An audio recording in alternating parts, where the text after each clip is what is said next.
Hello, this is Mr. Gambin here with a new stream. And this stream I'm going to be going over the event week, first week, in Grand Theft Auto Online. But yes, starting off, this is the first week in like the last 3 weeks that there is finally new major content in the game. Previous 2 weeks were just purely event weeks, with no major content addition whatsoever.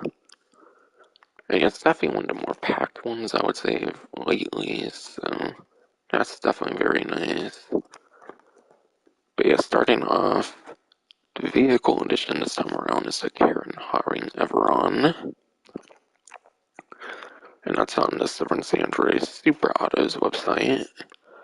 But the catch is, it is of course only available through March 15th for some fucking reason.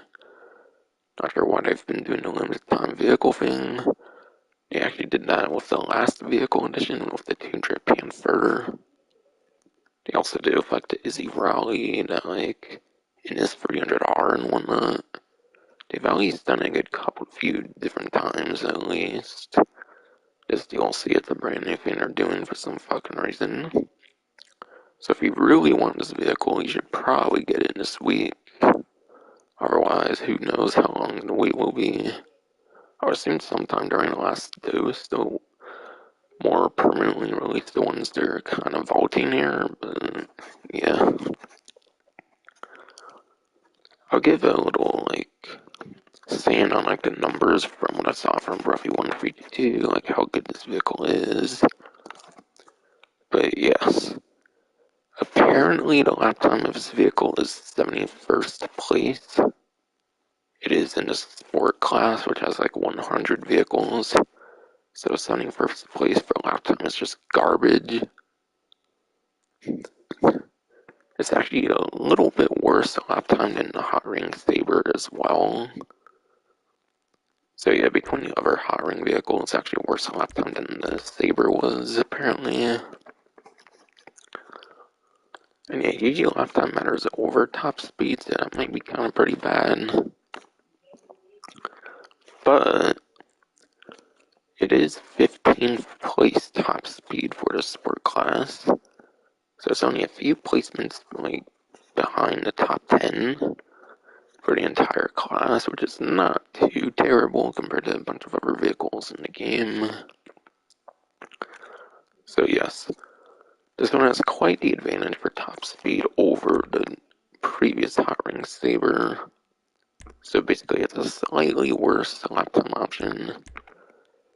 And yeah, the top speed difference apparently is only around 3 miles per hour. Even with 10 placements difference, it's only 3 mile per hour difference, which might not be the worst. So basically they're pretty well balanced as far as I know. So you can kind of still use your Hotring Saber if you really wanted to. Unless it was a course that's really heavy on the straights. So that's a little preview of the performances and whatnot. Obviously I'll customize the vehicle and do some Hotring races later on though. But yeah, you only have this 1 week to do it for a while at least, probably. So if you really want it, better jump on it soon.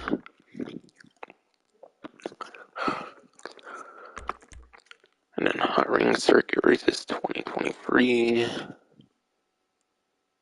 There is brand new Hotring Circuit tracks. As of this event week, they did new Hotring Circuit races. The Rockstar created ones for 3 times money in RP for this event. But yes, Hotring Circuit races. Trying to think what the amounts were before the 50% payment increase before Criminal Enterprise. I think on 2 times we used to get 16,000, but I think ever since Criminal Enterprise with the 50% boost, I think that would be 24 to 25,000 when you're doing a race all by yourself, 8 to 10 minutes or something.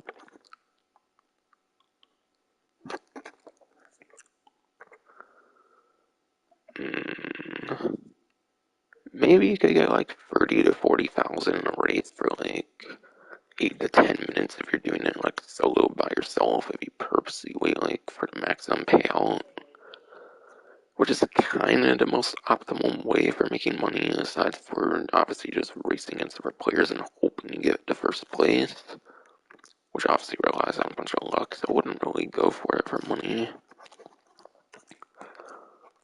There is definitely significantly better you can do for money making this event. So I wouldn't borrow it for the money, I would just go for it for the trade price on this thing and whatnot. And yes, there is a trade price as far as I know, I'll get more into it later.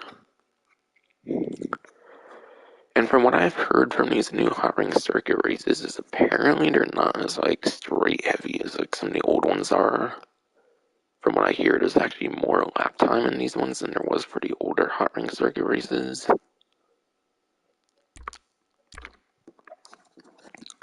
So kind of a little preview there.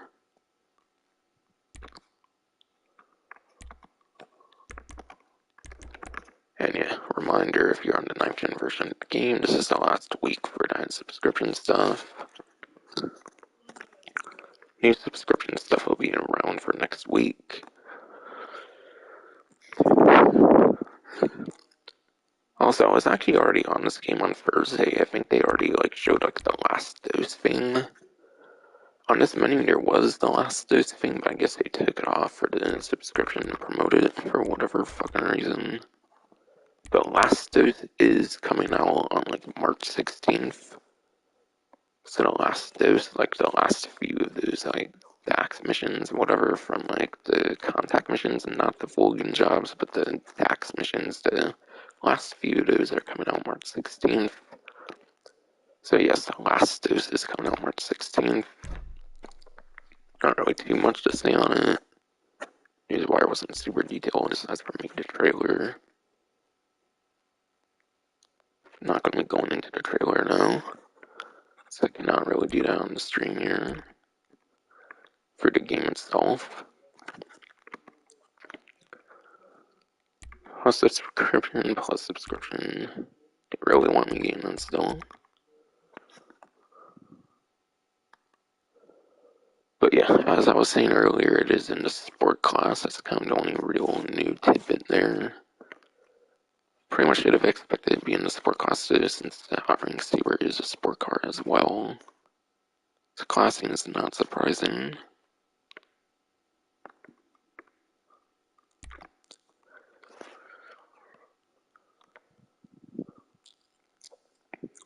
And yeah, something I don't think was mentioned yet.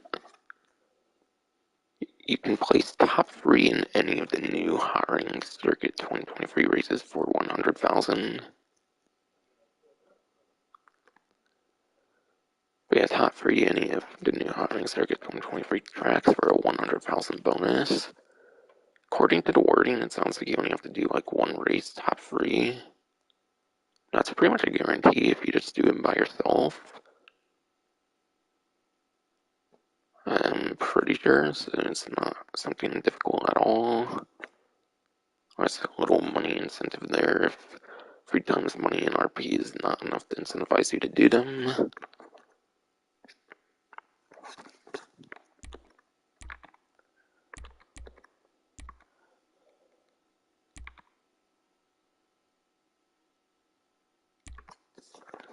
And then, yes, I think this is the last thing to really go over. I think all the other stuff is just like older things.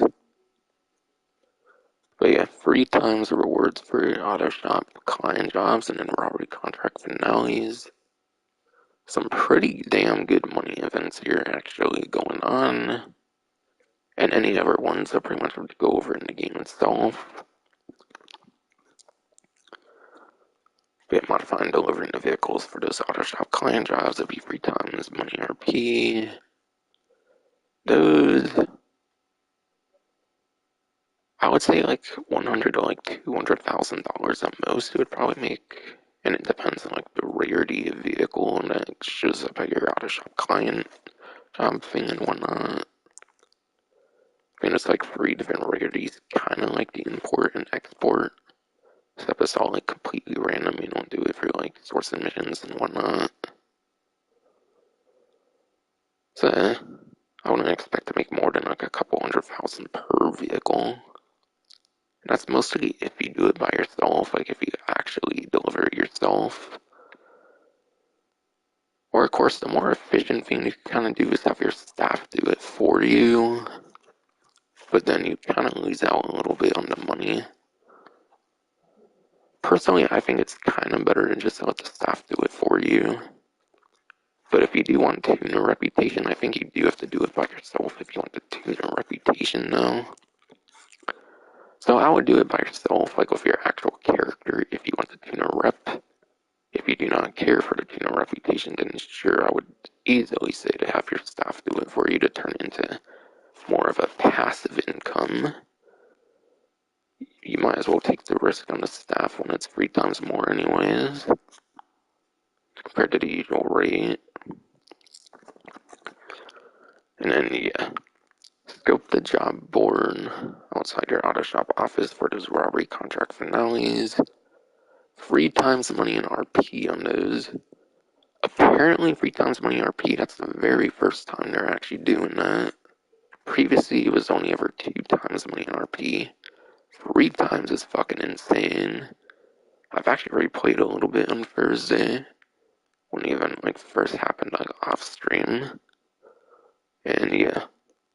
Union Depository contract, that's like 900,000. But you do have to take out KTJ and Santos cuts. KTJ and Santos cuts are actually increased as well because of 3 times the money. So Union Depository contract is $810,000, which is fucking insane. It's very easy. You can do it easily by yourself. It's a very easy one, that Union Depository. That's easily your best option. If you do not get Union Depository, you can literally just choose a different one, and then you can cancel contract, and then you can keep re-rolling until you get it. There is a little bit of cooldown on it though, so you will definitely want to do at least one other contract while you wait for it again though. So basically I would do Union Depository like every other contract, and while you're waiting for that cooldown, do another different contract. That's easily going to be your best money opportunity, I would say, this event, as far as I'm aware currently. Other contracts I think are more like 500 to like 600,000. But Union Depository, actually 810,000 right now. It's fucking insane. That's definitely a bunch of older stuff there. So yeah, again, I think that was definitely it here. Time to go in game then.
But yeah, what am I trying to say here? Oh yeah, apparently PlayStation 5 got a new like firmware update, like 7.0.0 or some shit. I fucking forget what the exact numbers was, but yeah. New PS5 firmware update brought things like Discord voice chat, apparently you can do on the PS5 and stuff. That's down your thing and whatnot. Apparently you have to start them from like the app or some shit on like mobile and like desktop, and then you do it on PS5, which seems very convoluted. I don't know like why exactly someone would do that over like a actual party chat in the game per se, but oh well. I don't know, maybe if you're playing like cross-platform, it works better, perhaps, but whereas the like PlayStation Party Chat would be limited to your different people on PlayStation or something, I don't fucking know.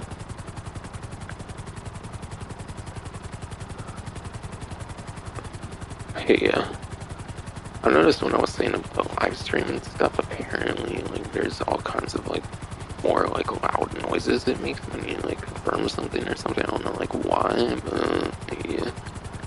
I don't know, some of the menus when doing, like, live stream stuff is apparently a bit louder now. I don't know why. I wish they would have fixed the fucking underscore thing, where, like, when you do spaces and, like, the tags, it does, like, fucking underscores.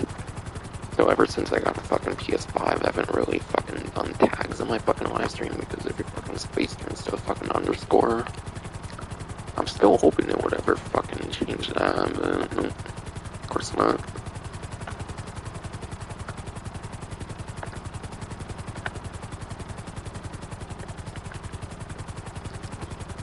Oh, I actually found the gun van apparently, that's funny. I swear, like the last couple of streams I feel I've found the gun van pretty efficiently. Without even like going for it at all, which is pretty funny. How loud is a street doer? Literally like the same location pretty much. Alright then. Oh yeah, and I did like a stash house like off stream and I got like bunker supplies, which is pretty cool. On like Thursday, whatever. Hi there. Well, I was gonna say, what the fuck? Of course she was on the other side. I was like, is she invisible or some shit? What the actual fuck?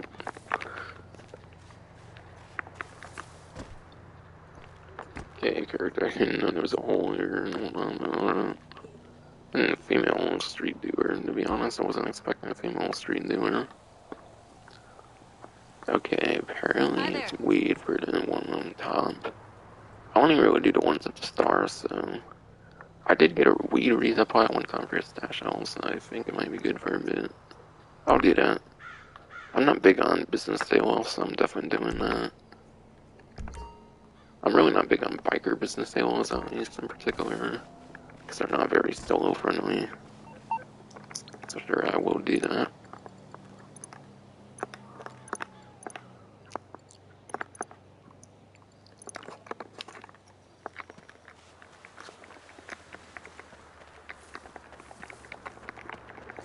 But yeah, I was planning on going to talk about the time trials and like go to the casino for the podium vehicle and whatnot, but I guess I can wait while I talk about the gun van and whatnot for this week.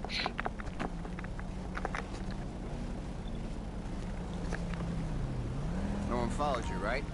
Alright, go. Okay, but yeah, for weapons, you have the knife and baseball bat. The main purpose of those, obviously, is for those plus exclusive liveries when you're on the 9th-gen version of the game, and you have that plus subscription. That's really the main purpose of those, unfortunately. Otherwise, if you're on 8th-gen entirely, it's pretty much just there just to get those melee weapons, which is pretty trash. Which is not much reason to have those there, so that's for just exclusive plus liveries, really. I would say. Compact EMP launcher. It may seem pretty good, but it's really not that good, so unless you want to collect all the weapons in the game, you're most likely not going to get that much use out of this one. Because it sounds crazy being an electromagnetic pulse kind of stuff, but you gotta keep in mind it's a grenade launcher, so it's like grenade projectiles, though. It's not an air burst thing at all like it is for the weapon atomizer. But up an atomizer is like an air burst. This isn't an air burst, unfortunately. It's just a grenade projectile. It's hard to hit with that shit for the most part. And even with EMP, you're bound to be using that on like a weaponized vehicle against another player for the most part. And aside for like the buzzard, I think that's like the only vehicle that like gets weapons tied to the engine. Buzzard is like the only vehicle that has its like weapons tied to like the engine. So I think the buzzard is the only one that doesn't get to use the weapons when using that compact EMP launcher on it. Otherwise, every other weaponized vehicle, you can still fire back like pretty much literally 99% of weaponized vehicles in the game. So it's not as good as you would think it is. Assault SMG, it can be pretty alright, I guess, if you use SMGs a lot. It's not really too much point to use the SMG if you over like an assault rifle. It's not the greatest. Sweeper shotgun, you can actually use that on like a motorcycle, so it does have some nice utility. Thinking close range, huh? Carbine rifle, you can turn into a Mark II weapon, which is why it's unlocked for me. So just because it can turn into Mark II, I would highly recommend getting this one, because then you can get certain specialty ammos and whatnot. Or of course you can use regular ammo if you want to refill in the interaction menu and whatnot. That's, black market only. And yeah, of course the railgun that was introduced in the Drug War DLC, that's obviously still going to be there. I would say it's the best heavy weapon in the game, personally, in my opinion. At least for player versus enemy, since you can like fast reload with it. And you can refill it pretty cheap actually with like an ammo box. Unless from like the CO menu, unless they changed it or something. But I assume you can still refill it with an ammo box for only like $1,000, which is pretty efficient for all 20 rounds. Brand new. Just hit the market. So the ammo's pretty cheap on it, so I do think it's the new best heavy weapon ever since it released. Aside from maybe the homing launcher now, obviously it's pretty useful. Sniper rifle, obviously very nice one there. A little while ago. Still a very reliable long-range sniper. It's still pretty much old reliable, especially if you're using like special ammo in like a sniper rifle Mark II, or heavy sniper Mark II, I meant to say. So yeah, when you're using like special ammo in your heavy sniper Mark II, you're bound to be running out of that special ammo pretty efficiently if you use it a lot. Whatever, so regular sniper rifle can still be very useful. And then yeah, home launcher, home onto vehicles, that's obviously very nice there. That's my opinion on the weapons pretty much. Real easy. Now to see if any of those are on like a discount much. They tend to at least put like 1 to 2 on discount. One for like everybody, and they tend to do like 1 for plus subscription for like the next gen only and whatnot.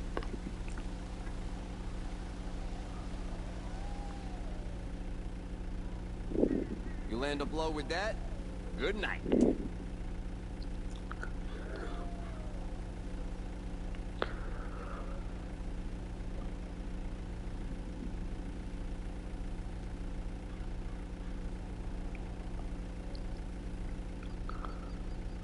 Alright, trying to find it here still. That's messy. In a good way.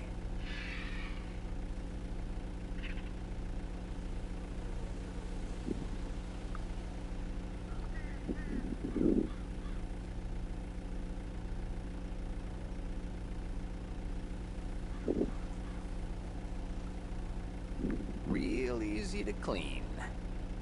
Alright, I was about to say, I don't see any gun van discounts this time, but apparently it's underneath the vehicle discounts.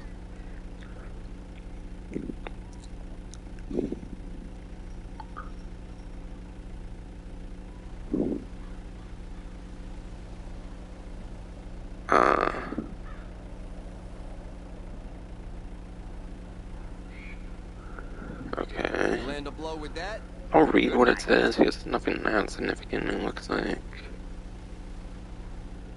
Its rotating inventory location makes it the perfect destination for bulk purchase of weaponry 10% off. So it looks like just a general 10% weapon discount for the most part this time. Just general 50% rollable and then 20% general armor discount as well. Messy. In a good way.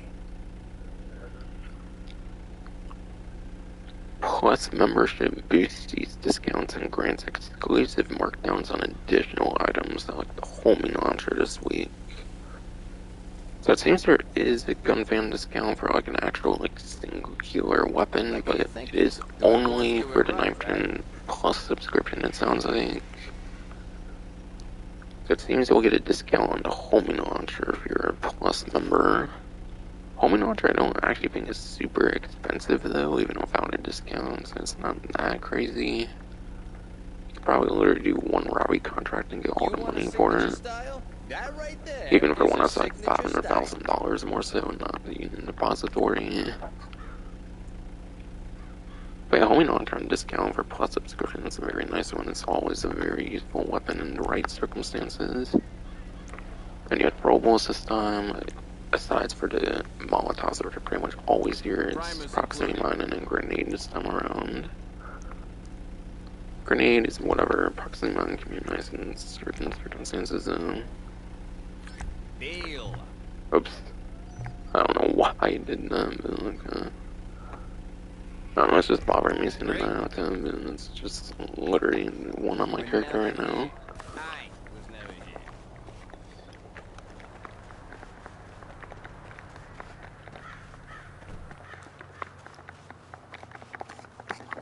But yeah, I gave my like opinion on all those weapons pretty much right there.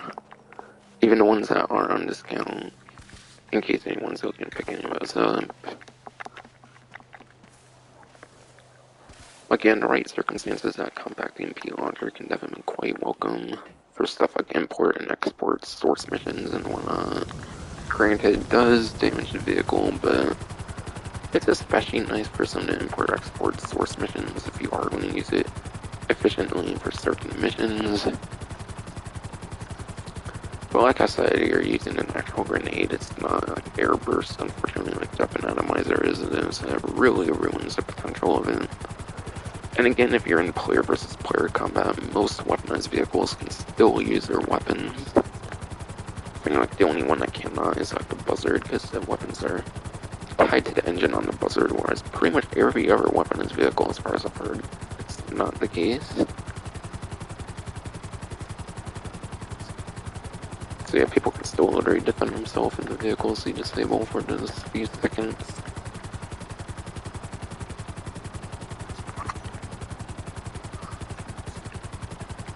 Still though, I feel compact EMP launcher is definitely one of the more interesting offers this week. Just now it's not that practical, as you would think. That's my point. Anyways, onto like time trials and whatnot. I'm getting into gun van and whatnot there. Regular time trial for the week. That will go to Vinewood Hills.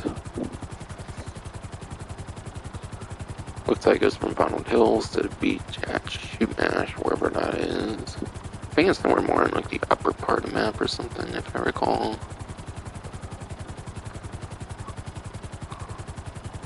There's the North Shootmash.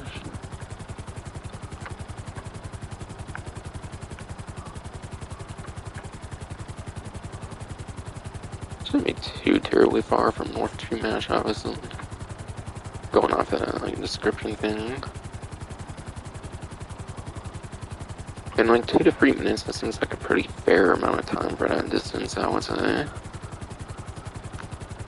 But yeah, as per usual, I pretty much recommend you just use like pretty much your best motorcycle options in the game. I would say would be your best bet. As long as you are careful, a motorcycle tends to be your better option, because it's nowhere near as spacious as a car on the road and whatnot, and allows you to take shortcuts more easily and whatnot. So yeah, on 9th gen, your best motorcycle option will pretty much no doubt go to the HSW Hardtail Drag. HSW Hardtail Drag is your one single HSW motorcycle option in the game if you're on the 9th gen systems. And then if you're not on 9th gen, there's quite a different options that could work for 8th gen for motorcycles. I think that might be an export vehicle, and there is actually a money opportunity for the export vehicles as well, even though I only mentioned the auto shop clients and then the robbery contract finales. It didn't mention the export, but there is something going on with that as well, if that is an export thing. But yeah. Anyways, back to the time trial here. If you're on 8th gen for motorcycle options, a regular hostile drag can be pretty alright for the regular hostile drag. It's actually a pretty nice one too, because that one you can like forward on the stick for your best possible speed, as if you're doing a stoppie, whereas like 95% motorcycles you have to lean like backward on the stick as if you're doing a wheelie for that best possible speed. Nagasaki Shotaro is a pretty nice one, that like Tron bike. That one you can do forward or backward with the stick as far as I know for that best possible speed. Speaking of that, another motorcycle I think can be pretty alright is the brand new Power Surge from the Santos Drug Wars. It's not anywhere near the best performance, but I think it's within like top 5 and like top 10 for lap time top speed, which I would imagine would still be pretty doable. Cool thing about the Power Surge is because it's like the one electric motorcycle in the game, has benefits when it comes to acceleration. So if you were somehow put to like a stop, you can instantly get back up to speed pretty easily on that one.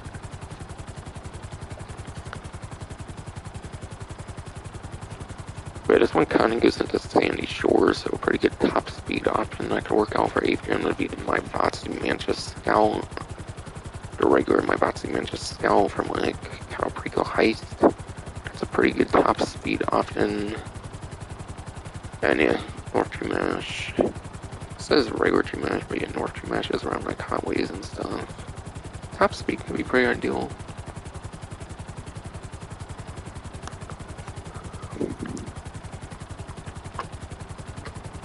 Again, if you're on the 8th gen version of the game, even something that's like cheap as like $15,000 Pegassi Body 801. Pegassi Body 801 is a pretty decent motorcycle still, even though it's only like $15,000. With engine upgrades and stuff, the Body 801 is still a very solid option for pretty much any time trial in the game, as long as it's used properly. That's quite a... Oh yeah. And then the last recommendation I kind of want to give is like the Western Reaver. Western Reaver is a very damn good top speed option on the 8th gen. I think its top speed is actually somehow slightly better than the HSW Hardtail Drag. HSW Hardtail Drag on 9th gen though, the advantage it has over the Western Reaver is that crazy good lap time though for cornering.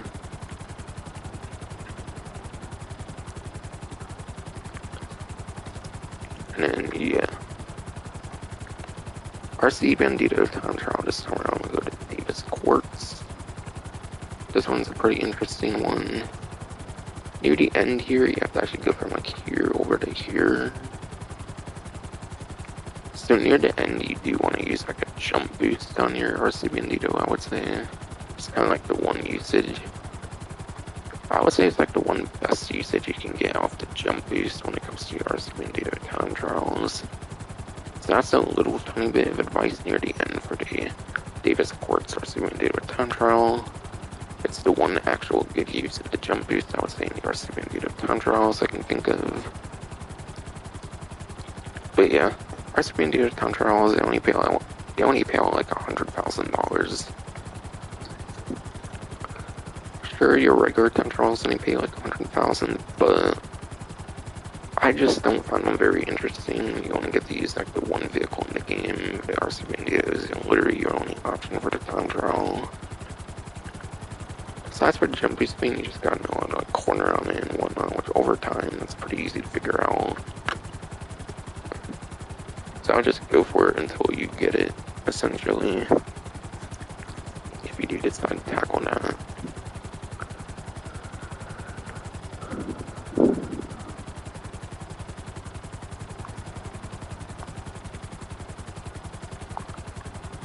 HSW time trial this time around is Sandy Shores. This one I think goes until like the scrapyard from like that one story mission of the game. That one like Laporta like scrapyard, I think it goes here from like that one storyline mission, like a long stretch or whatever one it was, I forget. Pretty much goes to there. It's a pretty fair distance. And yeah. HSW, some of your better HSW options is pretty much HSW Hotring Drag for like your number one, I would would say, because if you're careful with it, you can use it a lot more efficiently than anything else. Any of the, like, 4 HSW supercars, I feel, are some of your better options in some sense. And then the Criminal Enterprise DLC ones are pretty good when it comes to, like, the Sterling GT HSW and then the HRC-X HSW. Those, I think, are still your, like, best couple of top speed options in the entire game for that crazy top speed. So that's like a good 6 major recommendations for HSW, but yes. If you notice, there's no part time on these zones, so you can use pretty much anything and be pretty successful in these zones. So, me personally, I'm going to be using the new Izzy Raleigh, the latest HSW vehicle, which is a pretty solid top speed option. As like second place top speed when it comes to the 2 HSW like SUVs in the game. So the new Izzy Raleigh, I would definitely say is kind of better than the NTMT, which is like the other HSW Los Santos Red Wars DLC vehicle.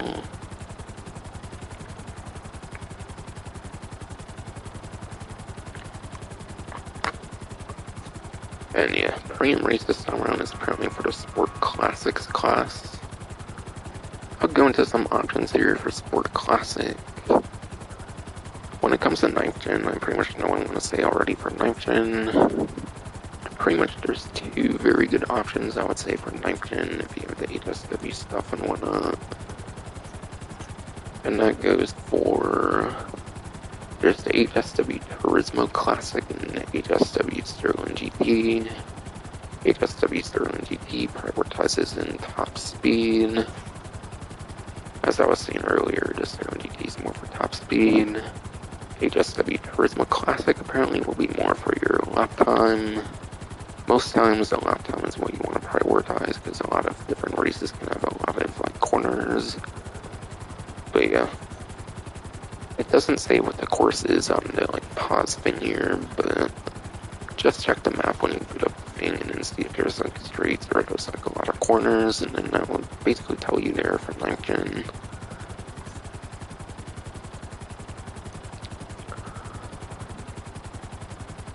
And I'll go over a bunch of options here for 8th gen for Sport Classic class, where it's not as obvious per se.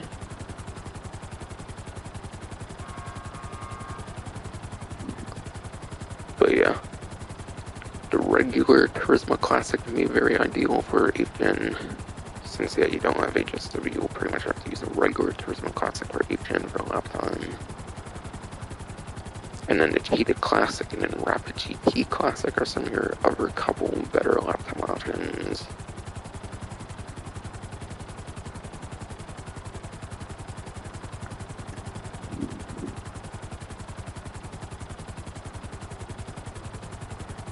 And yeah, for top speed, it pretty much goes to like the Z-Type for 8th gen. The Z-Type is like a sport classic from literally like day 1 of the game, like September, like October 2013. Yeah, the Z-Type, that's very ideal on top speed for 8th gen. Visiris looks to be very good top speed for 8th gen, which is like one of those like weaponizable like doomsday heist like sport classic vehicles.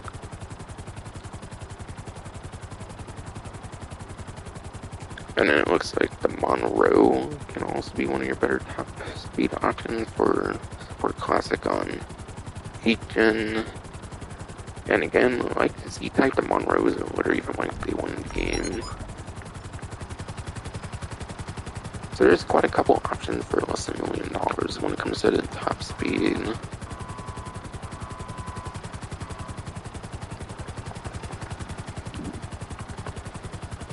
Yeah, that's pretty much all the time trials and the premium racing depth, I would say here.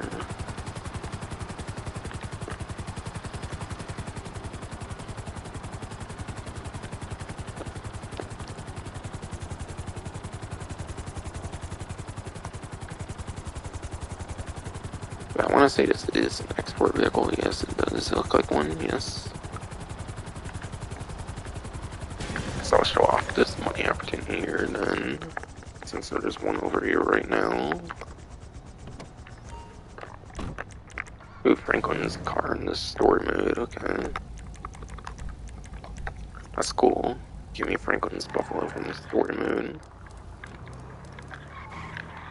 Like a black and yellow one.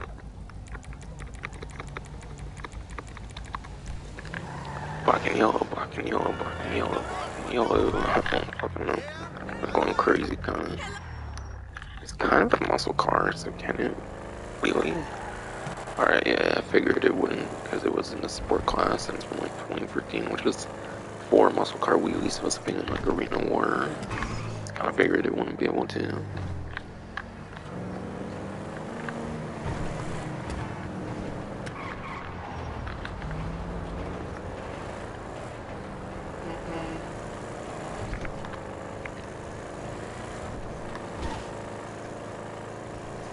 But yeah, I do think this exotic export will actually be one of your better money opportunities for this week.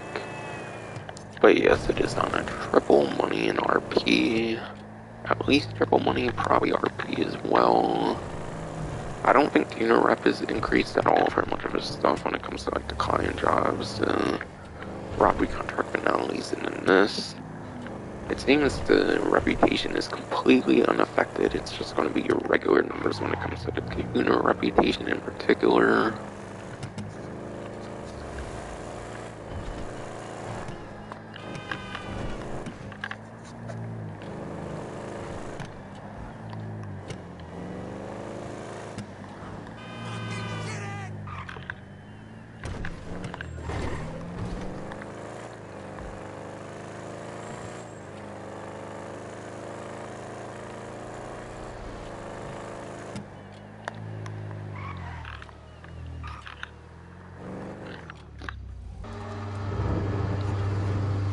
Alright, almost at 205. Again, I was doing a little bit of tuner contracts like off stream on like Thursday, so almost got two whole things, but yeah. Triple, that is $60,000 for one vehicle. Again, 10 at 60,000 would be 600,000. Plus, I think there's even a cash bonus as well if you get like all 10. I think there's even like a cash bonus as well. Not sure if that like cash bonus would be like 3 times as well. If so, then you could probably make like around like $1 million for like the whole set of 10 per day or something, which is fucking insane. Like per real life day or something. That can be some pretty crazy insane money if you manage to get all of them.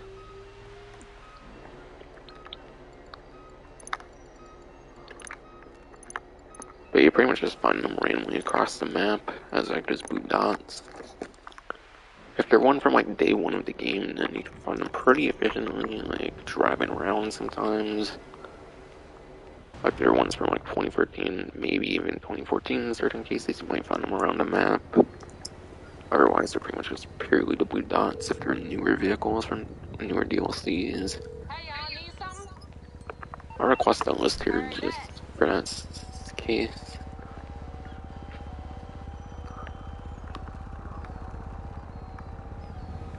Okay, hurry up and get me that list full. There you go. I don't know why my like fucking speaker kind of went berserk there, kind of. Okay, Super Diamond Z-Type Bullet, Buccaneer Custom Bombers, Ruiner, Asbo, Feaster, Phoenix. Okay, and then yeah, if you get one already, it won't show up on there. So you can constantly probably request it, and it will give you more like updated lists as you collect them. But yeah, like Super Diamond, for example, you can definitely find this on the street. I'm pretty sure it being a day one vehicle of the game.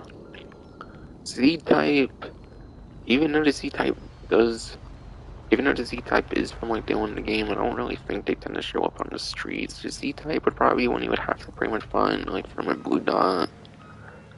Bullet again is one of those like day one vehicles. I think those do tend to spawn on the streets like the Super Diamond, so again, this won't be like the most common things, but at least you can pretty much find them on the street, unlike the Z-Type, I think, even though it is a day one vehicle as well. It's like Super Diamond and Bullet, you can find those on the street as actual vehicles, not just purely for the blue dots, and it would count for that as well. Buccaneer Custom, that's for like lowriders, that definitely does not spawn on the street. Vamos is like Arena War, I think that doesn't spawn on the street. Regular Ruiner, the regular Ruiner definitely spawns on the street. You can even buy it for super cheap as well, so that might even work out, as long as you don't put like a tracker on it or something. So actually, I don't know if you would, if you buy it, I think it already comes with a tracker, so that might cause some problems for that one, if you're trying to buy it or something. Maxwell Asbo, whatever, I think is the manufacturer, and that's from like one of the Diamond Casino updates, I think, so that one's definitely a blue dot. Beaster, I think, is another like Diamond Casino kind of vehicle, so I think that's definitely a blue dot. And then the Phoenix, that is one you can find on the streets.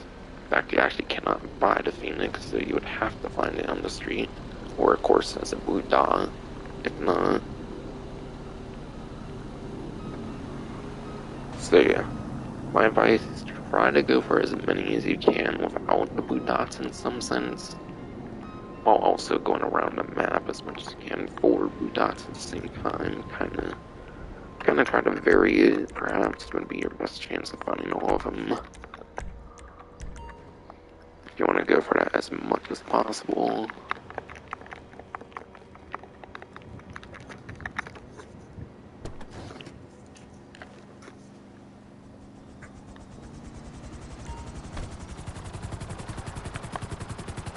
But yeah, 60,000 per vehicle because of free time is like money. That's fucking insane now. For something that only takes like a couple to few minutes per vehicle. That's a very good amount of money for just a couple minutes of effort, for the most part. So definitely don't sleep on those. Do as many as you can easily. When you're not doing the robbery contracts, that's probably going to be your like second best thing you can do, I would say. At least so far from what I've won over for the event.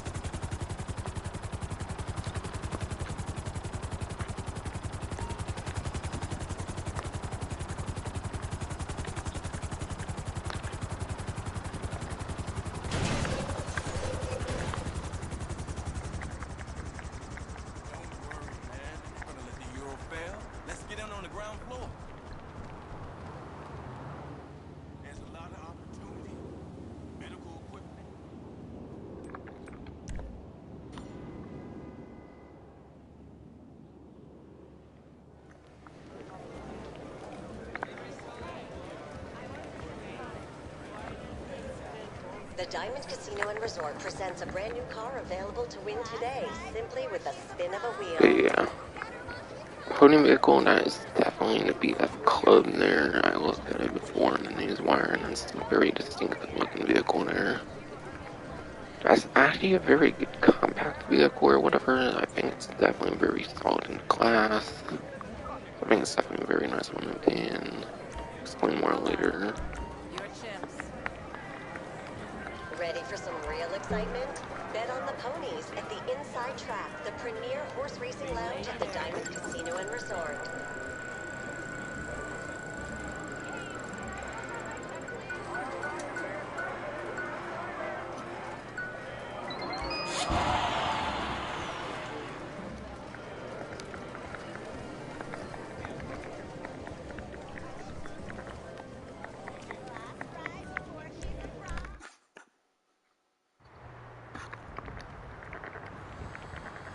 It's a great fucking city, but the traffic kills it. Whatever you say, pal.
Fuck you and your mama. Shit! Watch it! Take cover! For fuck's sake! Hammer is down! He's hurt! Reloading! Fucking punk! Find some cover! Shit! Better stay back! Ah! Rollins is hit! We got a man hit! Fuck you! Go to hell! Ah! Look out, y'all! Piece of shit!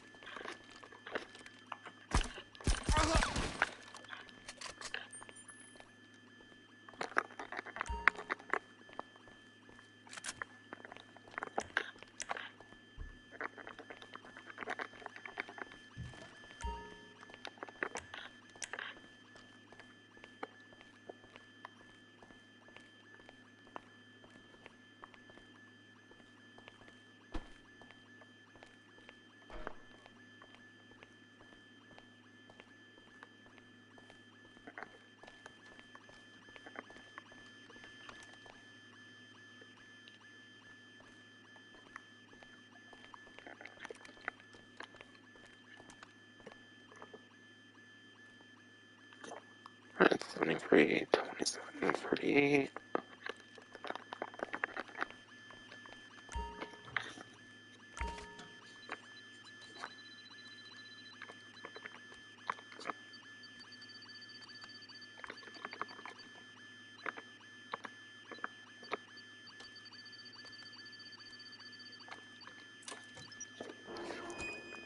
Alright, remembered it. Good.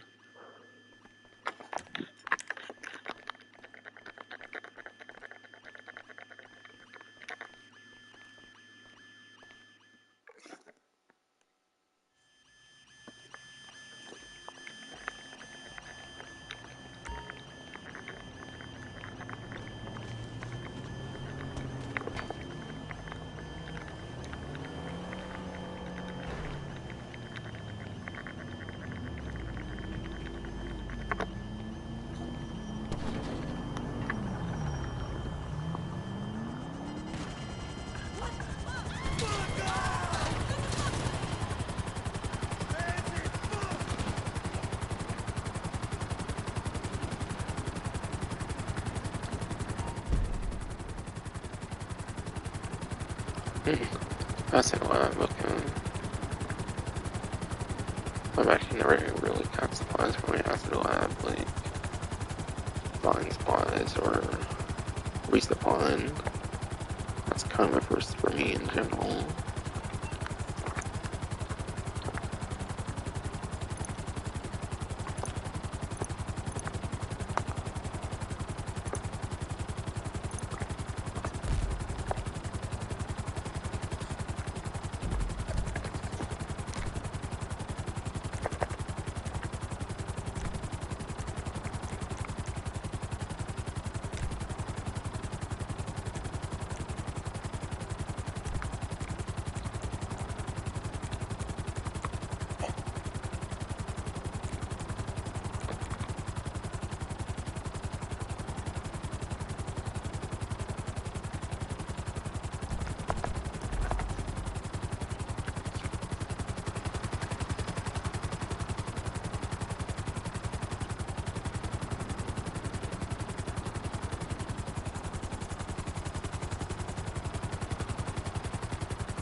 Through to your garage. You, need me to bring you a ride? I'll bring it to you.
Chumash is apparently south of North Chumash. That makes sense.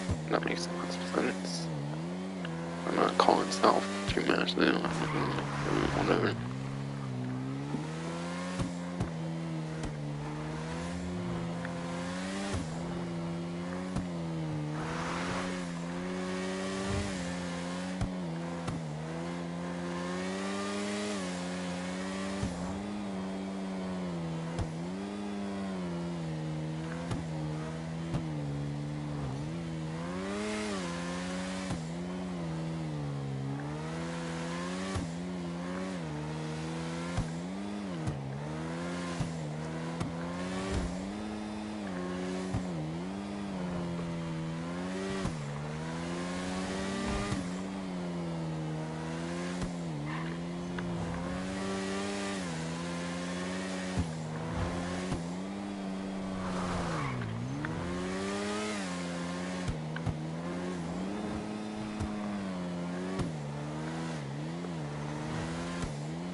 Good.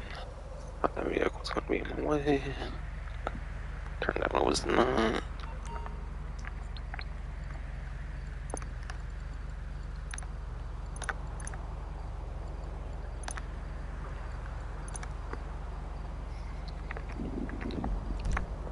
It's not gonna go for the cash, but it's right here.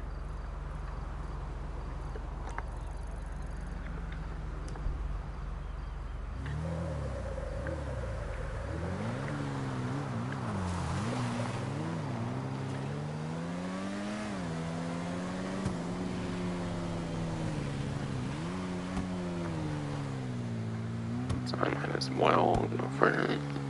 It's right here.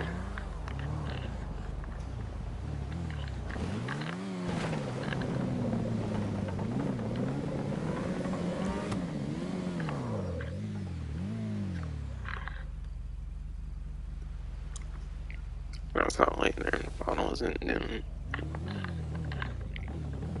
Of course not, no.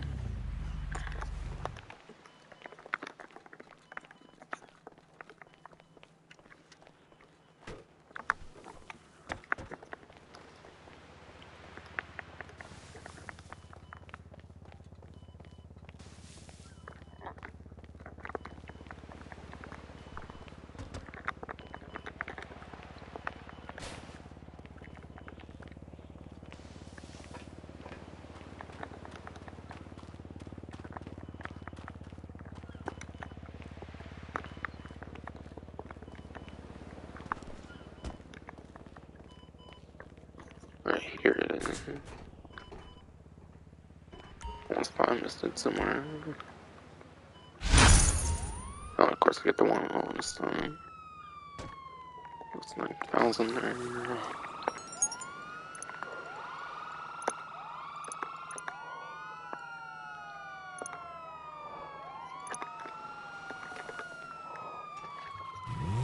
Almost found the earlier right here, but it's not like it's me, but whatever.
since I think this is the first time I got this, shit, the constants I've been watching drive, you might need to be careful next time, but I'm sure you'll manage to shake them. Figured I would say it since it's the first time I got that.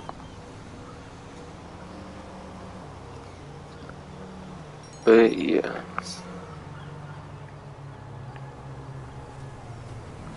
Okay, I guess that meth resupply from a while back, I guess I got on one of my streams, got a plea or something there. Since I got that, which I don't usually get for the meth business. It must have been because of the stash house from before.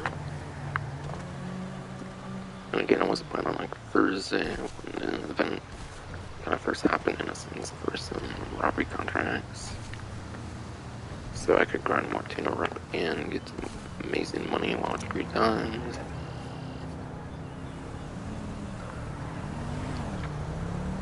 And yes, I still haven't forgotten about the podium vehicle. Someone's just kind of in my way, so I had to kind of wait. So I did a time trial at Stash House. And because G's cash was like right at the end of the time trial, I figured I'd go for that. So I did. Otherwise, I wasn't really gonna bother with easily almost 20,000 bucks.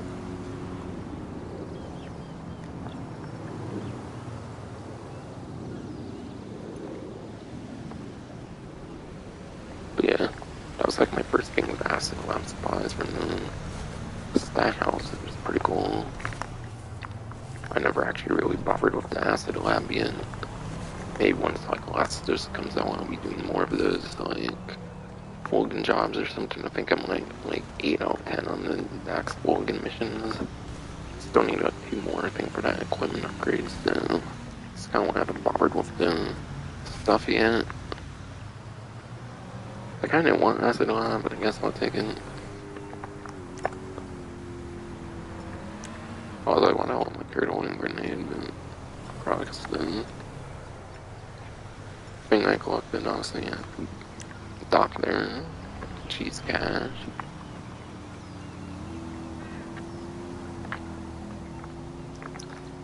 But yes, I was gonna go over this.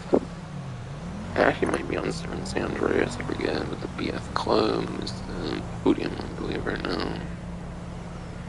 It's from Summer Special, if I recall, so yeah, that's it's not here. I think it is here.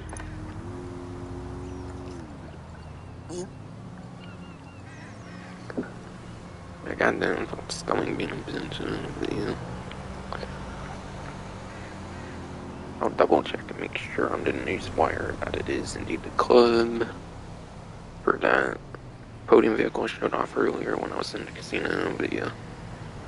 Yes, I'm down casino podium, the BF Club, which is in the compact class. I think I said compact earlier. And from what I predict and what I remember, I think it is pretty damn good for the compact class. But you gotta keep in mind the compact class is not a very huge class at all. Not that many vehicles get put in the compact class, so it's not that crazy of a class. And I don't think a lot of people really do compact races, so it's kind of limited in a sense, but yes. Going off of roughly 152 spreadsheet, the racing YouTuber I was talking about earlier for like the Hotring Everon, the Karin Hotring Everon performance numbers I was giving and whatnot. In the compact class, the BF Club is at S tier. But yes, it is an S tier compact class vehicle. S tier is literally the top tier of the game, which makes it number 2 lap time. Without HSW, it's actually number 1, so on 8th gen, it is also number 1 lap time for 8th gen only, where you don't have the Brioso RA HSW. And then it's number 2 top speed as well, and again, that would be number 1 top speed on 8th gen, where you do not have the Brioso RA HSW. So pretty much it's either going to be the best compact, or it's going to be your second best compact, whether you're on 8th gen or 9th gen. could always be quite worth having a club around in case you're ever in a race and then the host decides to disable like HSW compact vehicles for any reason in like a compact race, and that could be a niche use for it. Again, compact races really are not going to be all that common, certainly not. But if there's ever a compact race, the host decides to disable HSW, then it's always a nice backup to have. Otherwise, it is a nostalgic vehicle. Actually, it does previously feature in Grand Theft Auto San Andreas. Grand Theft Auto San Andreas was actually the first GTA series game to feature the BF Club, as far as I remember, so it's a nice throwback vehicle in that game. The BF Club was a pretty cool vehicle in San Andreas as well. So it was cool when it returned in the summer special DLC for Grand Theft Auto Online. And yeah, it's pretty much second best compact in 9th gen. Very nice vehicle. Definitely a very nice vehicle. Nostalgia, performance, and otherwise. One of the best compacts you can own in the game.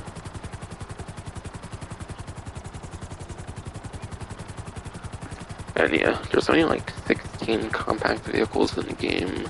There's not that many outside of the top 10, but still one of your better couple, nevertheless. So it's a very damn good podium vehicle if you win it. So it could be one spinning for every single day of the week if you really want it.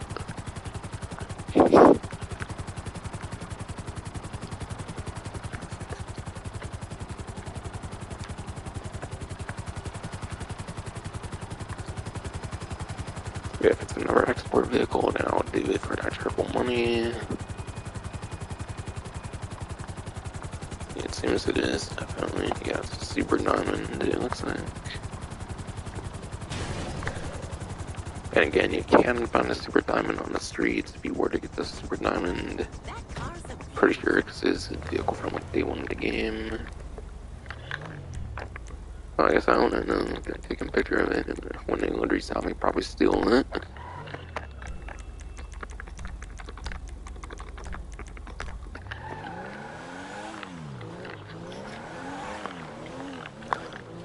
But yes, since I like to commentate on the vehicles that I steal for the exotic exports and stuff here, I do want to comment on it.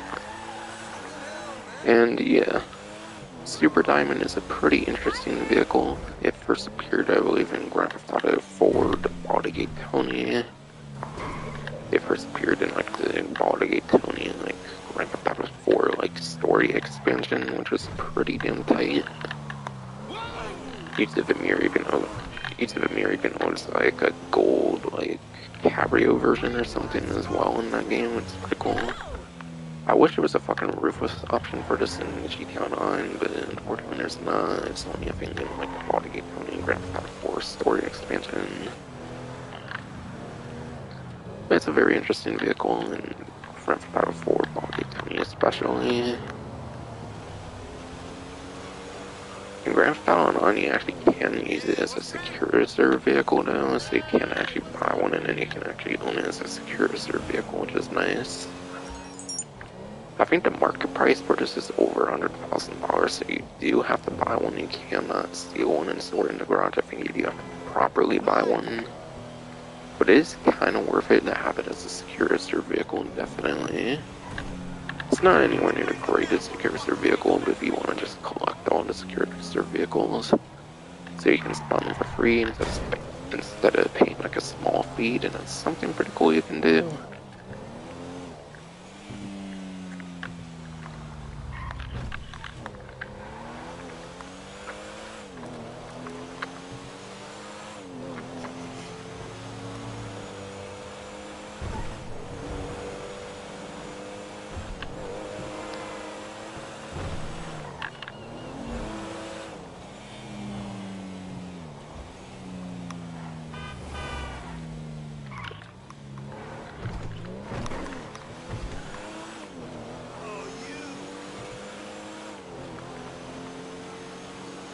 And yeah, it's a damn classy, nothing special, and probably not anything that great for performance or anything per se these days, but again, it's a secure reserve vehicle, it's very nice to have.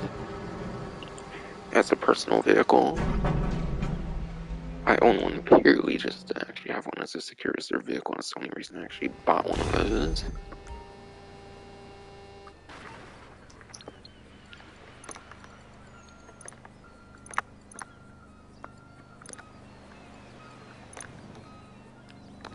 But yeah, already I got 2 on streams, that's already 120,000 from those with 3 times insane shit. Whereas normally that'd be like 40,000. Basically would be.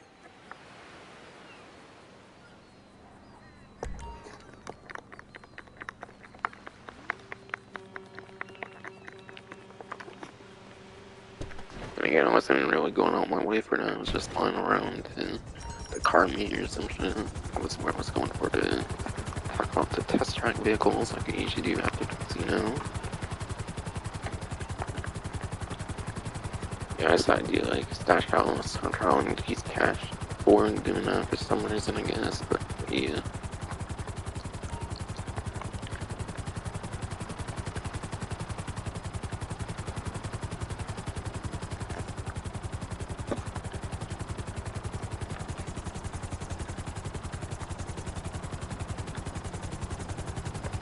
Goddamn, I like fucking hurts or some bullshit, it's annoying.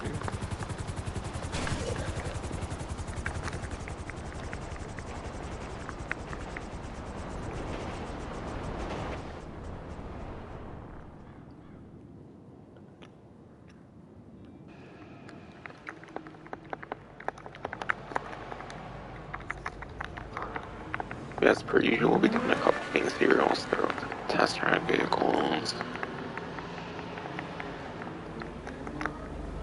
But yes. Okay, it's kind of like an all-open wheel theme this time around, and I will be approaching PR4, the Asa RAE, and then the Benefactor BRE. I don't actually know if they've actually done open wheel vehicles on here before. That's pretty cool. Not a theme I would have expected, to be quite honest, but pretty interesting thing going on here. And yeah, the thing with open wheel vehicles is there's actually 3 different sets of performances you gotta worry about with these, because you can change like the performance on like some of the body modifications and stuff, as far as I remember, is how it works. It's like different body work and stuff and whatnot actually changes things with them. So when I talk about these, I'll be talking about 3 different performances each, if they're even on discount. If they're full price, I might not worry about any of that. And then I'll say go off of my predictions. Alright. BR8 is 25% off, and then there's the R88, which is not on discount, and then PR4 is not going to be on discount either. They're all in the special section on Military Motorsports. It's really easy to get to. Alright, it's only the BR8 on sale, so keep that in mind. There's one cheaper than the rest. Or there's one that's more worth getting than the rest since it's actually on sale.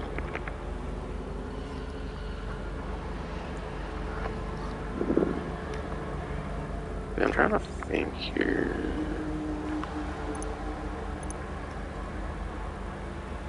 Alright. Summer Special are the newer ones. I do think the PR8 might actually be one of your better options anyways. So having that one on the sale is pretty good, as far as I remember. It is more expensive between these two, so it's probably better performing in a sense. PR4, the RA8. Those are your older two from like the Diamond Casino Heist update, I think it's in. Maybe the other 2 newer ones are from the Summer Special, so the newer ones probably tend to have better advantage. I'll be talking about the BR8 anyways, I guess, because it's on discounts. I might kind of mention stuff about the other 2 anyways.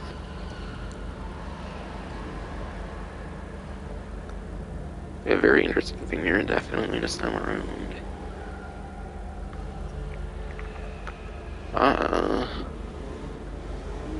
BR8 is your 1S tier option, so it is actually pretty much the best option they could have put on discount.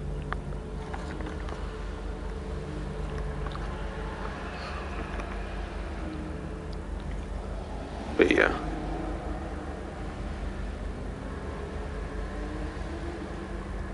Since there's 4 different open wheel vehicles, there's 3 different performances each for different downforce setups and whatnot. That means there's 12 different performances with 4 vehicles. I'll kind of see what their best numbers are. Proton PR4 is actually your second best option when it comes to lap time. I mean, it is 4th place at lap time, but according to the spreadsheet, it's like 2nd overall.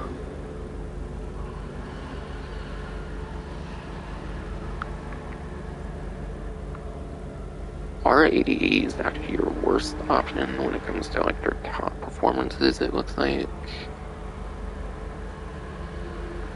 So I wouldn't go for the R88 unless you want to collect all the open wheel vehicles. PR4 is like a good runner-up option. We had one on discount, the BR8, Benefactor BR8.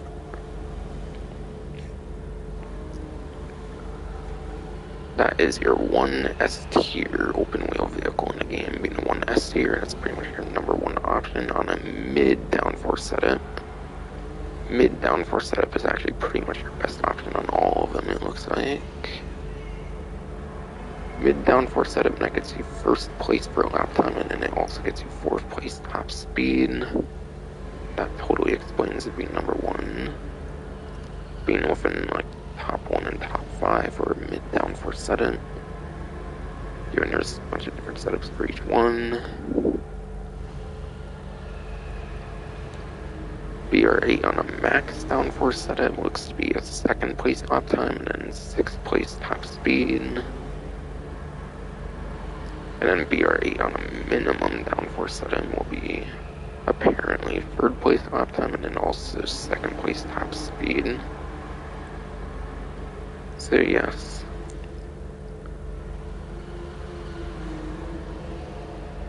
Interesting thing to note is apparently the BR8 is number 1, number 2, and number 3 for lap time. So no matter what performance you go for on the BR8, you're pretty much always going to be guaranteed in the top 3, whether you're doing minimum setup, mid setup, or maximum setup for your downforce. So yeah, you're very much guaranteed to get a lap time option on this no matter what setup you go for. That alone makes it pretty much a top tier 1. It's so good that the one that's on sale is the best option.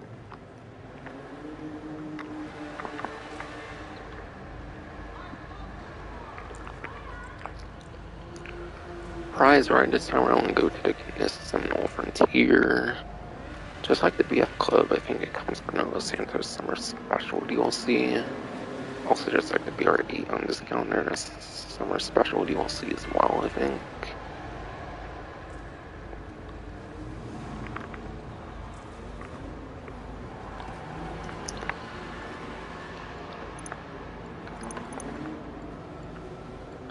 Alright, Seminole Frontier looks to be $678,000. Not a very expensive vehicle. So if the challenge is trash, I would probably just recommend buying it, to be honest, if you really want it. Yeah, if I recall right, that is Seminole Frontier from the Newswire. Alright, yeah, it is just Seminole Frontier.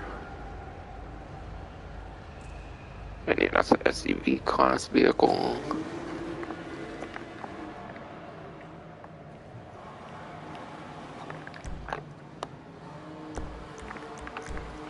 Prize our challenge for the Seminole Frontier.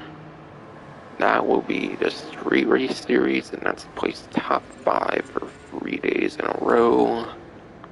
That's an easy challenge. The only annoying part is 3 days in a row. I'll explain. that aren't as familiar with the street races and whatnot. But yes, street race. Those would be 2 to 8 player races there. So as long as it's 2 player, 3 player, 4 player, or 5 player, as far as I understand, you're pretty much guaranteed a spot. You're pretty much guaranteed an entry into that no matter what, as long as you stay within 5 players, which is a very lenient requirement. So if you really want it, you just gotta worry about doing it 3 days in a row, which is super easy. You can literally do the challenge with a friend, and 2 people benefit very easily. If you and a friend do it for 3 days, that's very easy to pull off. Now, how about performance of it, though? I definitely don't recall that being a very good performing SUV. I'll go over exact numbers from roughly 132 on a spreadsheet. And yes, according to roughly 152 spreadsheet, the Seminole Frontier in the SUV class, that is in F tier. F tier, that's obviously very bad, just like the grading system in like schools and whatnot. We have Seminole Frontier at the bottom of F tier. That makes it 26th place top time, and then it makes it 29th place top speed. And there's like 40 SUVs in the entire game. But yeah, it's in the high 20s, and there's like 40 SUVs in the game. That's a very terrible performance. I'm trying to think if the Seminole, like, I forget if it's like a past vehicle in a GTA game or not. It might be, if I remember. I think it might be in like GTA 4 and stuff, so it might be more nostalgic. There might be a regular Seminole, if I recall, in this game, so it might be like an older version of that, so there might be some nostalgicness to it, but I would mostly pass on it, to be honest. Challenge is easy if you really want it, and it's kind of a waste. And then, yes, HSW test ride this time around will be just HSW test ride this time around will be just Coil Cycling 2. Coil Cycling 2, that is one of your few supercar options, so as I was mentioning, it can be kind of when you're a top 5 to 10. I feel it is kind of a top 5 to top 10, like HSW vehicle in the game. I think it's the only electric vehicle, I think that's an HSW vehicle, so that makes it very unique. Being electric, it gives it a very huge focus on acceleration. It's pretty much the fastest accelerating vehicle in the entire game as far as I know. So if you want like pure raw speed without having to wait for crazy speed, then a very good vehicle for you is really there. Alright, yeah, I did that, and I just got 205. Oh yeah, just get some placeholder ass fucking trade price that doesn't exist. That's alright. That's fine.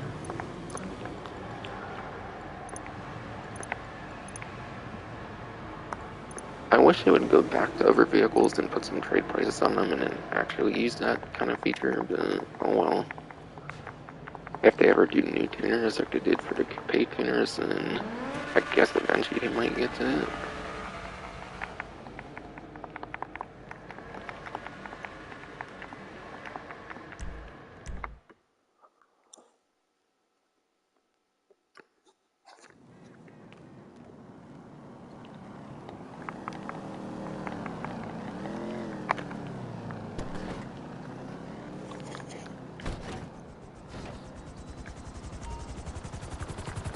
But yeah, done there now, so now I'll go over to luxury autos, which is what I do next for the different vehicle showroom things.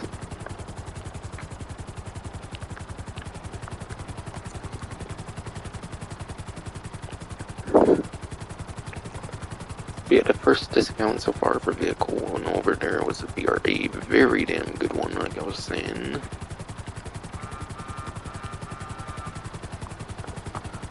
I think it was like around like $900,000 off.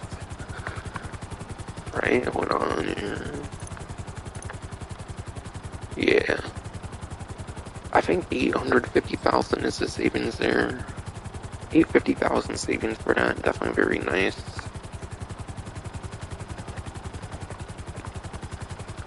Almost 900,000 savings, definitely pretty solid. Might only be like 25% off, but the price is pretty insane on that one. Even 25% can make quite the difference.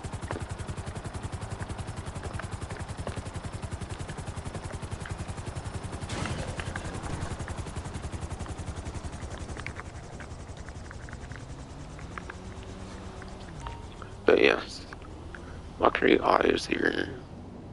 That will be the Lampadati Tygon, it looks like, which is another Los Santos Summer Special DLC vehicle for some reason. And then the Pegassi Tesseract.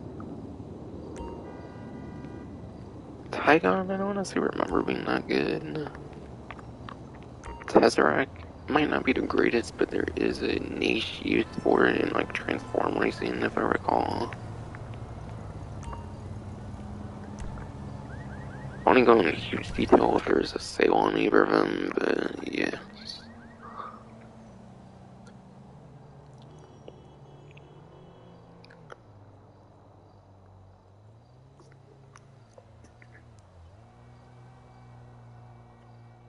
Okay, podium, the test track vehicles, and prize ride.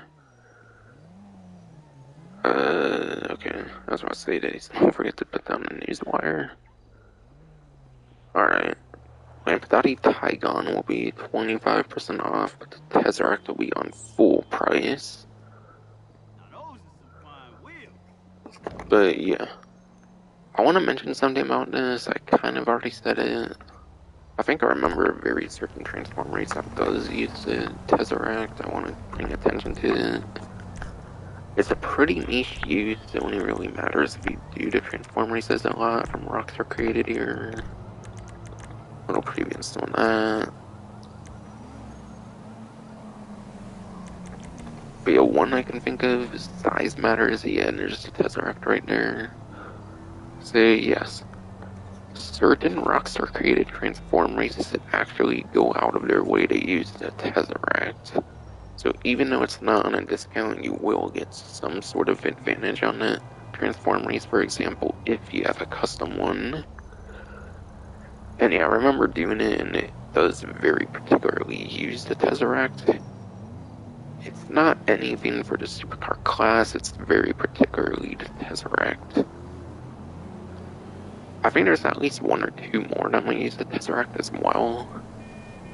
But yes, if you do get a custom Tesseract, you do get some certain use out of it in certain transform races, which could give you a slight competitive edge. So that's something interesting about the Tesseract there, if you decide to want to get that, even though it is on a full price.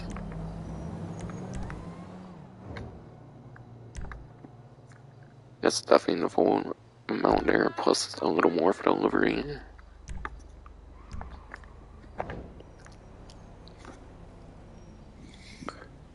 It being on discount for 25% off, I will go for the Tygon for performance from Ruffy 1322 spreadsheet. But I don't remember this one being that good. I'll just say that right now. Alright.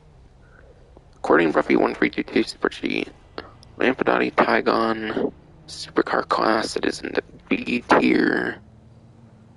B tier actually makes it number 16 for a lap time. Yes, B tier is nowhere near the worst, but it's only like 16th place lap time. And it's also like 21st place top speed. There's like 60 sport cars in the game now. Or not sport, but super. There's like 60 super cars in the game now. So being in the 10s and 20s is definitely above average for the class. But still, once once the vehicle is outside of top 10, I just don't really feel it's not viable anymore. So,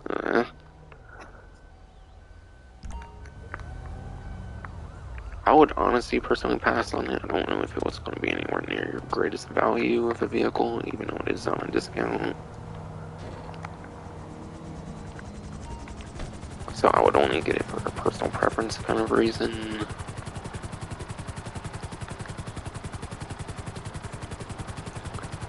And then, yes, I will go over to Simeon's, talk about the few over there.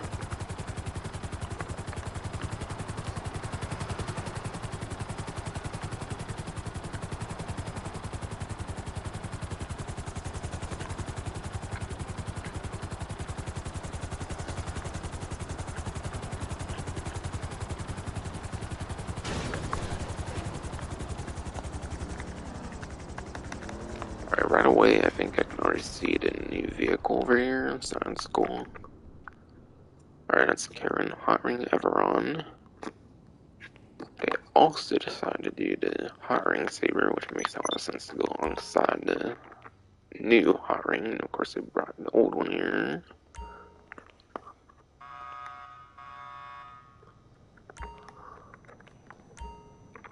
Dundreary Landstalker XL. I think it's another one of those like Santos summer special vehicles. I don't know why they're doing a lot of this time around, but okay.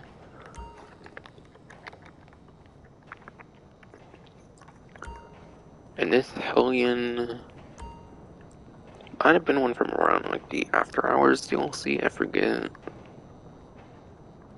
Some off-road vehicle. I don't think it's anywhere near the most viable, if I recall. And then a regular P-Fist or common, interesting. Not necessarily a very viable vehicle, but it does have a Benny's upgrade on it. Pretty interesting selection of vehicles, definitely. I already pretty much said stuff about the new vehicle when it came to the numbers when I was on the main menu, so I don't really need to mention anything more here right now. Okay, right now, at least the version at Simeon's, you can purchase it for $1,825,910. So I think now is a good time to show it off on the website, and then that will be on Star San Andreas Super Autos, as I think it mentioned. And yes, it is actually one of the vehicles in this update to have a trade price on it.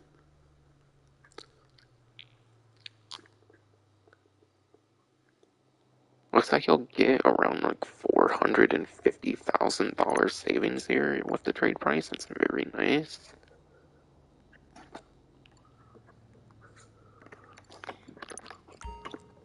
But yeah, you have to place top 3 in 20 San Andreas Super Sports Series races for the trade price.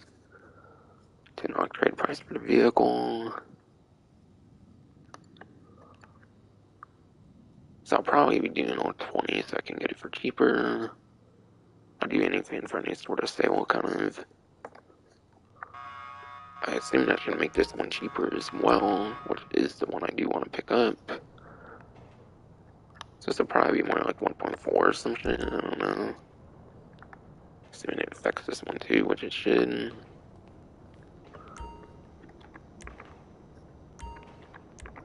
But yeah, right off the bat, you can tell there's a huge price difference between the Hotring Saber and the new Hotring Everon. That was like over $1 million more, at least without the trade price. Yeah, that's inflation for you, I guess, for this game.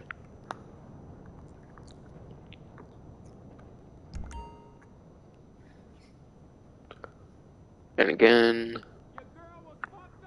the Everon is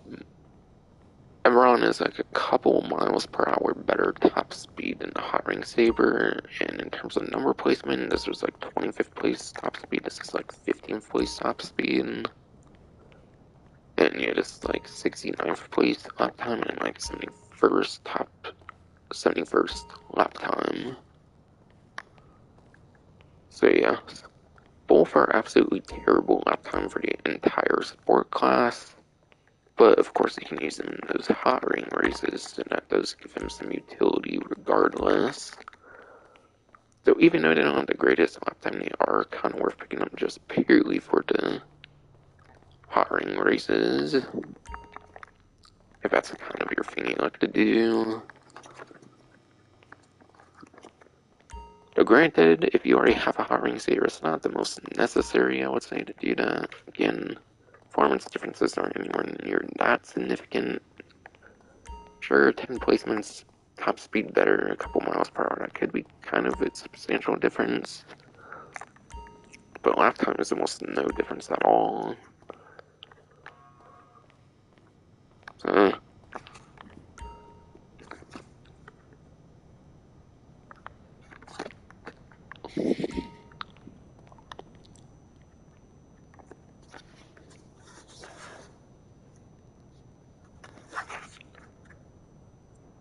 yes, Simeon's here. But yeah, Hotring Saber's on a 35% off discount. Dundreary Landstalker XL will actually be on a full price. That will be your regular price. Size for delivery, that'll add a little bit more here compared to the website.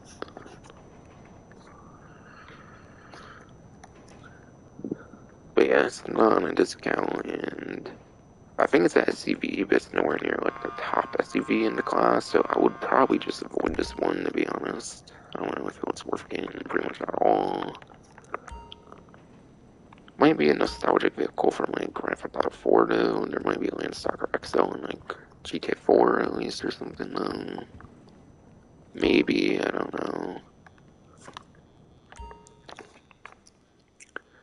Hellion in the off-road class, that is also going to be 35% off. So for the build here, that would be like almost 600,000. So this and Hotring Saber are your discounts, it looks like.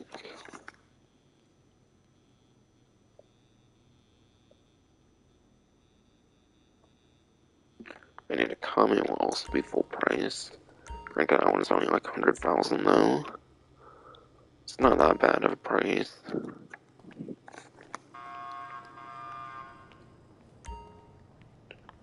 And I'll get more to this one later on. And yeah, I pretty much already mentioned the performance numbers for this. Not too much of a difference aside for like 10 placements top speed difference, where this is more superior there. But they're almost neck and neck for the most part. So you can really go for either of them. So if you want to go for a cheaper one on discount, this is very good to pick up now if you really want to get into the Hotring races recently. There's not going to be too much difference, certainly not. Unless you're putting on one with a huge street or something, whether it's Rockstar or a user created, possibly as well.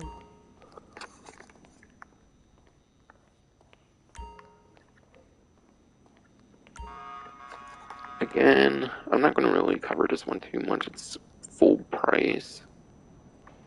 This is SUV, but I don't recall it being that great performance at all, so I'd probably just avoid this one for the most part. If you're purely buying for performance.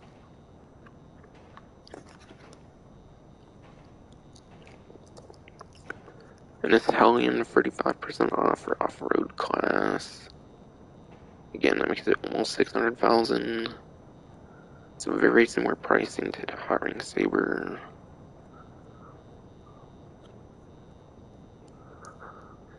I don't think I remember this one being like great performance though.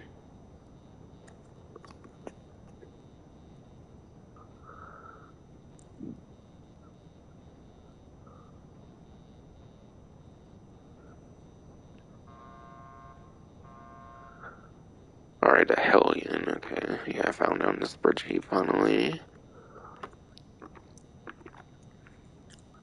But yes, in this Hellion, in the off-road class, according to Bruffy 152 spreadsheet, that is in the D tier, D tier being pretty bad. Makes it a 15th place for lap time, and then 12th place top speed. Sure, it's only a couple to few placements beneath the top 10, but again, I personally feel if anything's like past top 10, it's just not going to be super viable anymore at that point. I wouldn't really bother with it for performance. Again, same with the Hotring Saber here, but at least these you can use in the Hotring races. At least they have unique utility and other vehicles do not. You're not going to really get any exclusive race usage out of Hellion, definitely not. So yeah, that's totally a pass if you're on discount, personally. Unless you just really like the look of it.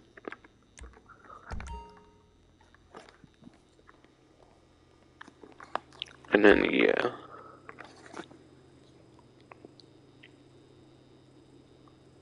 Last but not least, P-Fister Comet, that is normally $100,000, so it's still the same price, not much I want to say there. But I want to bring attention to it on venues here.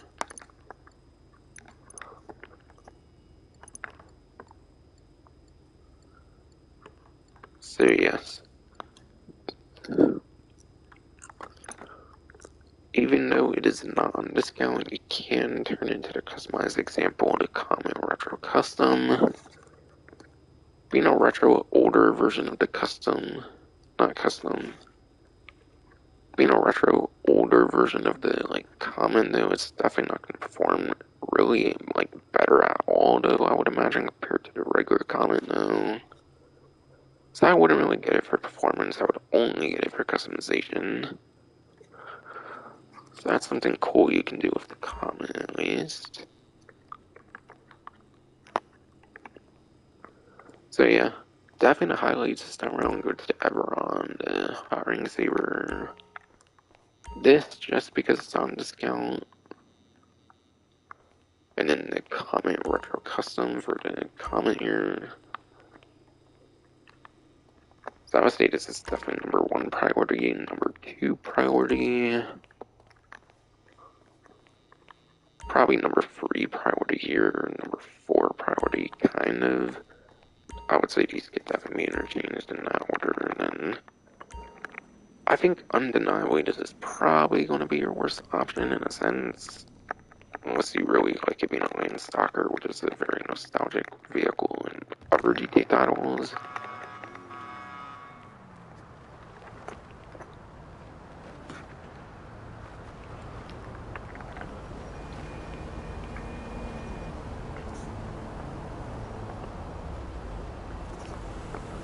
But yes, I think I'm gonna start going for the Hotring races for that trade price though. I knew this wasn't LC, that everyone drives, but everyone at the same time? It's like 16 total now, there's already a whole page worth now, it looks like, okay. Guess there was only 10 before, I guess there's 16 now, with the 6 more or whatever. I assume you have to do all 20 as the... But yeah, ones beforehand definitely do not count, certainly, otherwise it would probably be... Yeah, I've played all 10 of them previously. So maybe I only have to do 10 somehow, but I doubt it counts previous instances. I probably have to do all 20 since they released.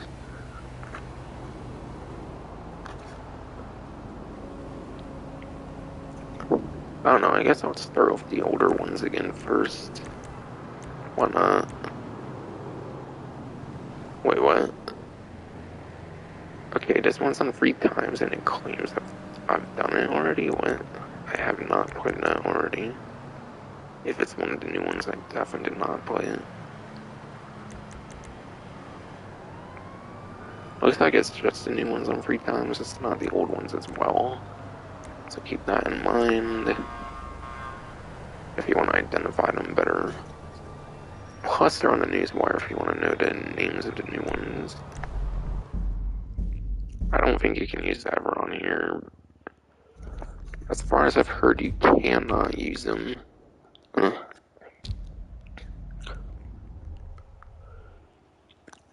But yes, as far as I've heard, you cannot use Everon on the older ones. You can only use the Everon on the 6 new ones, apparently.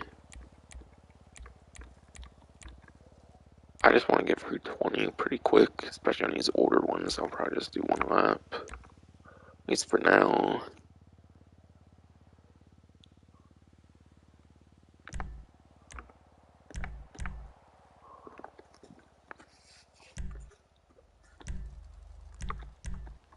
Yeah, I'm not even seeing a regular version of the Everon in here, so... From what I've heard, you cannot use the Everon in these older Rockstar created ones, at least. Of course, you might be able to enable in like user created ones in the past, but not Rockstar created, it looks like no. Oh yes, I'm definitely doing my custom with that Sprunk E. Cola livery from that one time.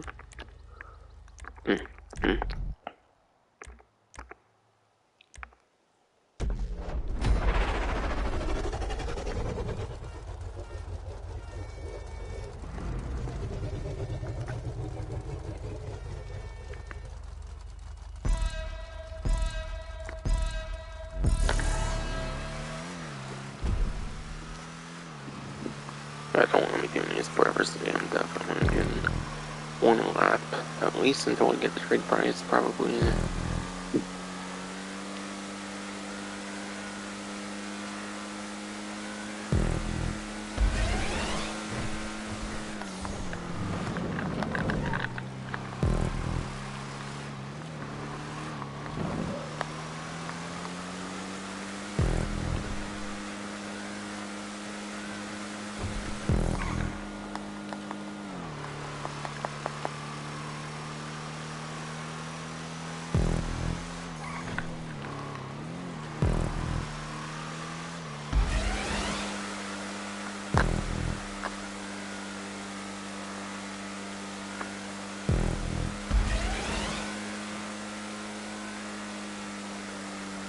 Getting in this huge straight seat Everon is gonna for sure do better if you could even use it here, but as I'm showing, you cannot. You cannot use a regular one like that one. You can use custom from what I've heard as well on these older ones.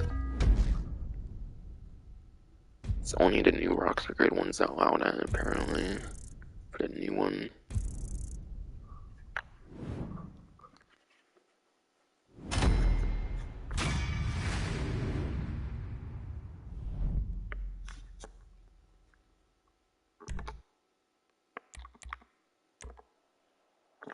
But of course, they're all unrelated to what I'm trying to play right now.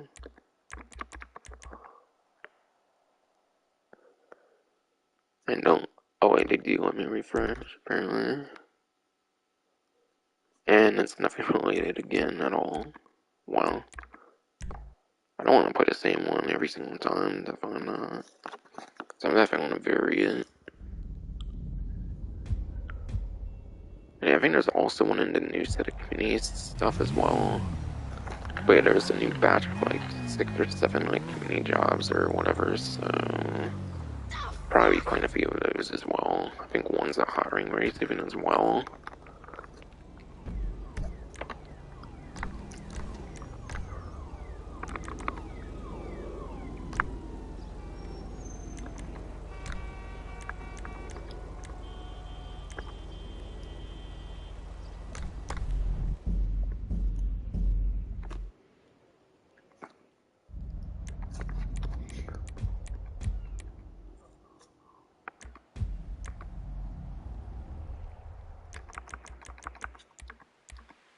Okay, maybe this is restricted because you cannot use it in the new ones. For the Everon, maybe it didn't say restricted in the past, but because there's the Everon now, perhaps it's going to be restricted now in these older ones.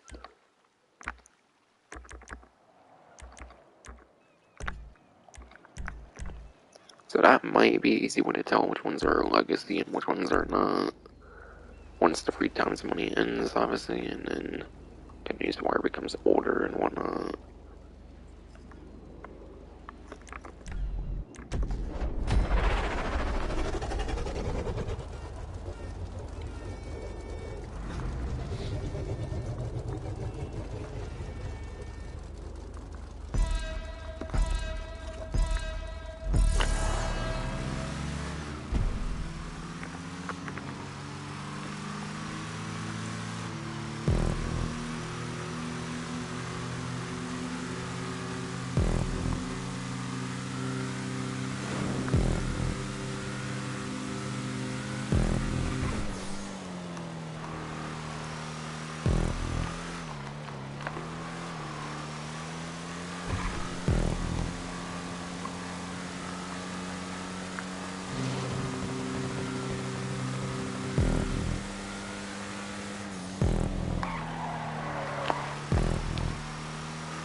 Alright.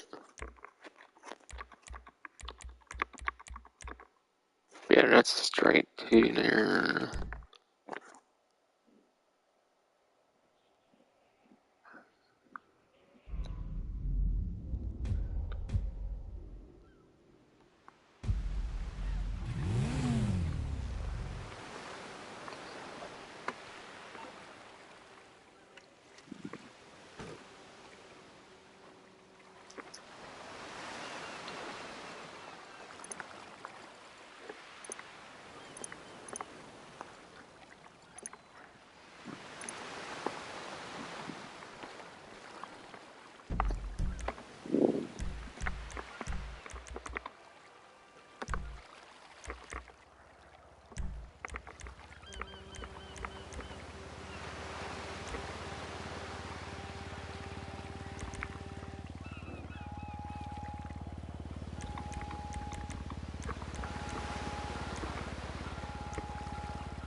What my quick spins are.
Right before a minute and a half, it looks like. Awesome.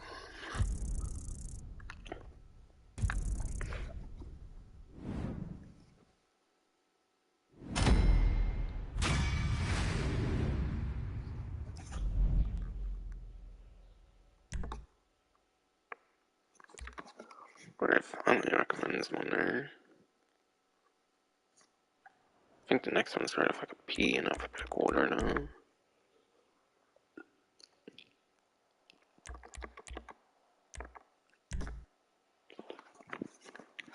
Trying to remember more where I'm at, so I'm trying to do alphabetical order here.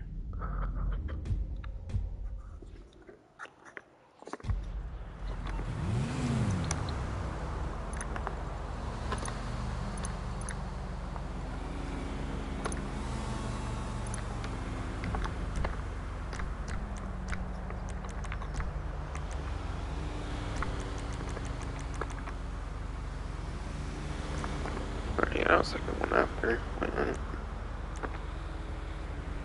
Because there's 7 new ones. Okay. 8 new ones? I'm confused.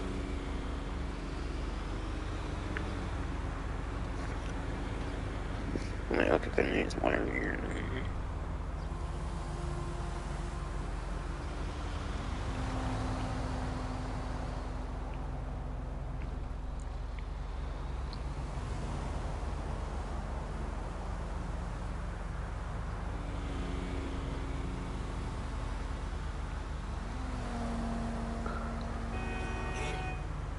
Looks like there is only 6. Maybe some were accidentally put on triple. That were older, I don't know.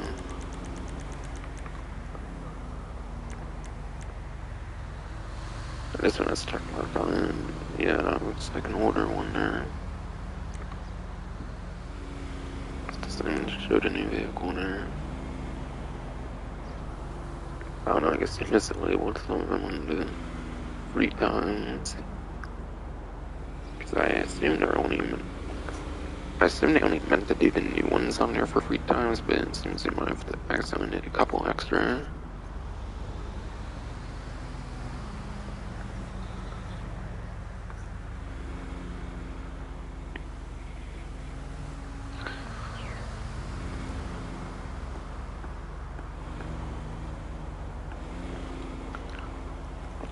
Yeah, it looks like it's usually at Peak Raceway and then downtown or something. There seem to be the two that are extra free times on ERP that are not meant to be. Since those do seem like a couple older ones. I assume they only meant to put the new 6 ones on the map, but there's a couple extras if you want to do those ones.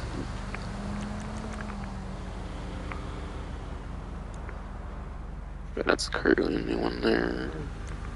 Okay, I guess I did mean to do something Schwartz next, then I didn't know that until after the fact though.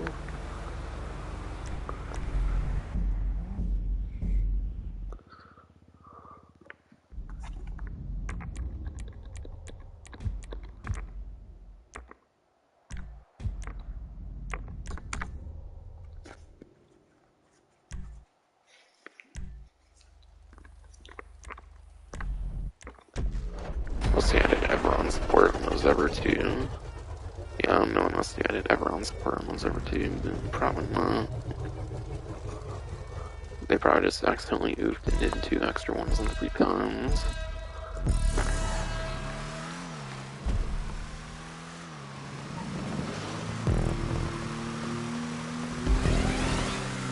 This one's thing is crazy short.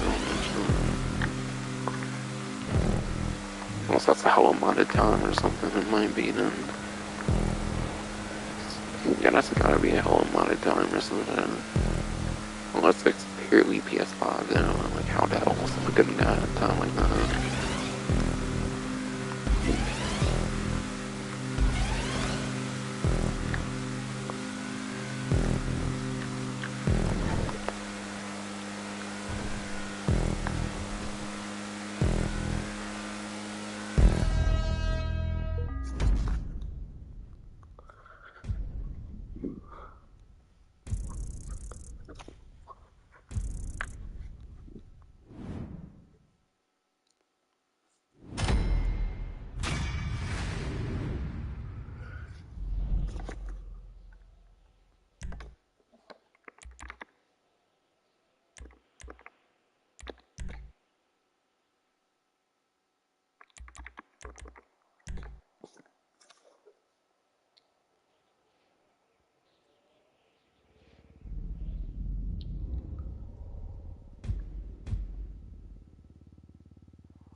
Alright, Trenchway next then.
Yeah, this one in 18 seconds, I fucking doubt that shit.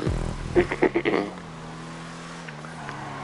it's in like 19 seconds, I fucking doubt that fucking bullshit. Definitely a modded time or some shit. Though if it's purely PS5, I really don't know if it's possible though. But I don't know, maybe it shares the time with PS4 as well, I don't know. PS4 would obviously want to be modded and stuff, probably at this point. PS5, I think it might have been jailbroken and stuff. I don't think like you could do that kind of stuff again on the PS5. I mean, very niche system, of course.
was like, it was the one I was on, right? But yeah, I am at the airport, not between Peru. Security is of utmost importance at Los Santos International Airport.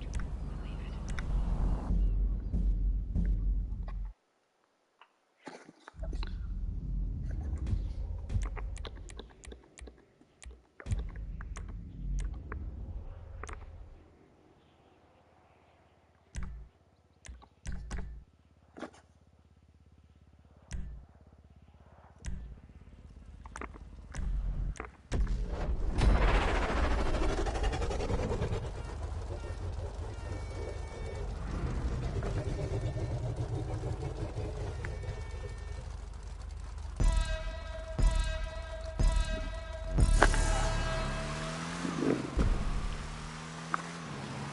This one looks like it's gonna be one of the long ones, probably one of the longer ones. I could probably one of there in here, or it just being whatever. It's not like no matter how hard I drive, it's not gonna be a world record anyways. All of them are probably modded to some extent or some shit.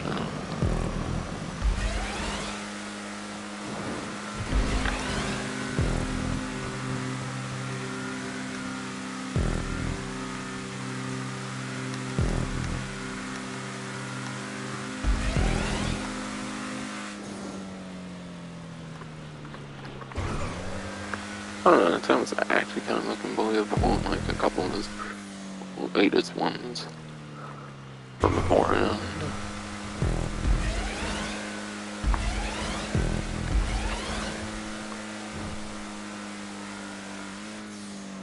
Your record can't be mine, bitch. You know, honestly, no. No, I don't know. Like I said, every single time was probably some sort of modded fucking time or some shit. You cannot possibly tell when there's a win, you can actually, intend on this shitty one here. I mean, you cannot possibly tell when it's actually possible.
Right, Vinewood apparently looks to be the last of these older ones here, besides for the two that were accidentally put on free times, it appears.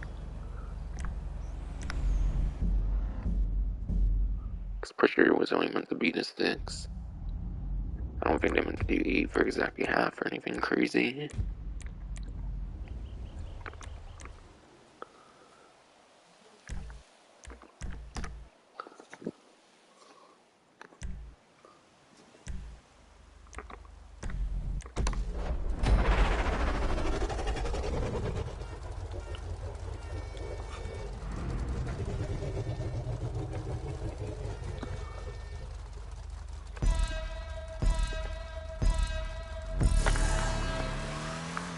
Alright, looks like a quicker one here with the 31 seconds. There's anything to go off of.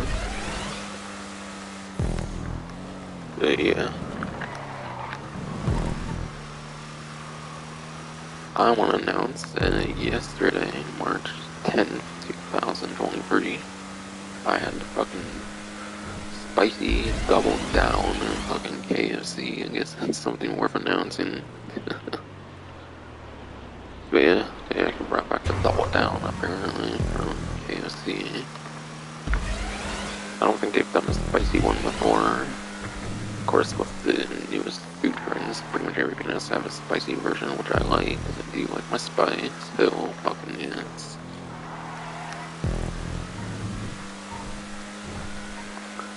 Definitely like my hell fucking spice.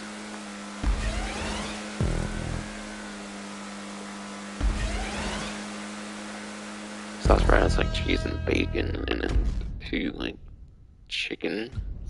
It's a hell of a fucking sandwich with chicken as the buns. That shit's tight as fuck. But Popeyes, the shame I'm getting though. I feel like KFC and Popeyes have the better chicken sandwiches, let's be real.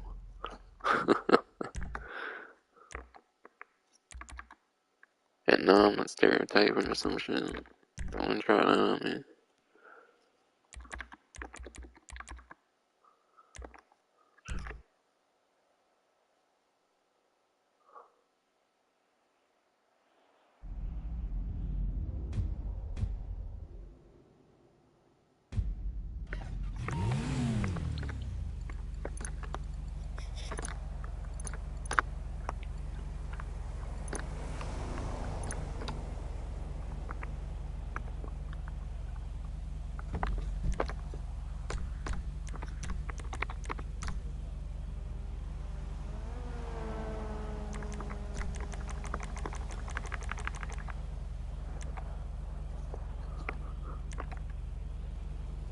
Yeah, last one there, I see Everon there clearly with the Karin logo there. See, everyone is a class A Hotring steamer, yes. Yeah, next I did a 2 that were mistakenly put on free times as far as I can tell.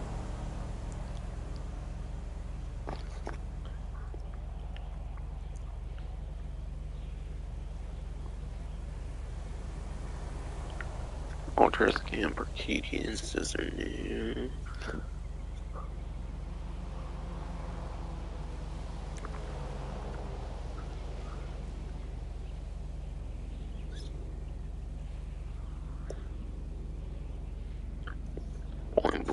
Bolingbrook Bowl, that's not clearly new.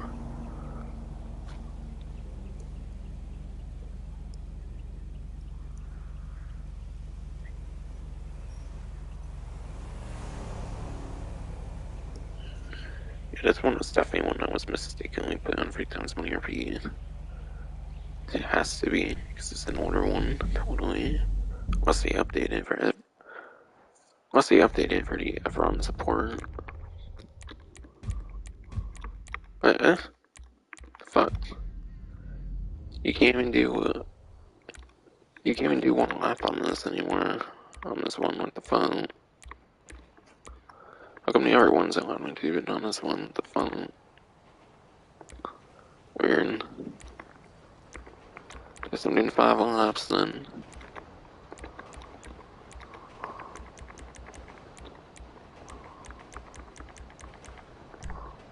It's kind of bullshit. They force people to do 5 laps on these newer ones. Or some shit. And this one isn't a new one. Yeah, like, look, I only get the option for the Hotring Everon. I only have a non-custom option here. And I assume on those newer ones you get the non-custom as an option as well. That only makes sense. Yeah, like what the fuck is that bullshit? They're forcing me to do 5 fucking laps on this fucking one.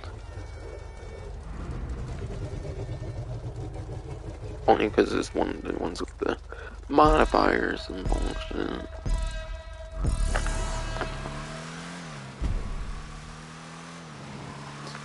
Oh my god. I really have to do this one for like 5-6 minutes at least. Oh well, whatever, I guess.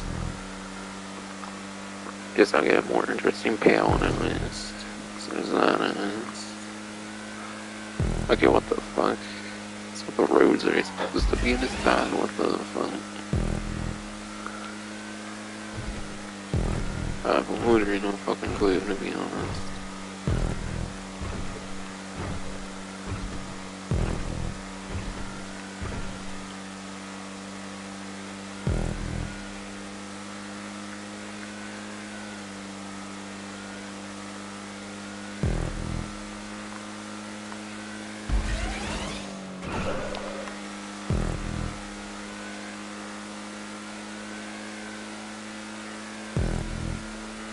why the road's so fucking bad on summer is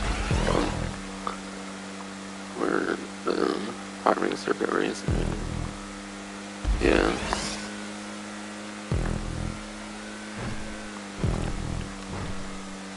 You fall right in the pipe and the pipe looks so appetizing. I don't know.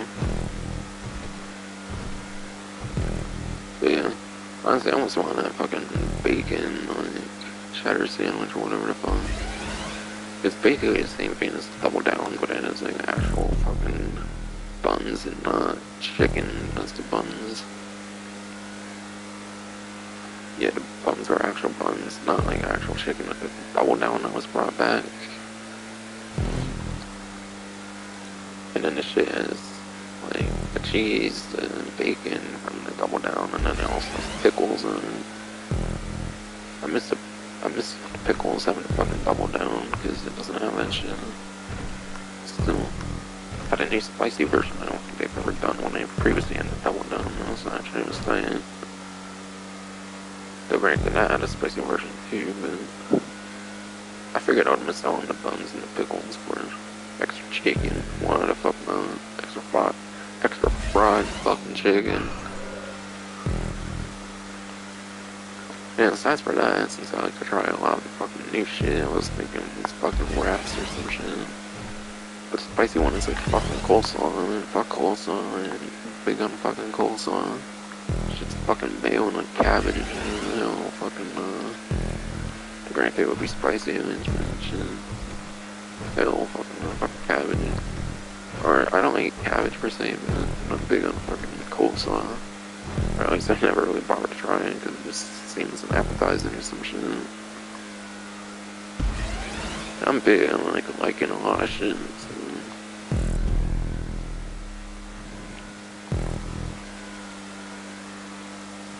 Few laps for like 3 minutes. Okay, maybe it will be more of an 8-minute race or some shit. Which will be a truer look at like the kind of power you can get on free times. And I want to say it can maybe like 40,000 at like most or something when you're playing by yourself and you play for like the maximum payout time of like on a race. I think it's like half of like a contact mission, like 8 to 10 minutes or some shit. If I remember right, I could be wrong. But either way, at most would be like double the time. I think for maximum payout now. If it were to be like 15, 16 minutes like a contact mission, but I think it's like 8 to 10 minutes for racing kind of stuff. I don't know why payouts are based on the fucking time in this game. That's kind of stupid though. Why don't they just make it like a general payout, like no matter how long you fucking take them? That would definitely be nicer if it, or like base down the amount of laps or something if they won't make it too overpowering or something.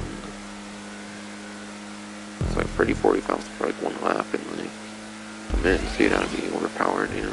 It's kind of.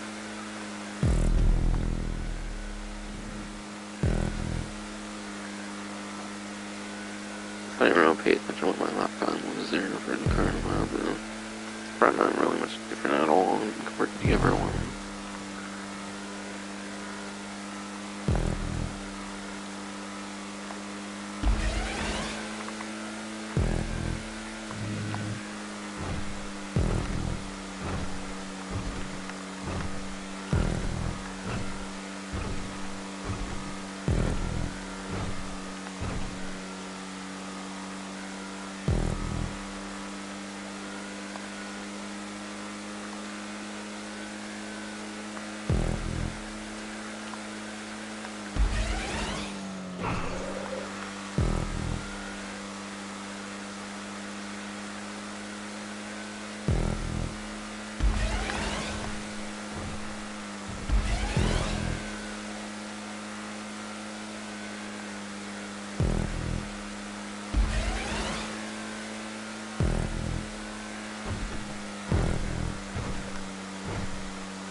was even less time than not, I don't know what maybe would have went wrong there, to be honest, but whatever.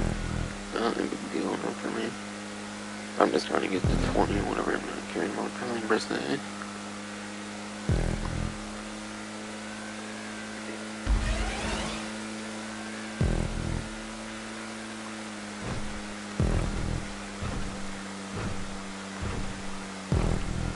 Yeah, for the ones I'm probably gonna have to redo for the 20, like, top 3 or whatever, fucking, I am gonna fucking do this one again, since it requires 5 laps minimum, apparently. I don't know if they changed this one or just got something like 3 times and stuff, or what, though. Honestly, I doubt this like older one would purposely put you on 5 laps compared to like all these other older ones where it's literally going to just do one. I don't know, it seemed like I had like a pink banner to it compared to like a more generic banner or whatever on like the lobby screen. I could wrong now.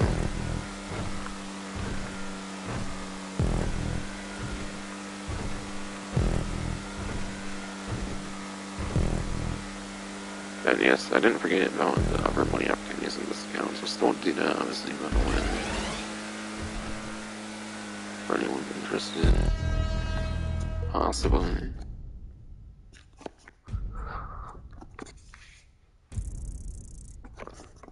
Okay, 29,000 for 30, yeah, that was kind of around numbers I was saying, in a sense.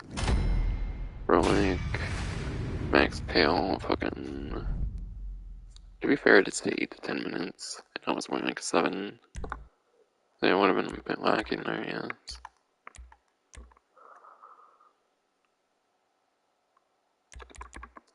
Literally just gave me the same one from before, weird.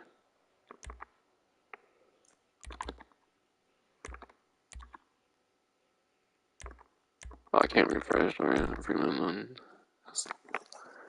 I do the other one and they mistakenly probably put it on there 3 times.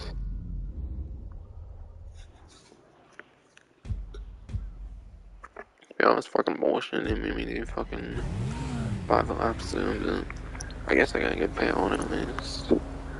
As this other one is really worth the time, which I don't. This one was much better.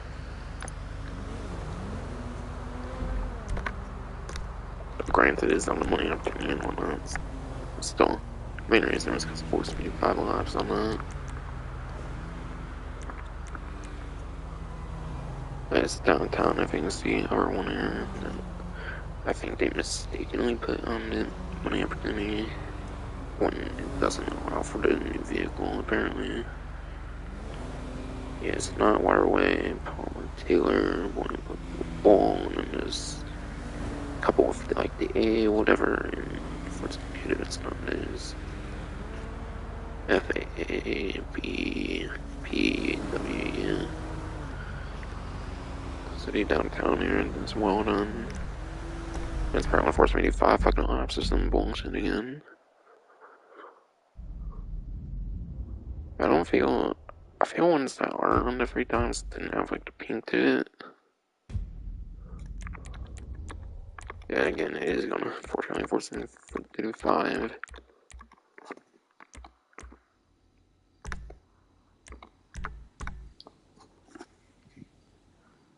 Would have been bullshit if they did that for like all of them, made you do 5 laps. It was not like that if you want to go for your 20 as quick as possible. Yeah, definitely wants of 1 lap if you're trying to do as quick as can be, and then you probably would want to, if you were trying to speed run it, you would probably have to just keep doing the same race again and again with their replay and whatever.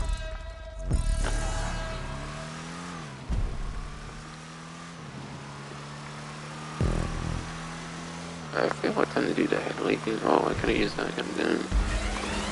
No, I feel I'm trying to do headlights, but Hotring City where it doesn't have the noise, that's right. I assume the other one when you were in. I don't know. And yeah, if this is anything like the new one, then I would think the new one might not be too customizable. Because I don't think the Hotring Saber has very many customizations, if I recall. I think it's actually pretty light on customizations, aside from like the most standard stuff. Livery is obviously an exception, but yeah. I think this Hotring is pretty light on like the modifications you can do. Might not be too much to modify on that.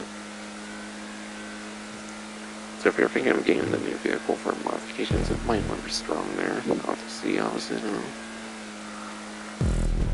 What the? Is that just a bunch of black? What flight were my vehicles going with the weird, I don't know.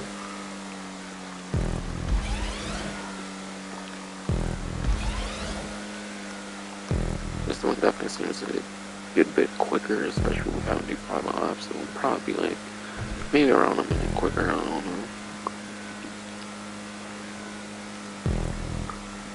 Seems more closer to early 1 minute and like midway to like 1 to 2 minutes, whatever. This particular one, or the last one.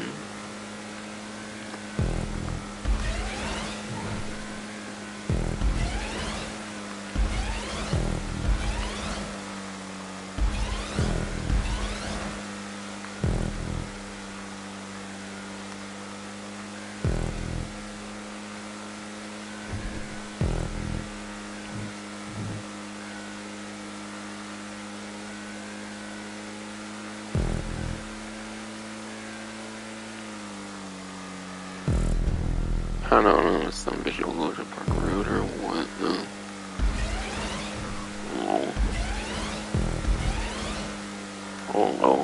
Indeed it is, I don't fucking know.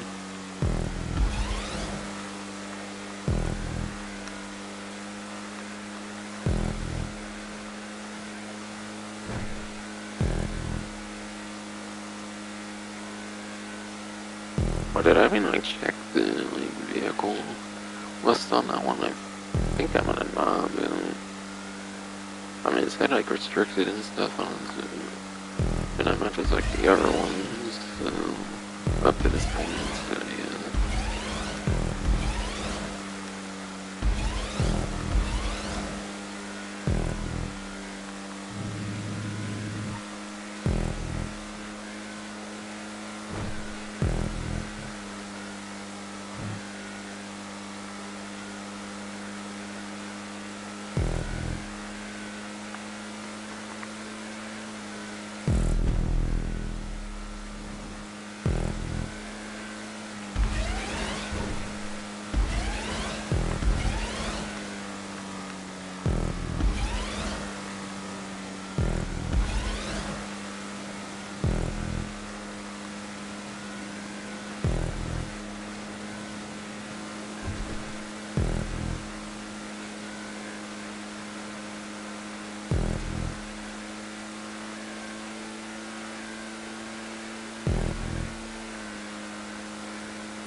That might have been an investment out there, I don't know. Frankly, but it's, wow, I actually almost hit that. Yeah.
like 22, coming out like 29, yeah. Makes I was fighting against some solid lane, let's just get some 4th and 5 laps on me pretty much. Besides for free times, of course.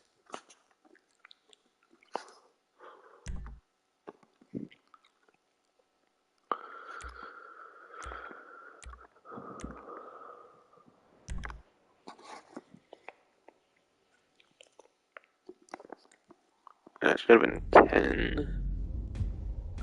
It assume you have to start from the beginning, and that previous instances from like years before do not count, I assume.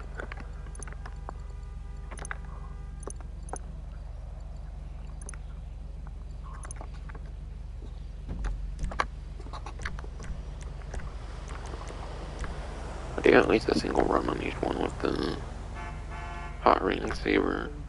Wait, that's a let me check first. I assume obviously previous instances do not count. The limited time vehicle and with a trade price, and come on now. I don't know why, but I do feel it's the first limited time vehicle they're doing with a trade price on it. It's quite scummy. If it has a trade price, I feel it should be available permanently. That way, those with not much time maybe can actually work on the fucking trade price for a couple weeks instead of like one fucking week, but whatever, no.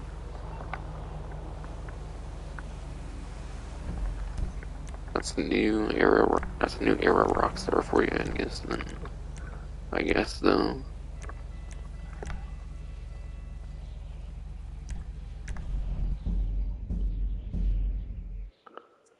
But I think people claim that there's actually a lot more lap time on these new ones compared to the old ones.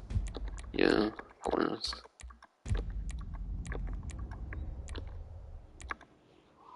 This one is restricted too. Whatever. I don't know. Maybe it's just because it's the very certain sport cars, and it's not just because it's just Hotring Saber or whatever.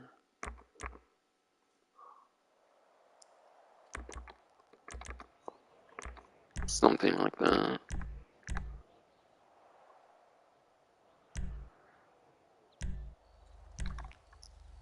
Wait, there's a stock Everon there, for example. Okay, I kind of want to see the liveries down there real quick. 2 Redwood, 9 for Cuda, 27 Youthful, 4 Tom Tires, 18 Patriot Beer. Where did I make the livery? Chasers, Bear Shotguns. 6 Lucky Plugger. 54 Device. 9 P's and Q's. 1 Air Hurler. 14 Beam Machine. 9 Pumpkin Space Ranger. 5 Jot Cranley.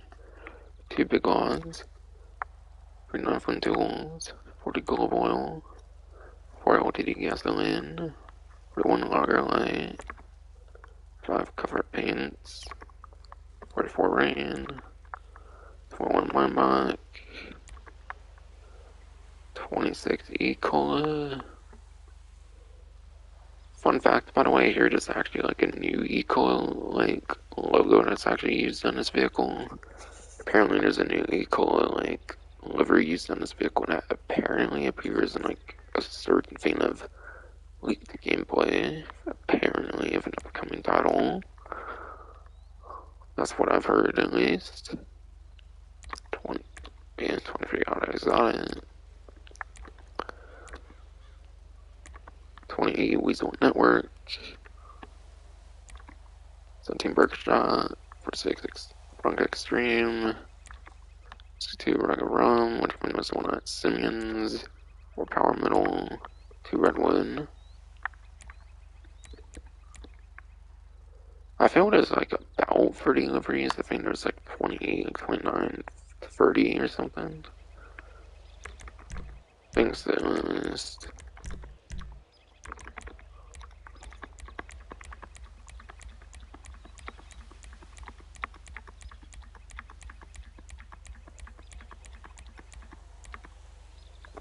Okay, I seem to have counted 28 there. So yeah, just like the Hotring Saber has a pretty crazy impressive amount of liveries on this vehicle. It seems. I think Hotring Saber had like 30 around release. So it seems they kind of repeated that with Hotring Everon here.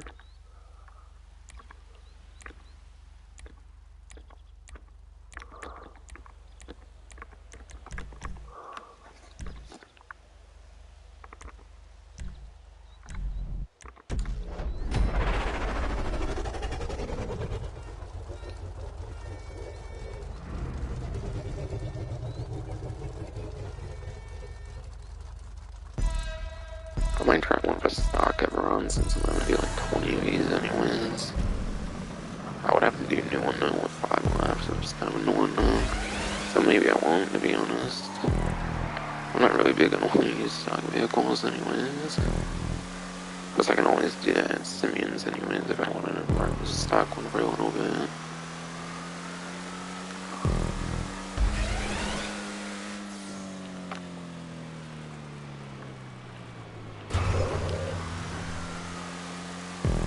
Yeah, if I want to further these new ones do have more lap time, apparently that's the case.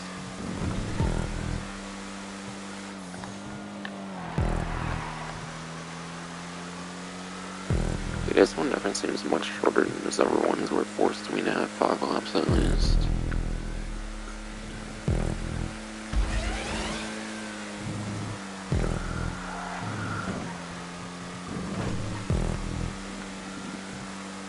I'm trying to think if I really feel there's more lap times or not. Like people were saying from what I saw in like a YouTube video.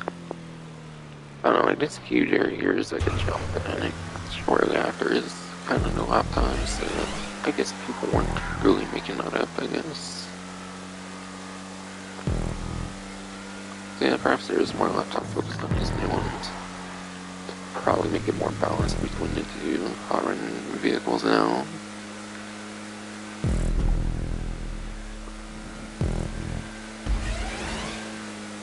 This race definitely don't seem as long anymore, if it will definitely know. At least on this one.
Oh shit, no, come on. Fucking guys, spin out again.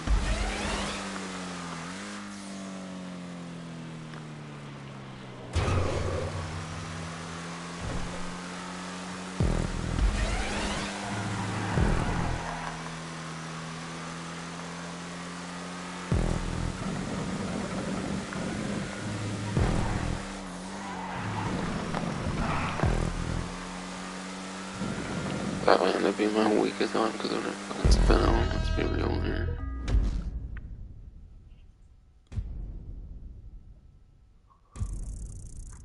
Okay, 12,000 on that one, okay. That was definitely significantly shorter for one of the 2 older ones there. It's this particular instance. There's kind of one stuff pretty fun on that one, I don't know. It's kind of hard to review all these different maps, I feel, for like races,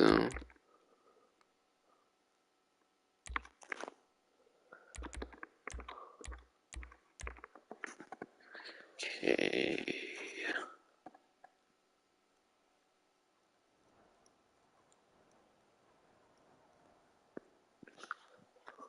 I don't see Arcadius on there. Okay, rerun then.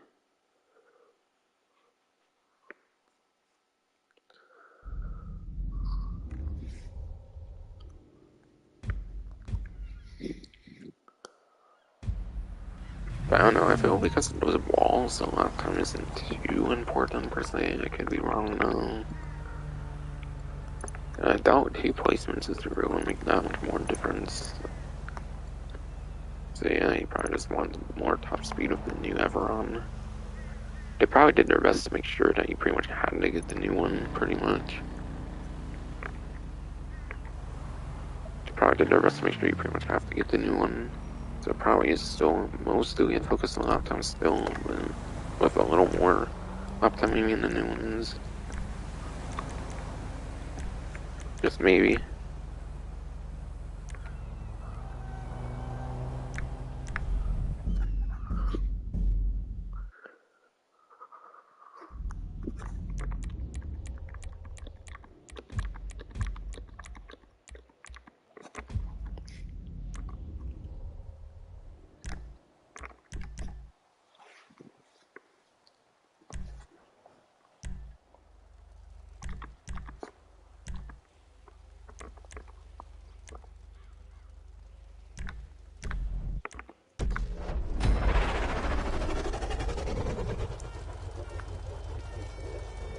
The arcade is just like that one like area with the office and shit.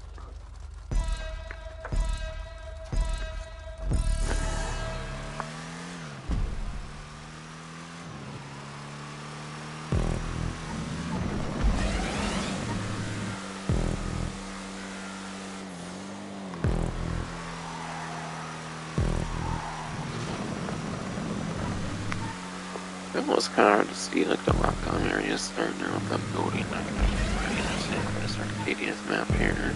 If the buildings act as kind of like obstructions here, I don't know if it was.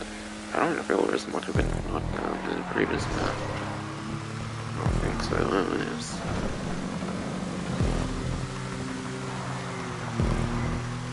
I thought this one's gonna be like a minute per lap or some shit, bro. So I guess this one's more on the longer side than the previous one then. It's whatever now, I'm not really care too much. I just really want that fucking trade price and so I'm complaining about it right now, kind of. With my bread arrogance. Guess I can, I'm just complaining about it, really.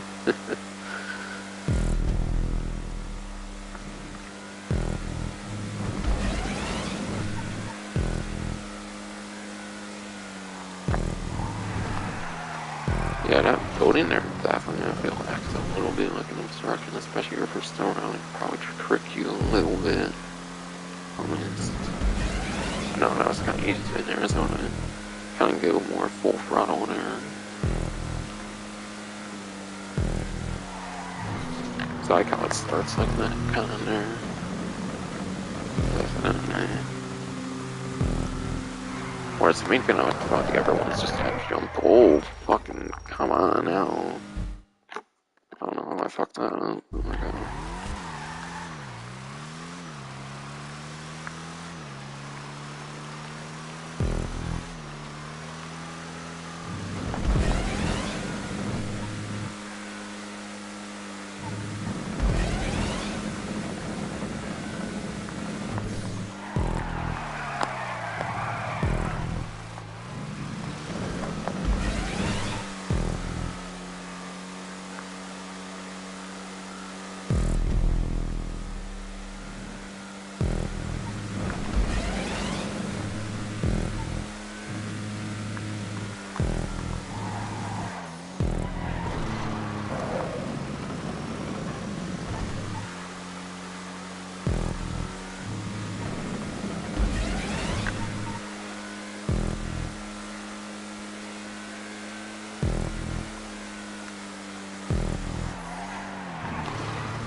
This president up there or something again. Like one time over later on or whatever.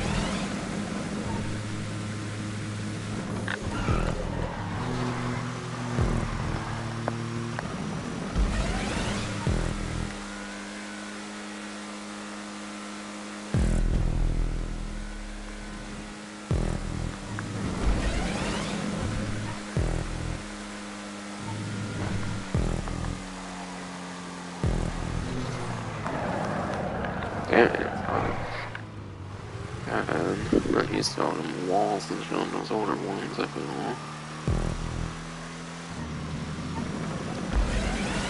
I already kind of forgot, honestly. Like, those older ones had a lot of them wall things, but I don't necessarily think so.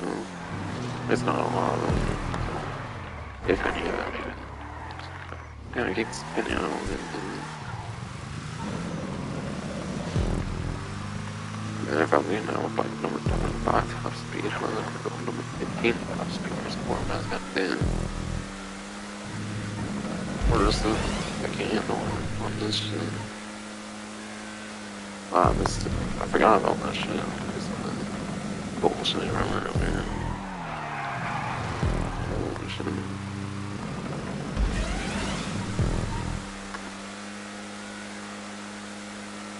Please give me one last good fucking lap, please. Cockstar, one. And yes, sir, Cockstar, because they're going to take the vehicle to March 15 for the new Hotring Everon. Or not Hotring Everon. For a bunch of Karens actually giving a shit how long people get access to the vehicle or some shit. So there's a bunch of fucking Karens at the vehicle manufacturer.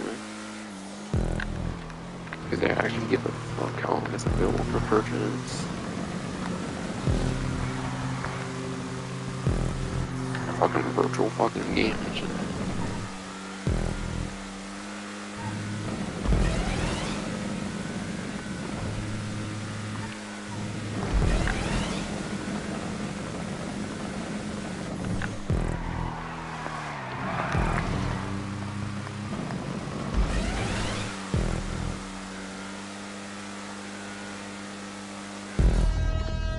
Well, yeah, almost minute two. I wonder if I can actually get a new record with that Hotring Everon on here.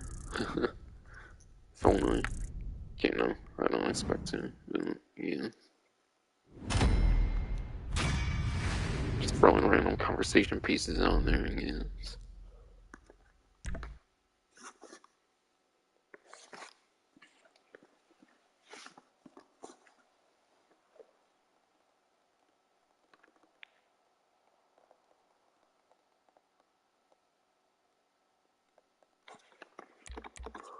It looks like Bolingbrook might have been the next one here for these new ones.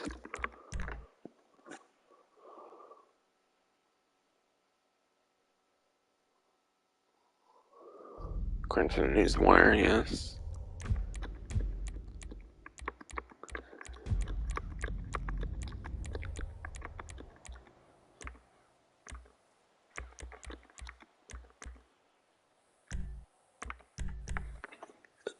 And it's really, kind of really fucking bothering me that you have to fucking do 5 laps on these.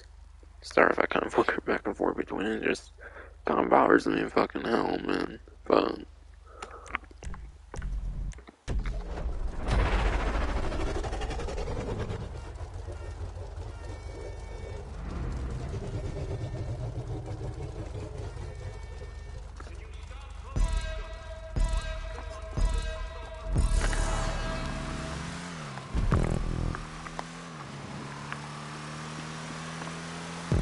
record 11 seconds. What? Oh damn, this is a short one. I was like 9 checkpoints or something.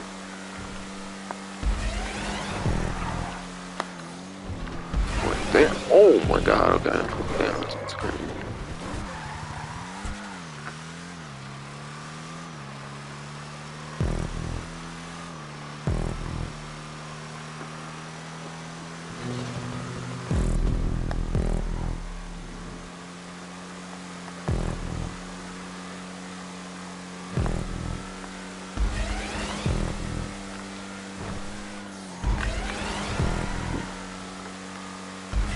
God damn, they put this in narrow fucking spots, I feel.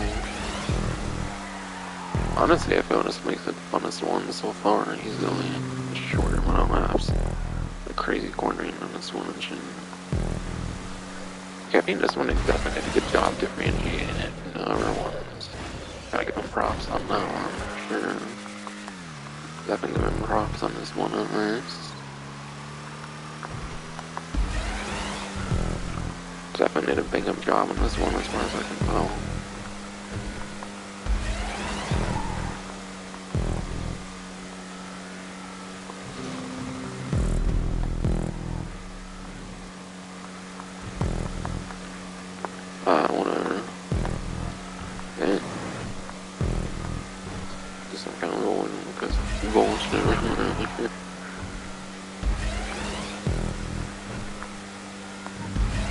Oh. Oh.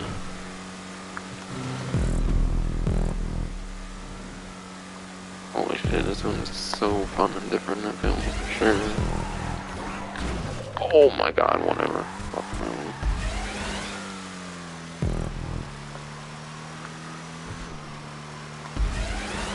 Sounds pretty hectic, even with just one player. Goddamn, you can do this with like 30 players, you can on your typical one. Goddamn, 30 players on this shit would be hectic, no. I feel. It's like buy a bowling book, because I guess it makes sense to be crazy. When it's buy a bowling book, penitentiary, whatever the fuck.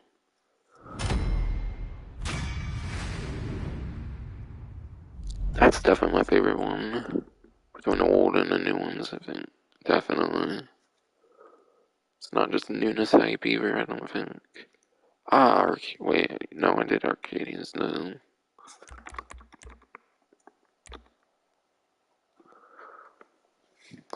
Okay, FP, and then, yeah, Waterway, right? Seems Fortune is next then.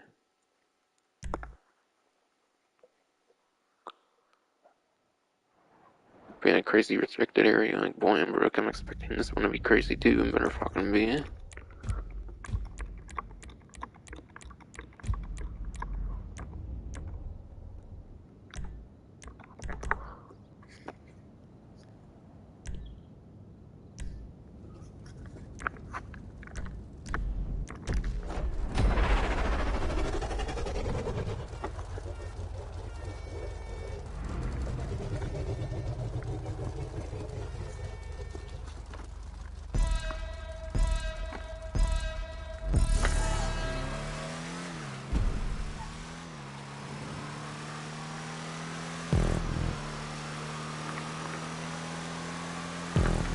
Okay, 19 checkpoints or some shit, like almost full minute one again.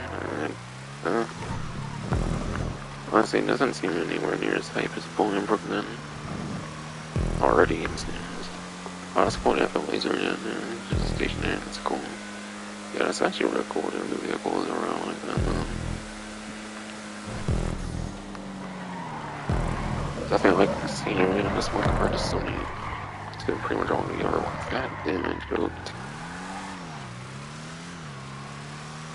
Probably because I'm too distracted by the fucking scenery now, dude.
Damn, I fucking moron crawling around. Oh my fucking way and shit, you know?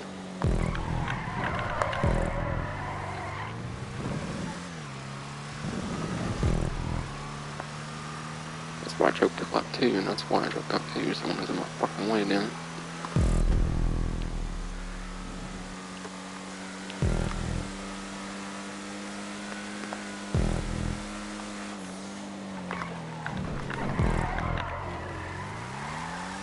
But shit, that corner is crazy.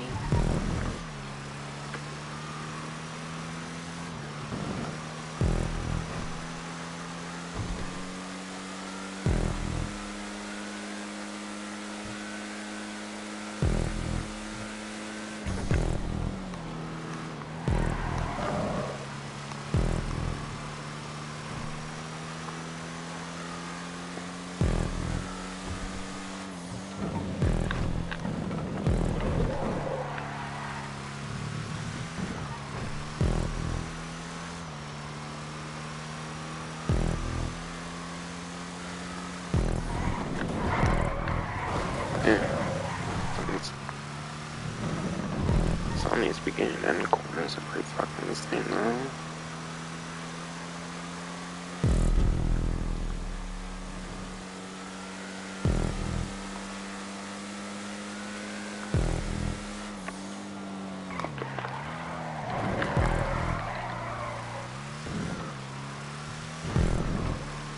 Right, bus I took that shit and brain that to council and shit, but yeah.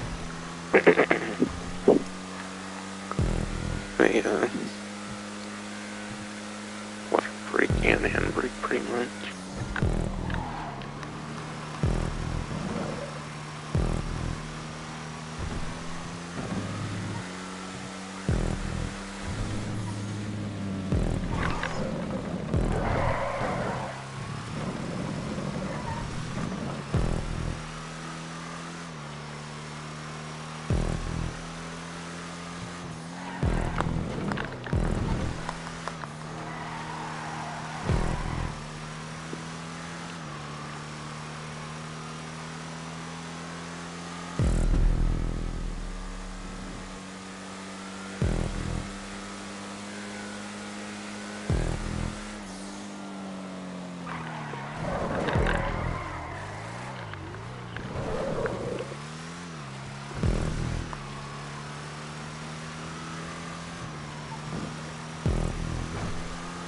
If I can swear down that first corner is a fucking bitch,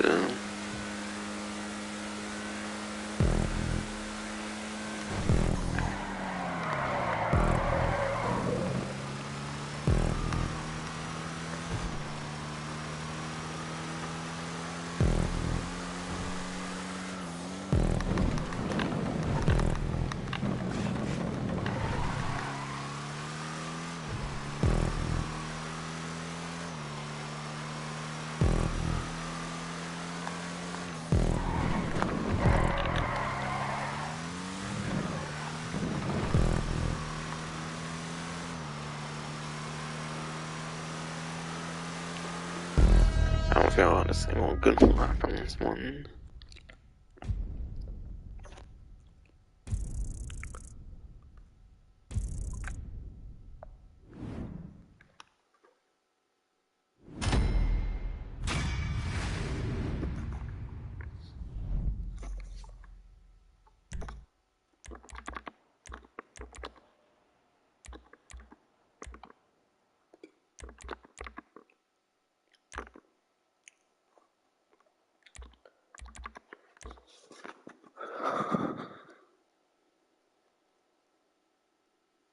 Okay, I think I need Palmer Taylor here, so I'm gonna go Freeman phone and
we're at 36 seconder on the quote-unquote world record.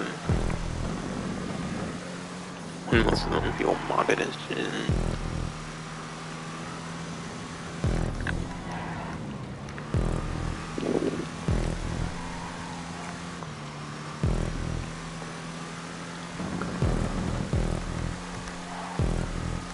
That feeling so out of the corners is like boiling proof and doesn't have like the obstacles of it now, which is pretty lame now.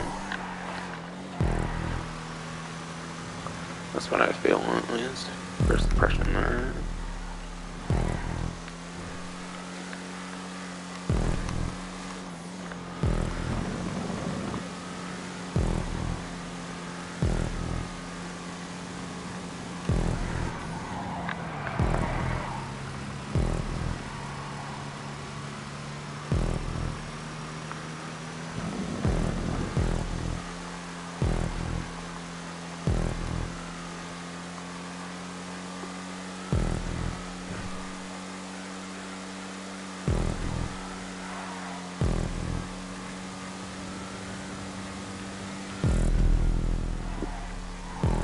Oh wow, made some world record potential.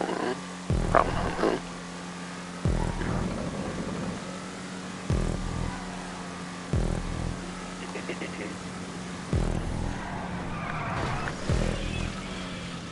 Oh.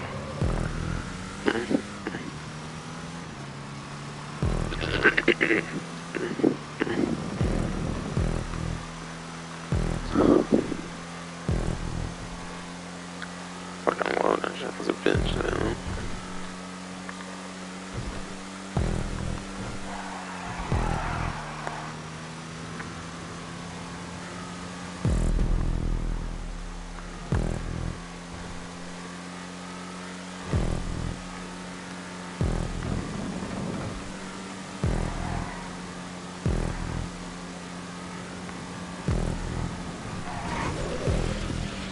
Yeah, that's too fast, especially compared to bird lap, I would argue.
Alright, 12,870.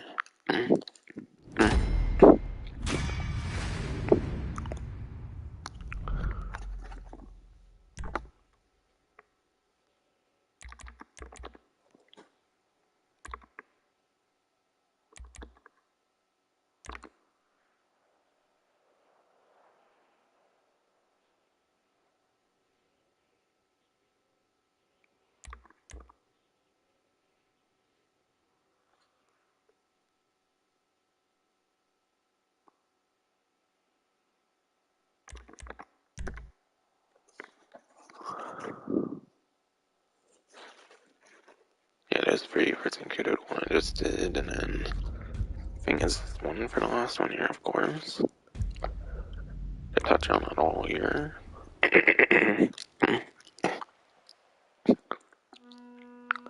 Touch on it all here, indeed, yes.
guess I didn't have to follow them, so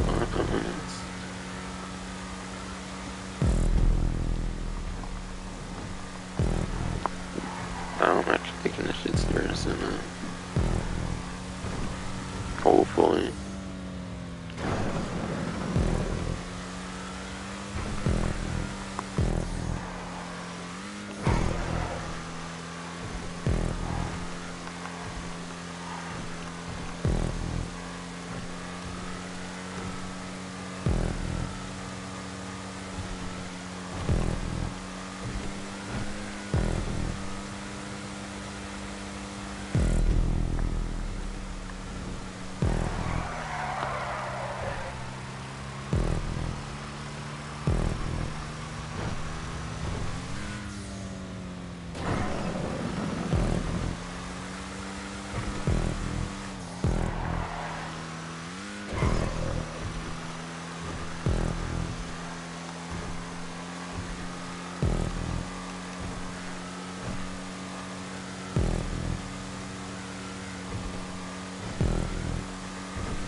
Okay, that was absolutely not intentional, I swear.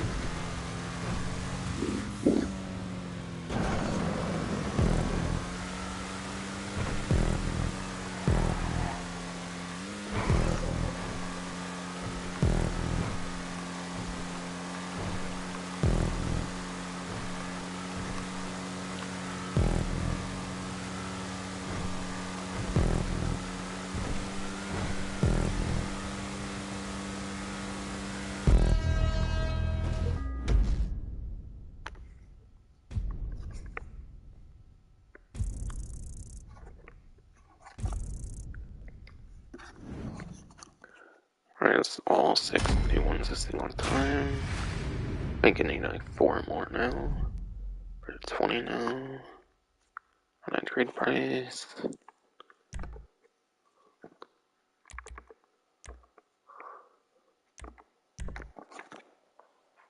And I need a non-times money there so I can do 1 lap.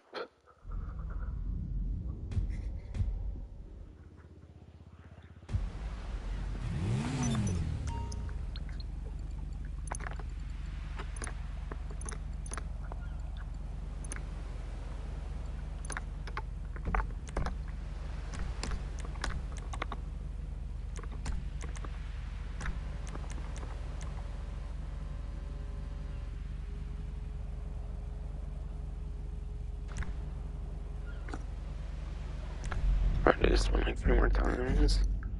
And I did community stuff then. Because I think there's one for community jobs. I want to try and see if you can do it or not. Like, yeah, it's non-times ones have blue.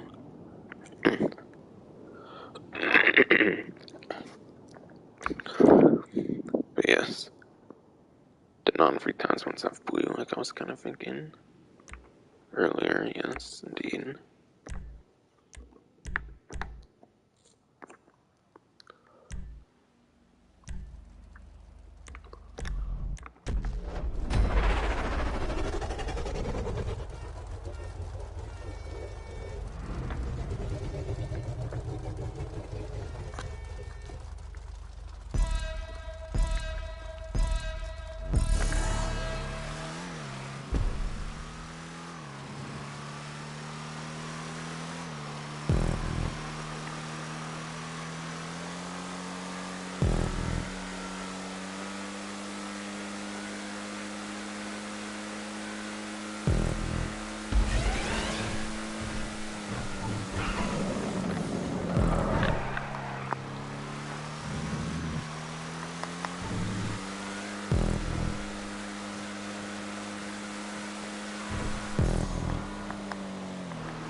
And I assume replays count. Assume this would count as a second one. For the current strategy I'm utilizing right now.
Okay, this will be my last one for now.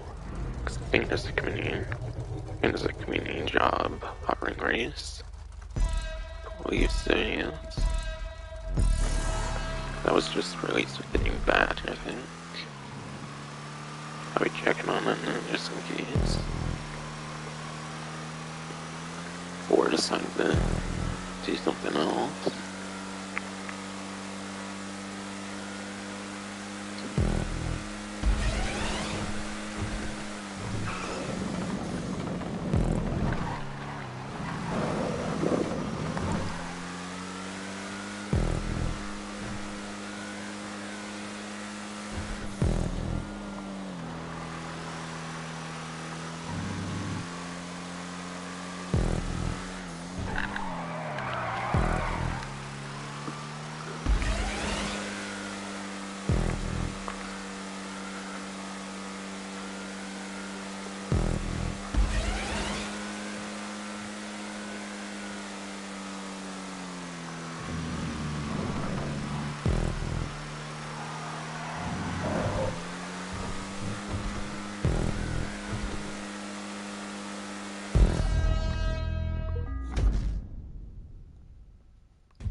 Yes. There is a command job known as Hotring Super Speedway.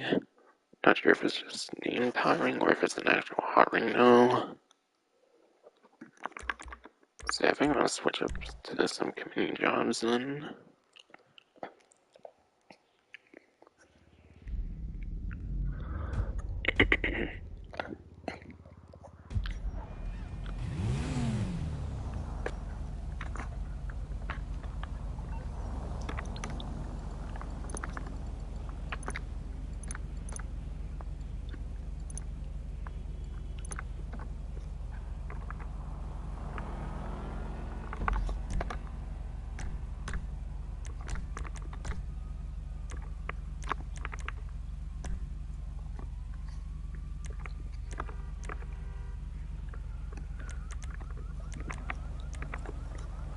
But yes.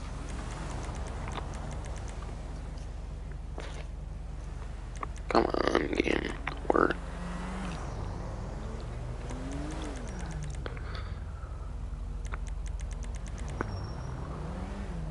But yes. The new community jobs this summer around.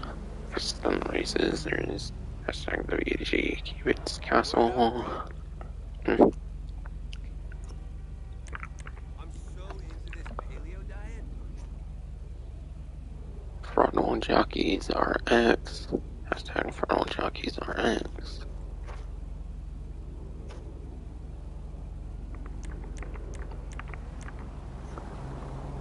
Crash Race Rainbow.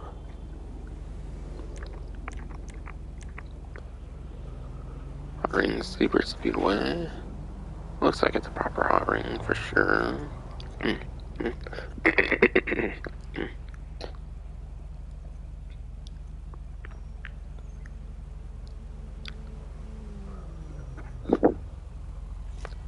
Looks like a proper hot ring for sure, yes.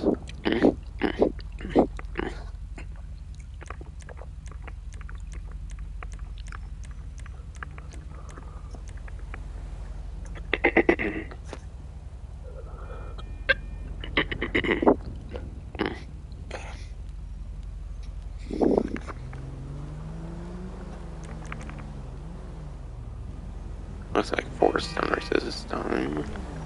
And yes, that for sure looks like a proper hot ring this time. For sure, yes.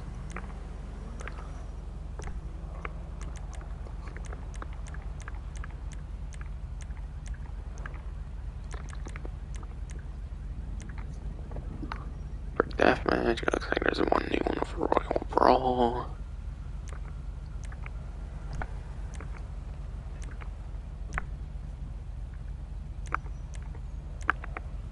And last team standing, I think, is 2 with shoots and splatters and Thanks. I don't bowl anymore. RPG versus Insurgent versus Train. Apparently.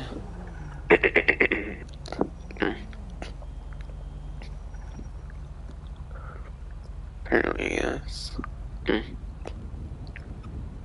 Apparently, yes, indeed. Shake fucking throat, damn it. Hey sis, how's things?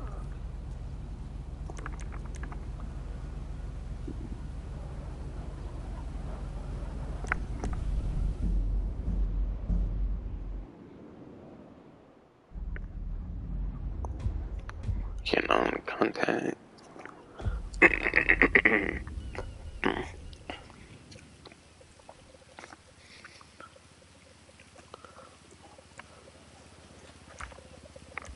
On contact default, not everyone matters, so no.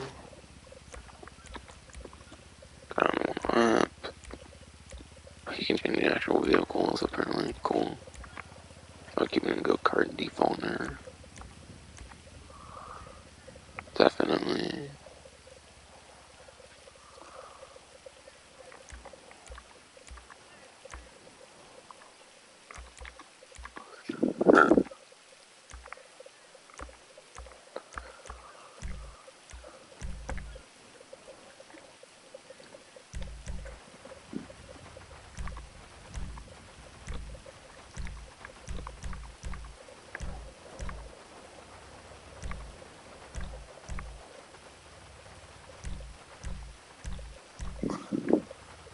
shit.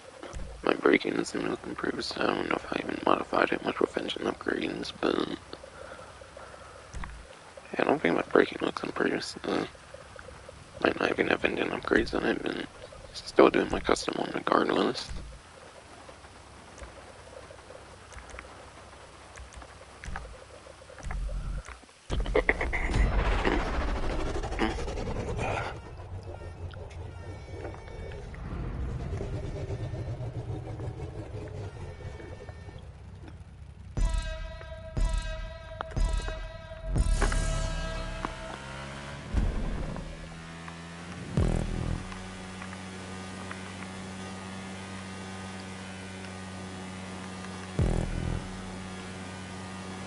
But yeah, looks like a minute long and stuff.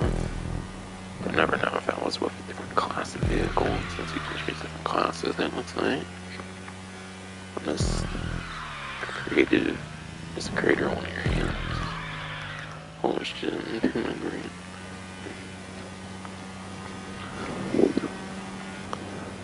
Fun fact, I mean, it's actually my first go-kart race I'm doing in this game now. Fun fact.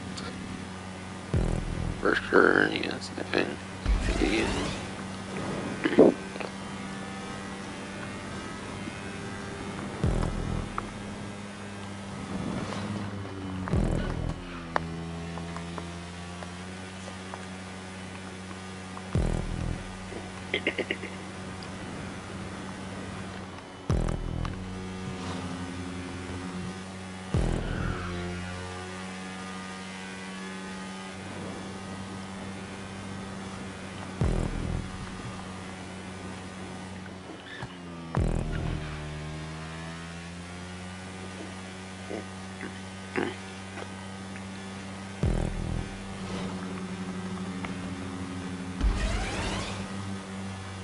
Oh, what is like beneath the ground? I'm not sure, actually.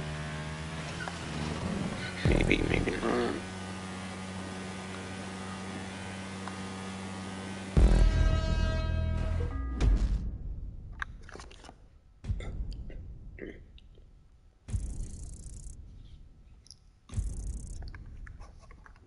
Also, 540 on double, I guess. Okay.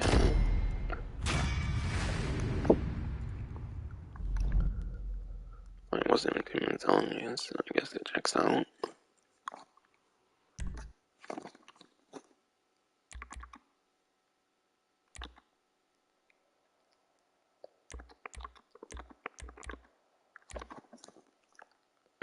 Okay, I don't see the Everon had the weird character tunes, I guess that was Freeman done.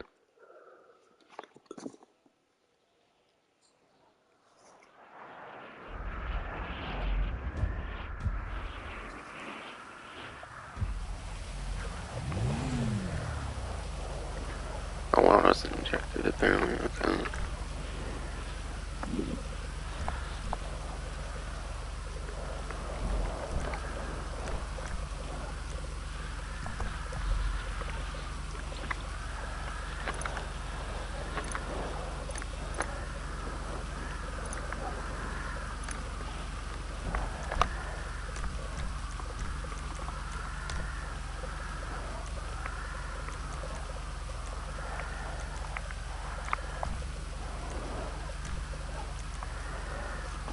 I went to the wrong thing there. Whatever now.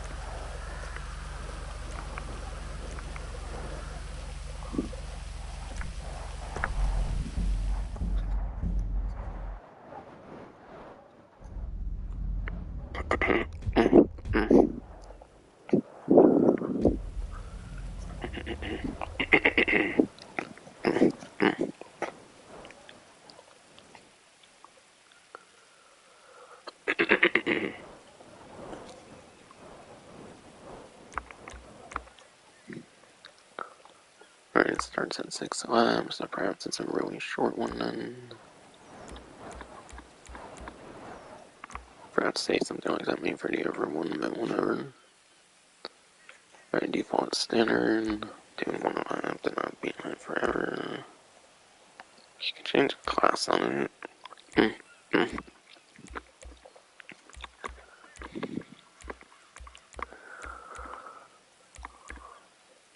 Definitely want to default to sport for sure. Be at a certain rally-ish vehicles in sport. If I recall right, yes.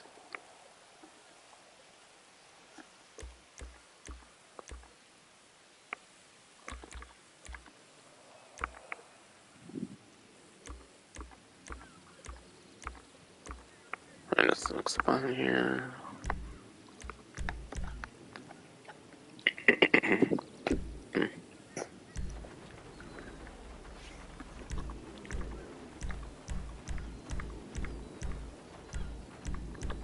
Okay. My only custom I can use is the Common Safari, apparently. And defaults like the Common Safari, Flash GT, GB200, and Easy Sport on this. Sentinel Classic, Sultan Classic, Tropos Rally, and XWA for those default ones. Yeah, the one custom here I own is a Common Safari because the weapon upgrades. So that is clearly what I am doing here.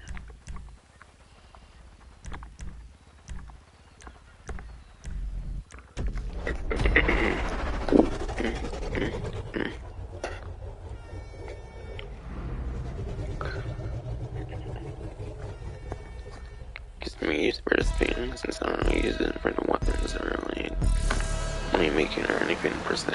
At least, cool.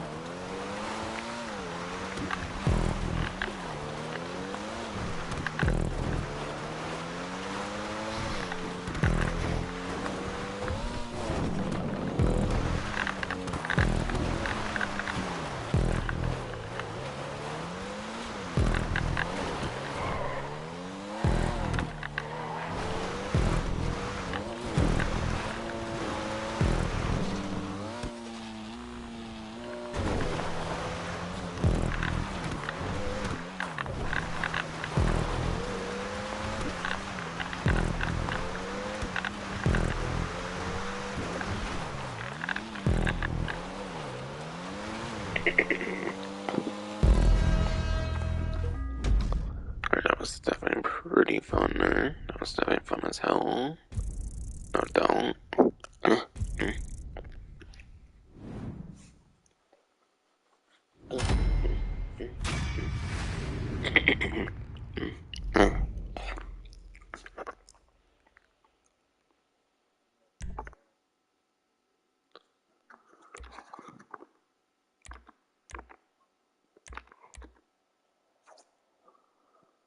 Alright. Crash Race Rainbow now.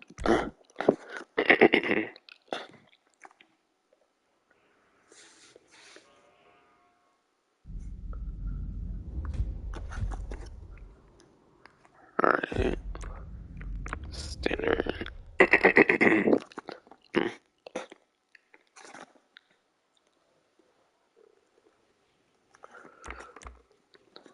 Standard default. I'll probably take that one.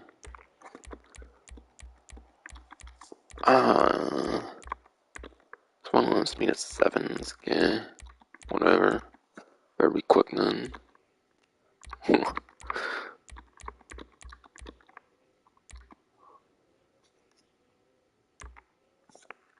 Forced supercar class.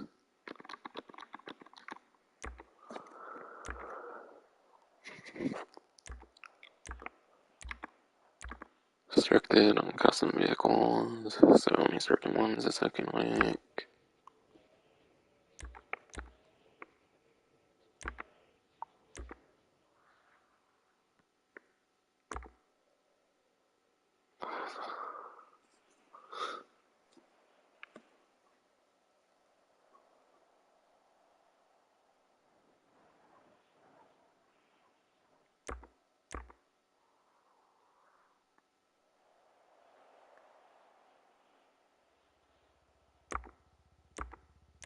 Yeah, I think it looks right from here then.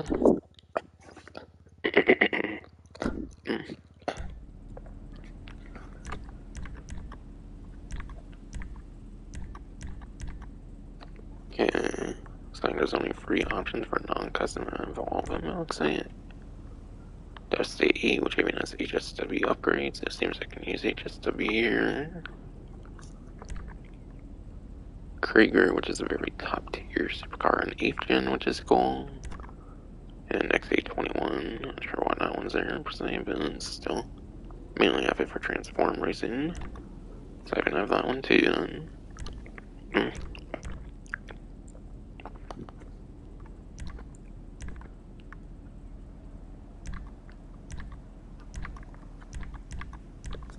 Definitely didn't make HSW here for Devastating.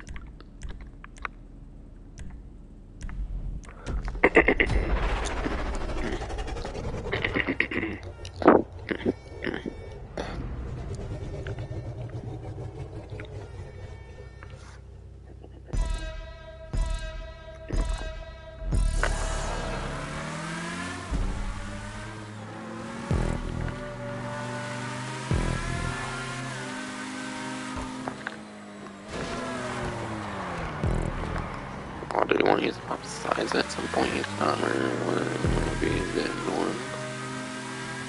Again, it might not be as bad as I was thinking at first.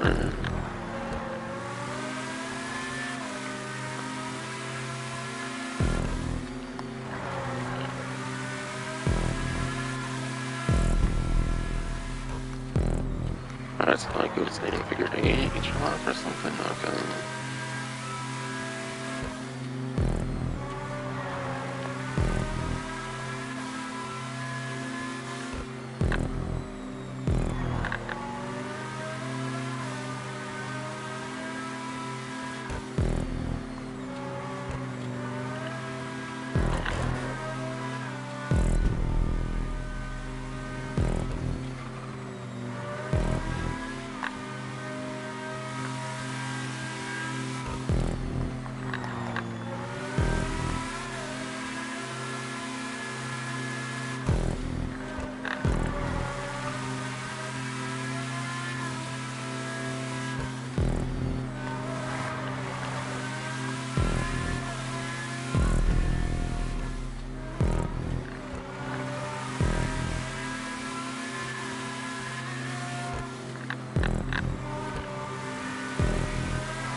Actually, I kind of trouble there near the end.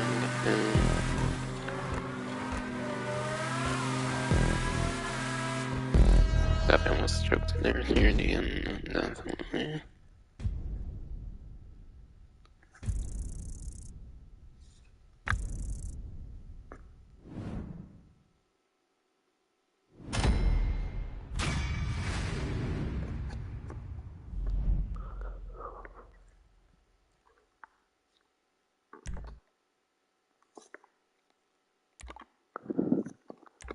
Alright, last but not least for the stun races, hiring Super Speedway.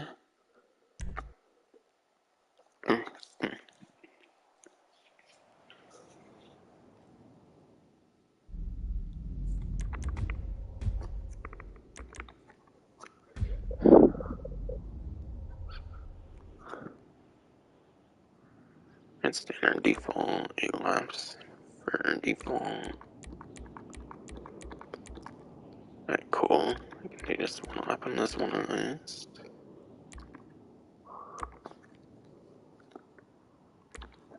So it's pretty much gonna cost you one. I'm going default sport then, definitely.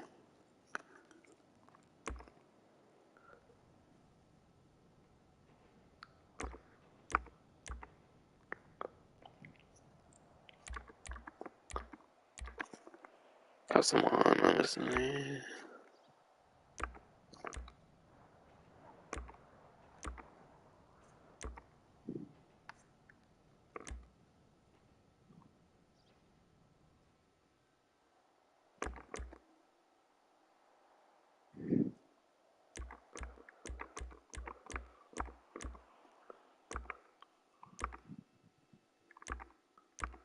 XW mods on.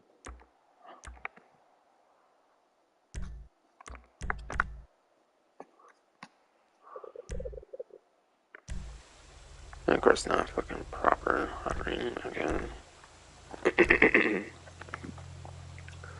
Could do Hotring here if I want, but it's probably not gonna count towards it anyways. If I can use all this other shit anyways here.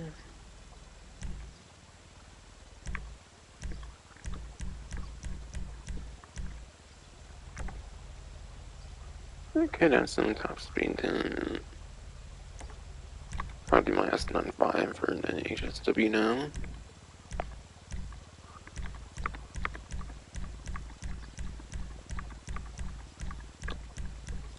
Wait.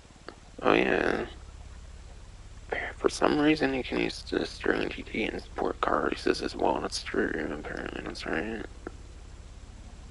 It's never top speed focused though, like the Banshee now. Kinda want to go more proper sport car. Yeah, it's interesting that you can actually use Sterling GT in sport races too for some reason.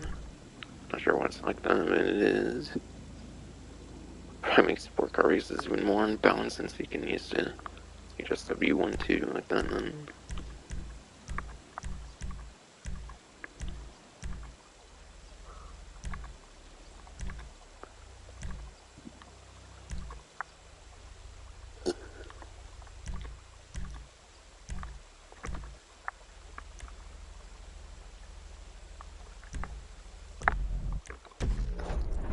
Maybe that's 95 just for HSW here.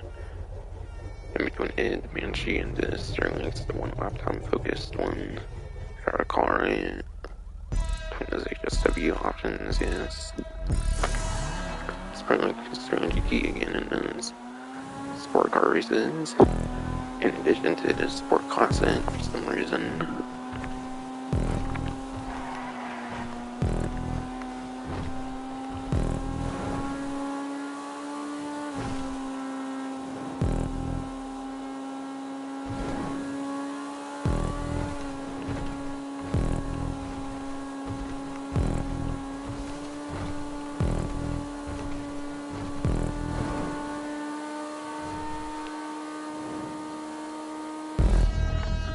The top speed one there probably benefited me greatly.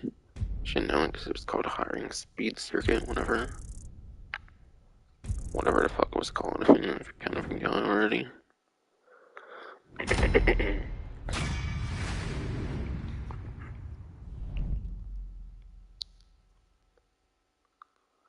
eh. Honestly, for me, that was probably the most boring of them just because it was more hot ring. No, it's already playing a little hot ring now. Except not proper hot ring at all. Then you could use pretty much any vehicle you wanted. But oh well. Oh well, I guess. Yeah.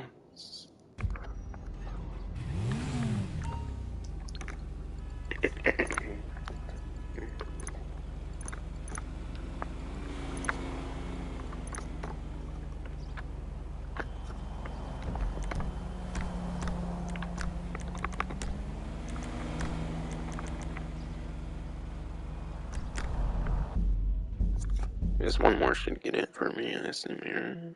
I think I've done 19 already. I go back to my typical grind here then.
I wasn't paying much attention for a moment or two.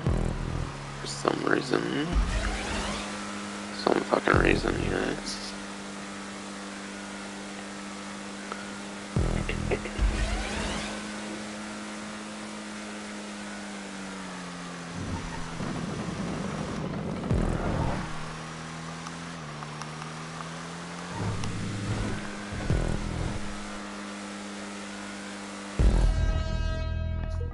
But wait, barely seemed to impact my time. Barely seemed to impact my time at least. So that's good. That's definitely good, yes indeed.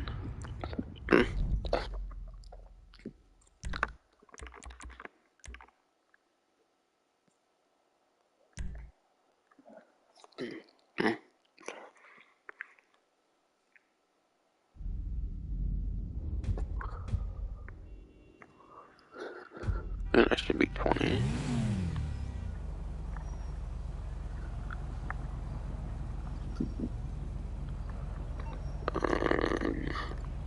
Would it have told me if it was 20? I don't know. What? Hold on.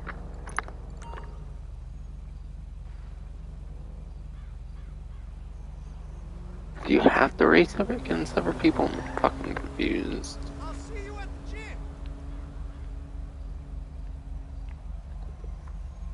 You coming over later tonight, honey? I don't know. Maybe replays don't count. I don't fucking know. Try 2 more times, I guess, then.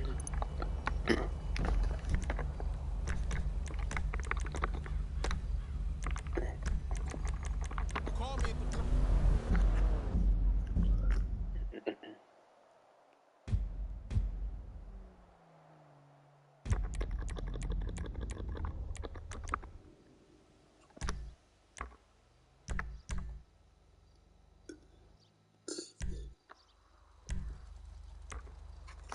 I don't know, maybe I set the pink banner for it. I don't fucking know. Because that might indicate the series and not just whatever Hotring you want. I don't fucking know.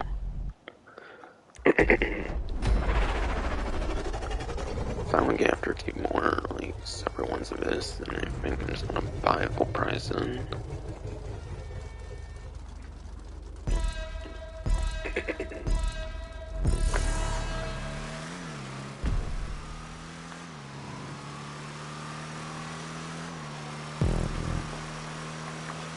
That has anything to do with doing the same one on the road. That has anything to do with that, though.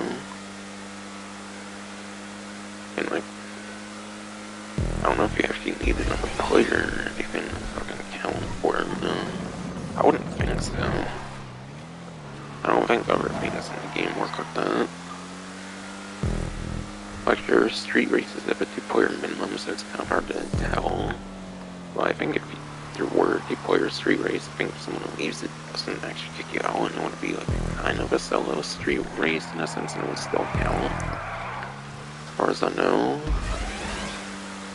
I don't even fucking know.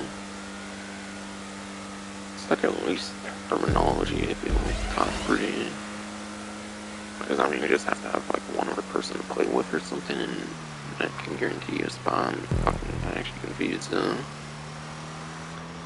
if I don't get after like 2 more, then I'm probably just gonna buy it full price or something.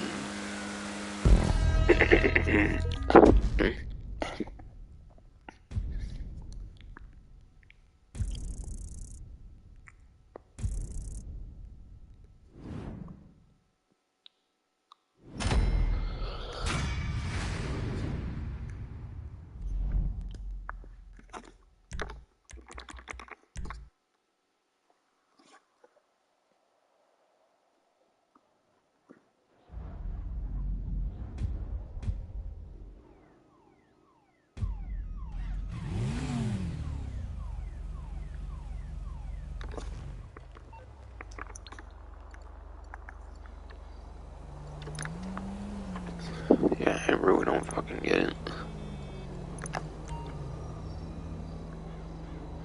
I don't know, maybe they're forcing you to do the ones with like fucking 5 laps or some shit. Which is fucking garbage. They shouldn't force you to fucking play ones with 5 laps. Have like the pink banner. For 6 actually allowed to use it, and then the 2 they mistakenly given them as well or some shit.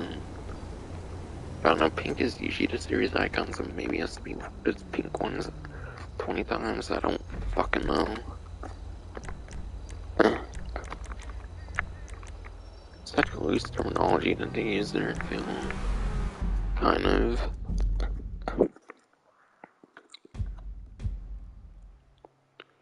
So like I might only really have like 6 to 8. If it does have to be those pink banner ones. But fuck doing 5 laps per fucking one. Fuck that shit. Sure, there's ones that was only like a couple minutes long, but fuck doing that shit. I should be able to do whatever one I want as long as it's fucking Rockstar created, I feel, but whatever.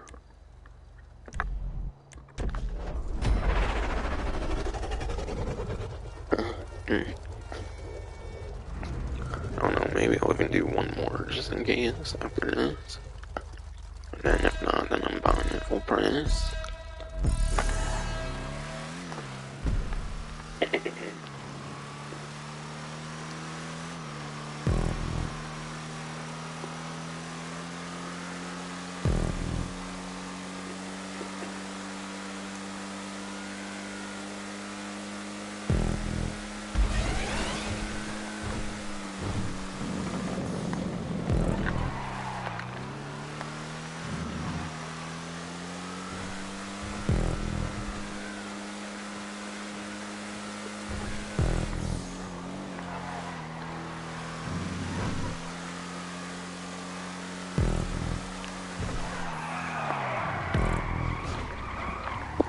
Seriously, what the fuck? That's it.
I think it's this, right? No.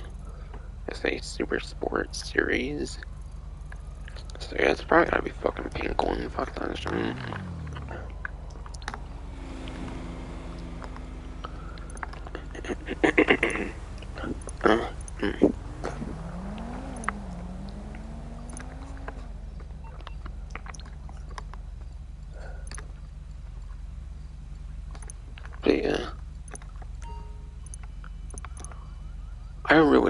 fucking no. Do you need at least one other fucking player? Or do you need it to be all fucking ones with the pink banners? Or like, what the fuck, though? I need to It's smoke probably gonna something. be like the pink thing, yeah. So since I was doing ones with like blue banner for the most part, I probably only have like 8 at most towards the 20. Fuck that stupid trade price then. I'm just buying into fucking out on.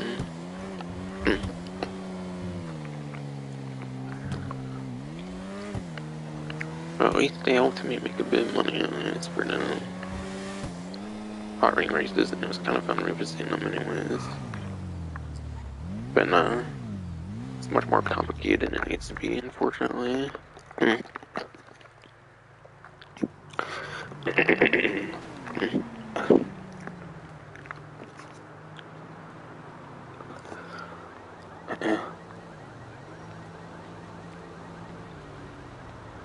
Yeah, it's fucking dumb though.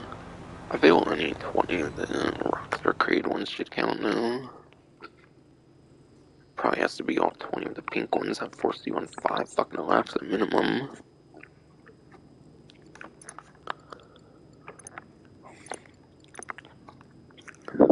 Like, why do you fucking care if you fucking do ones with like 1 lap over 5 laps though? I don't fucking get it now. I seem like I didn't get it, even after doing 20 again, because they were mostly the blue ones I was doing. It's fucking stupid, like, why does it have to be like the pink ones, probably? As far as I know, the pink ones equate to the series shit, anyways. Somehow I would have to go into never invite only and then it would kick in, but I don't think that's how it works. I've had other trade prices in Aqua in the same session I could swear before. So yeah, sorry for the long wait. I was really trying to get that fucking trade price, but little did I fucking know it was going to force me to do the fucking stupid 5 lap pink ones. Fuck, wasting even more time on that shit. I would have been even longer than the grind I was doing this whole time. I've been doing 20 pink ones for like, what, a couple minutes at least? Like, nah, fuck that bullshit. Fuck doing 3 whole minutes for like 1 entry out of 20. 20 is a strict requirement. It should be fucking like 5 or some shit. Shit should be fucking 5, not like 20. I think Get the a fucking same trade thing as price, I you. feel. But all fucking well, I guess.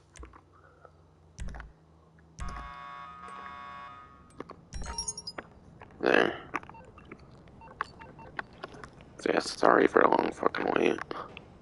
I thought the trade price would be a lot more convenient to unlock than that.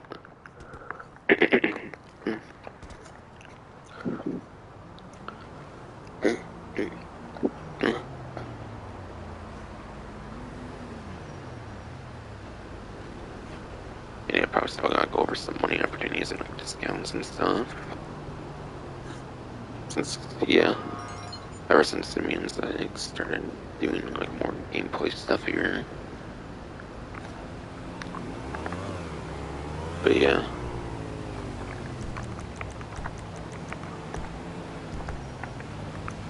I'm very much curious, like, how much customization this thing's gonna have. If I remember right, the Hotring Saber has like no like interesting customization aside for delivery. After delivery, I think it's just a standard shit on the Saber. I'm curious if it's like the same thing for the new Hotring Everon. I didn't look at Calling for customization some video or wheels? anything. I'm Johnny on the spot. I'll hook you up. Not like a customization video or anything before release or after release. I mean, weeks or after release, of course. It's coming at you. Yeah, really sorry for the long fucking wait. I thought it would be a lot more of a convenient trade price to unlock. Knowing how easy some of those fucking prize right challenges are sometimes, I thought it would be as easy as it is, but guess not. Guess they really wanted you to do, like, pink ones for the series shit. Honestly, I thought it looked like I had headlights in this one, but I guess not. It kinda checks out because the Hotring Saber doesn't have headlights either now. I guess that's just kind of Hotring kind of thing there. Doesn't have headlights, then I guess might as well just stick to a mod shop then. I think I was start at the mod shop and then I go to the test track for the headlights.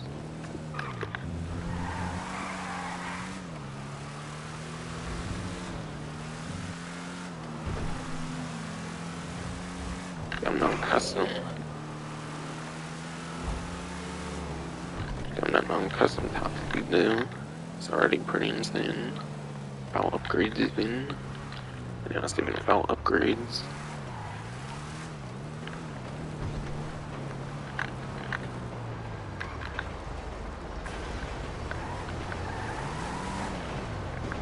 What miracle did you want me to perform?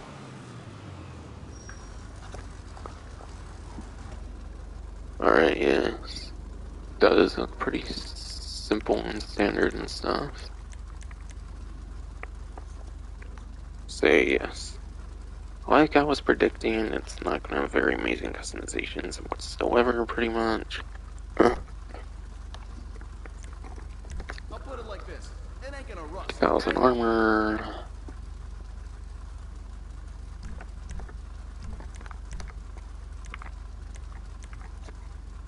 Yeah, it's a bit of a break difference there, it looks like.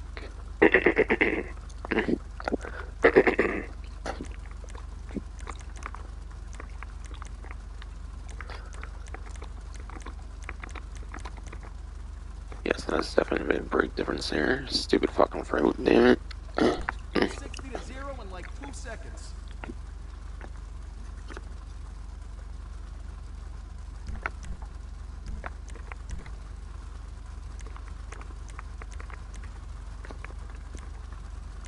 Alright. Already topping off on this duration on the EMS upgrade level 4. Cool. You got a whole lot more horses under there now.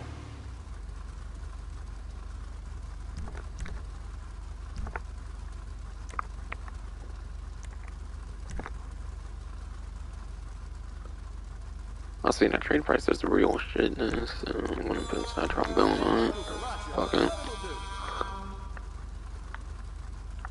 Yeah, like it's not that much of an improvement over the Hotring Saber for a lot of times, so yeah, it's getting a side trombone kind of. Actually, it's even worse lap time than the Hotring Saber, because the one I said in a couple placements from Bruffy 152, yes.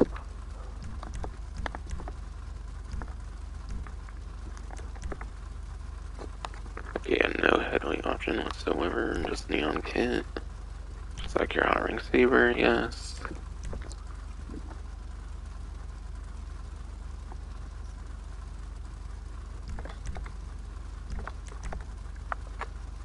I'll go side on that still.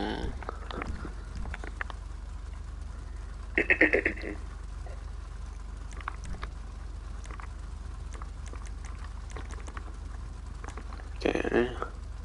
I guess when I only saw it. I don't know. If I only saw 28 liveries, I guess there was 29. Maybe if I got started on Redwood and not the... Maybe if I got started on Power Metal for some reason, not Redwood. I don't know. So maybe I just miscounted one or something. But I kind of already, like, said what the liveries were, and I was kind of already looking at them when I was kind of looking in depth at them in the races. I don't really feel it's too worth going more in depth in the liveries much. Especially when this one has like almost 30 fucking liveries. It's pretty crazy, but that's what it gets for being a hot ring, I guess. That's the hot ring treatment. That's definitely hot ring treatment you got right there, yes indeed.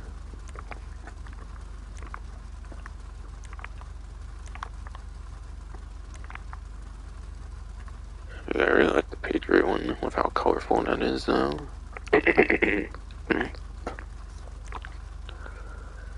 Damn it.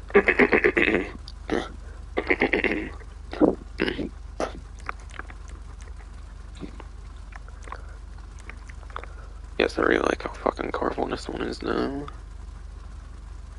But damn, I know these top rings have such good liveries though. how many they have in it.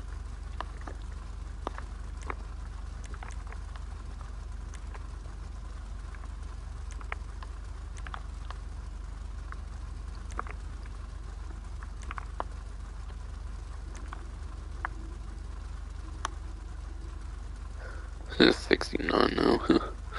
Republican Space Ranger, of course.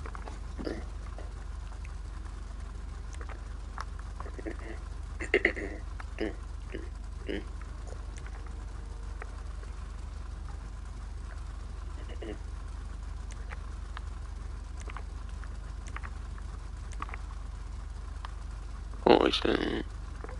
But yes. I'm not really sure if it's pretty much shares all the same liveries as the Hotring, or if they're all like quite different between the two. I would assume they're quite different between the two, but never know. Rockstar likes to reuse a bunch of assets. Probably the handling and stuff is pretty similar to the Hotring Saber, which makes sense because it's kind of a copy paste to be fair, but still.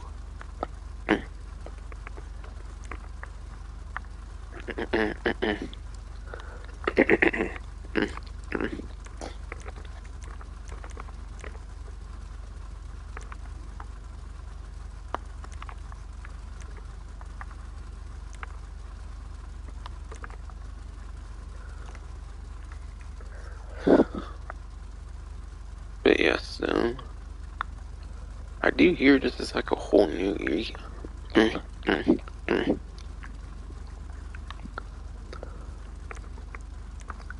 But yes, I do hear this is pretty much a whole like new eco livery. Apparently, that like no other vehicle has. So it's quite the unique eco livery. Apparently,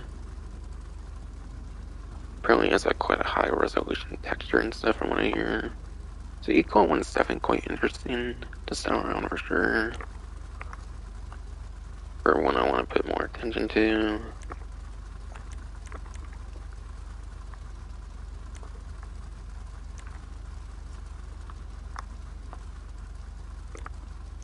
Plus, I really like the Ragarum that's already on there. And I'm not really a big fan of the Power Metal. But I almost a reskin. Yeah, it doesn't really change it that much. I like the green colors and stuff on Ragarum. I think I'm just gonna keep it as is on the livery then.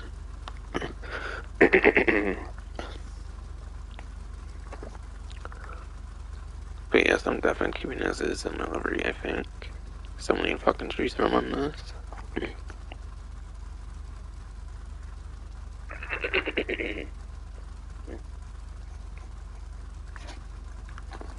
But yeah. But yes, 29 liveries to choose from. Definitely so much to choose from.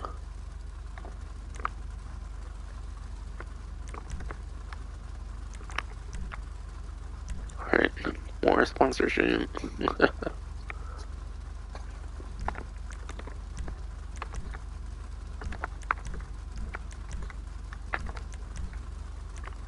Alright.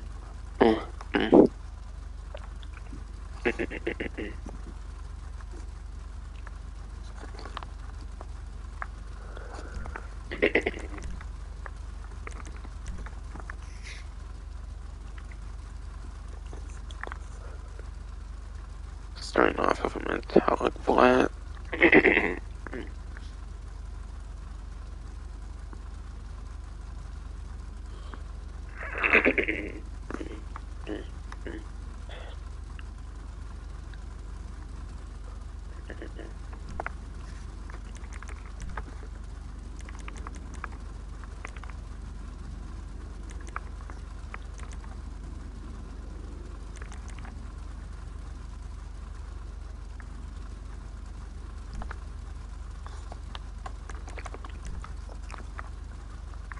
Yes.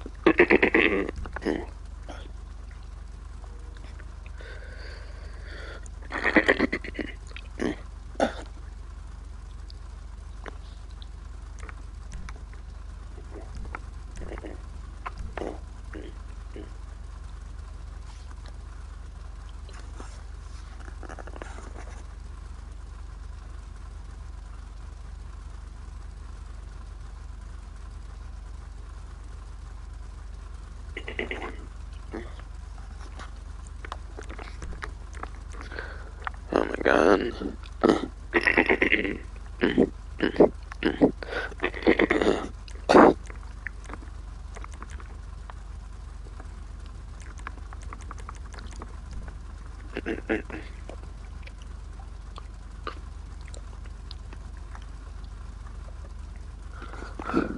Yeah.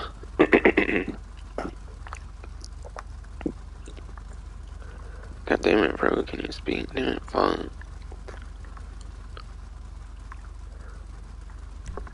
But yes. Metallic black primary, okay. Honestly, I feel the colors that the main one like came with honestly was pretty good of the crew emblem. A Lamborghini unfitting as hell crew emblem. Okay, and then it's yellow. Okay, I do like this combination already.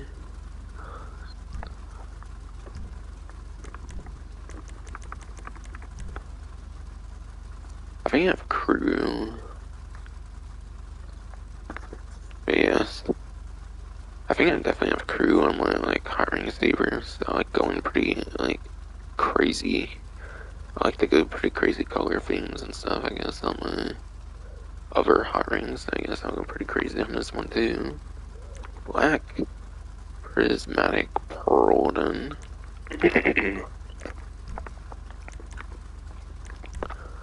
But metallic black and it won't let me put the Protestant. Oh, what the hell? Now I can put Protestant on, what the fuck? Since when?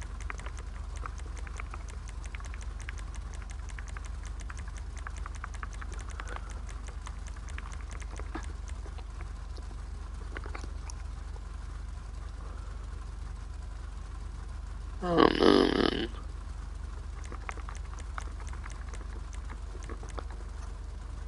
I might kinda go with something green on the Protestant here.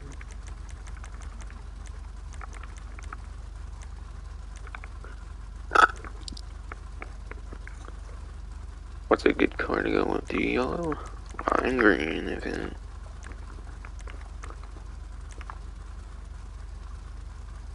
The Bullfuck Mountain Dew related colors, I would say. So, hell yeah.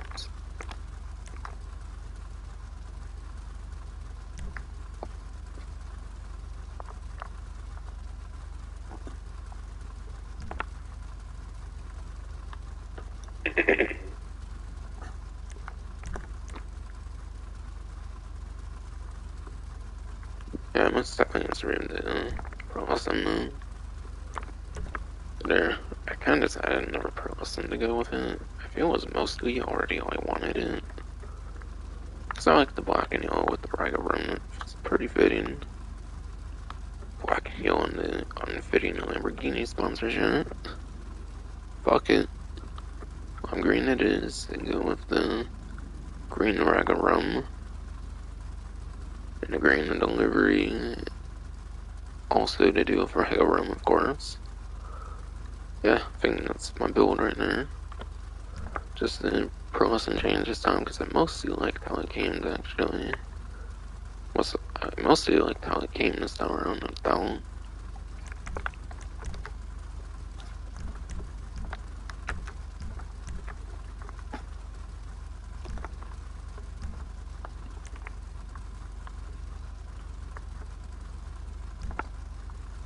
I was not expecting to stay with it, I'll be quite honest.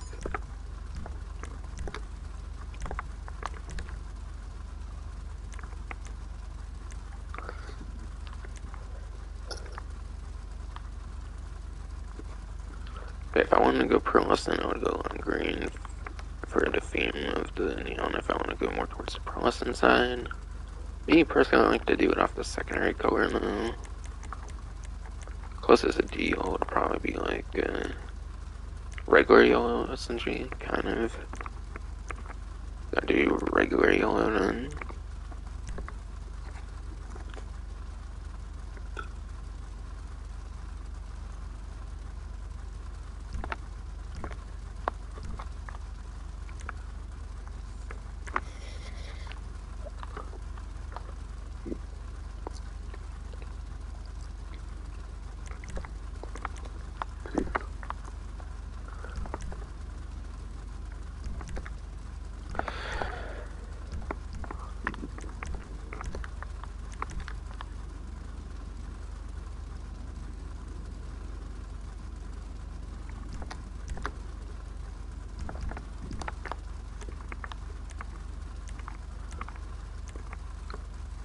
suspension.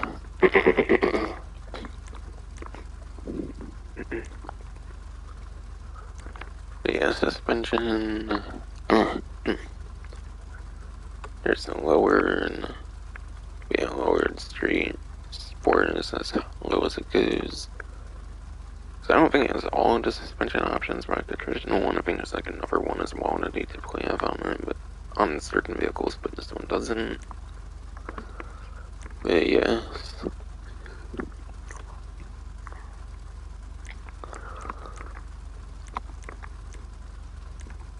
But yeah.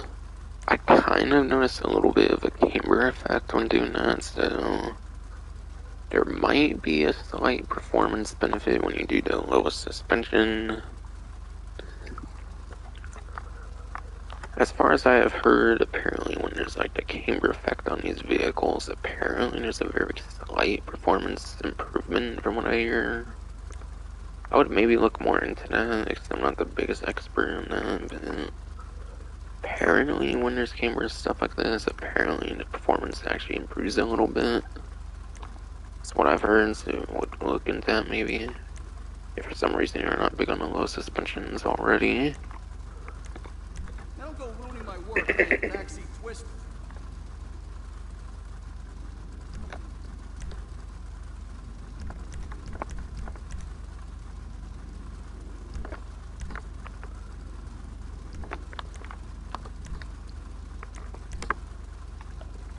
Valves and race transmission.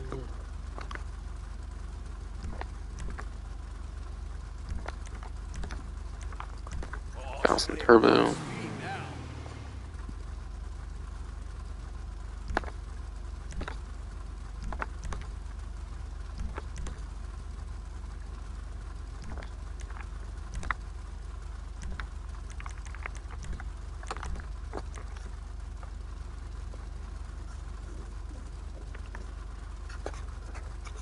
Yeah. Karin, Hotring, Everon, Sport, K8, ES for class.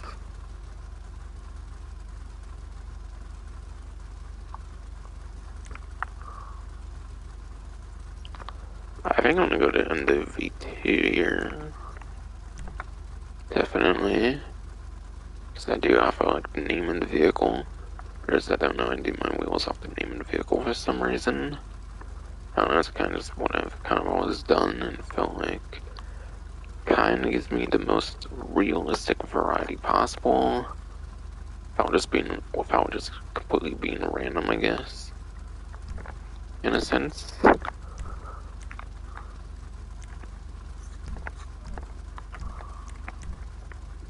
Yeah, chrome wheels, that's right.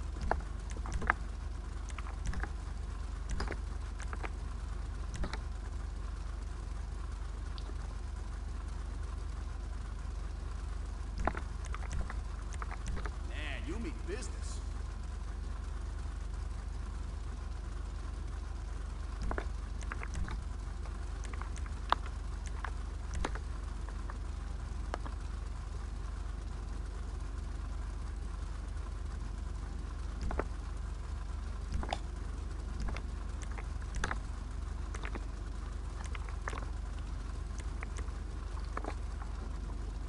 Oh, that's cool, the little glass in front of the like netting there gets building on as well, that's cool.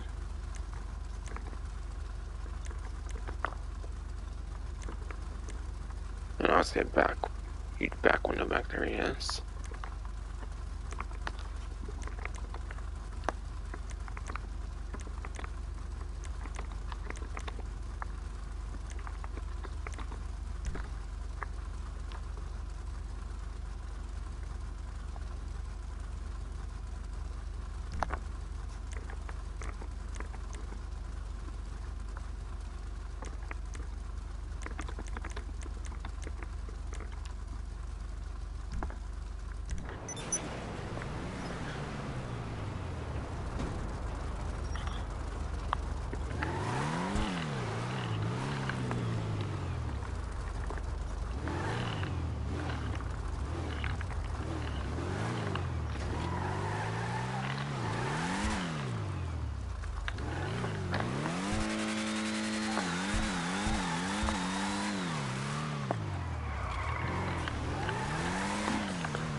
it and shit. Honestly, that's I mean, it sounded pretty fucking cool when I did that.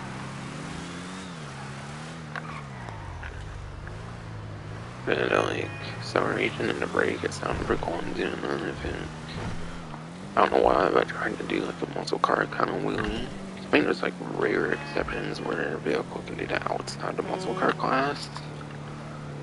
I don't know why I thought I would try with that. Yeah, I cannot do something like that, obviously. It's like a truck in the sport class, so yeah, it's not going to be a very sporty performance. Again, it's 71st lap time, I think I said it at the beginning, and then 15th place top speed.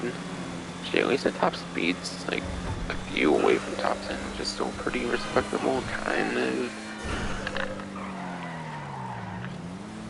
If you know the top 10, I wouldn't really use it for serious racing, per se.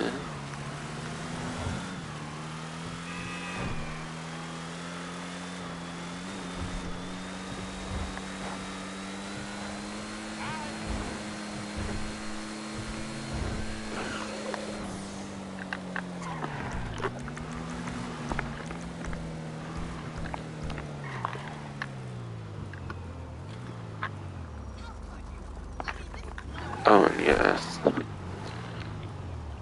I did kind of forget to mention something else about this vehicle, and that has to do with the nostalgia of it, kind of.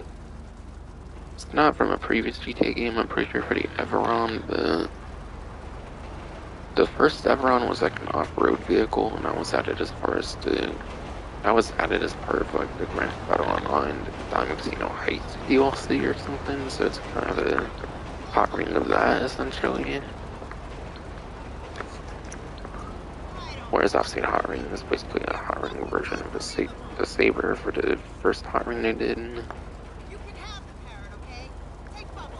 That one I think was more of a throwback one from like the 3D universe as well, whereas this one's more of like an original Hot Ring for the GTA series, I think.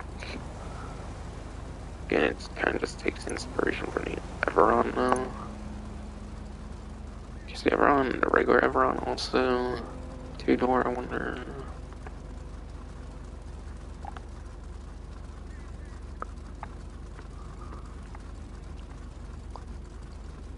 Oh, it does have an off-road section or something, right?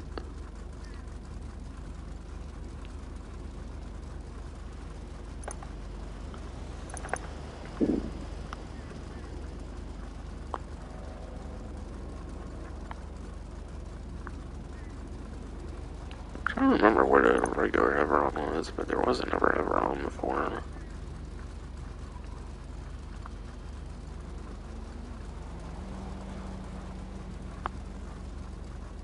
Just one of the one was casino updates.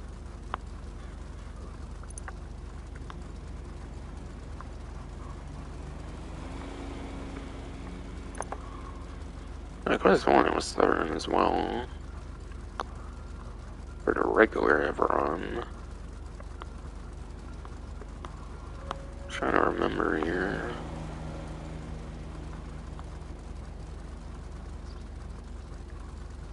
But did this always have a trade price, or like, what the fuck? I don't know, maybe they just added a trade price for this, I don't remember. I feel I would have had it by now, and I actually... It's not like I've never done Hot Ring races before, so I feel if they didn't have it before, then... I feel if they did have it before, I would have had it by now. So maybe they added a brand new... So maybe they added a brand new trade price to the other Hot Ring before. Maybe with the new one they decided to do it like hot. Perhaps with the new Hot Ring they decided to also give the previous Hot Ring a trade price as well to make it consistent or something. I don't fucking know. I swear there was... Where's the other Everon here though? I swear it's on the site too, if I...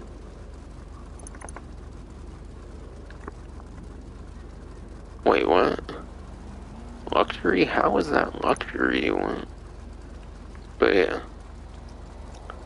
But yeah, hiring Everon, it's basically a hot ring of this vehicle over here.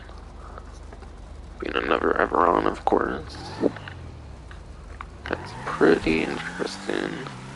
I don't get how it was in Luxury, that's why I couldn't find it for shit. I don't get how that was in Luxury, but okay. Pretty sure that regular one is an off-road.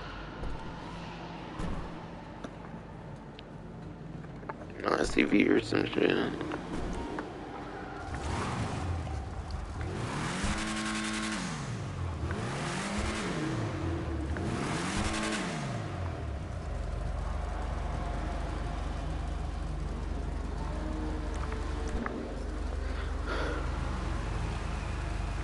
Yeah, I'm not gonna play another fucking hot ring race when I did a 20 for like no fucking reason, essentially.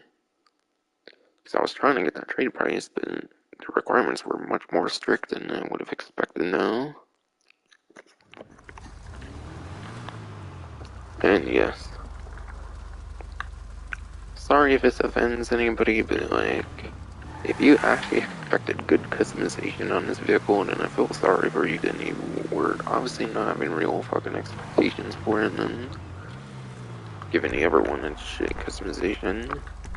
I guess it's just a hot ring thing.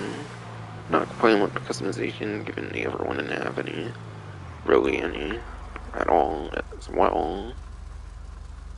I think it's fine that these don't have much customization for these hot rings. They're already special enough with their own race series and shit after all.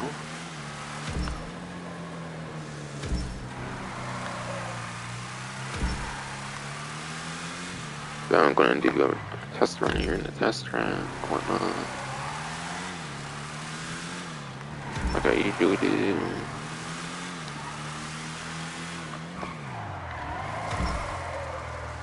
I don't know, I do kinda wanna see an hot ring race. I'll just do it off stream if you're already played tons of hot rings.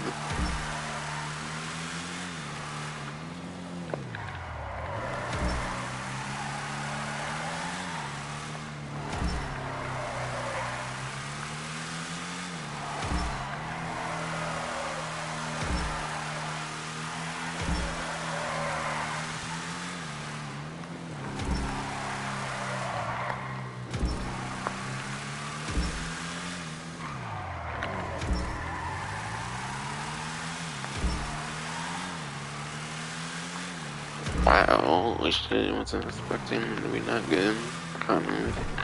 I don't know, what's it over a minute long, which isn't really good per se, but yeah. And by the way, that's not a serious test, I just kind of do it for the fun of it. Because otherwise, I don't really use the vehicle much, I feel. I mean, this one sure will when playing Hot Ring, because it's kind of a better option with that better top speed. But yes. Again, you cannot use it in the older ones, you can only use it in like the ones with the pink banner right now, as far as I can tell. Unfortunately. So you cannot use it for every Rockstar created one, you can only use it for those new ones. And I guess if they accidentally put the pink on, maybe. But maybe not even, it's probably just 6 new maps you can use it on for Rockstar created, yes.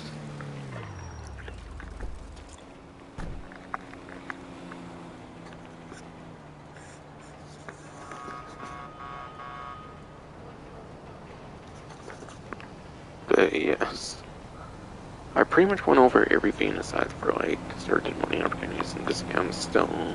I'll probably do HSW time trials still, like I was saying here at the beginning of the Izzy Rally.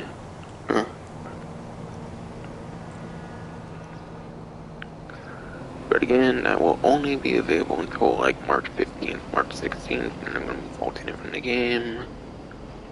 So if you really want the hiring Everon, you really gotta get to this one event week, because they're making it limited time for now. And then they'll probably bring it back at some point during like last dose or some shit, I don't fucking know. Rockstar, they're weird as hell whenever the fuck they feel like and shit. So you just never fucking know.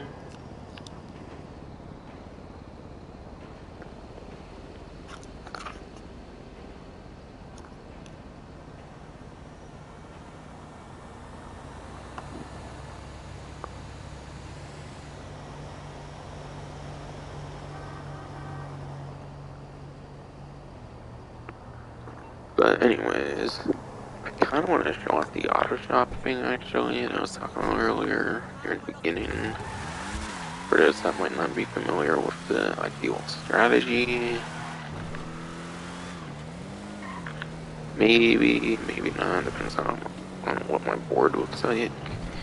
If I were to decide to like set up the unit depository or something.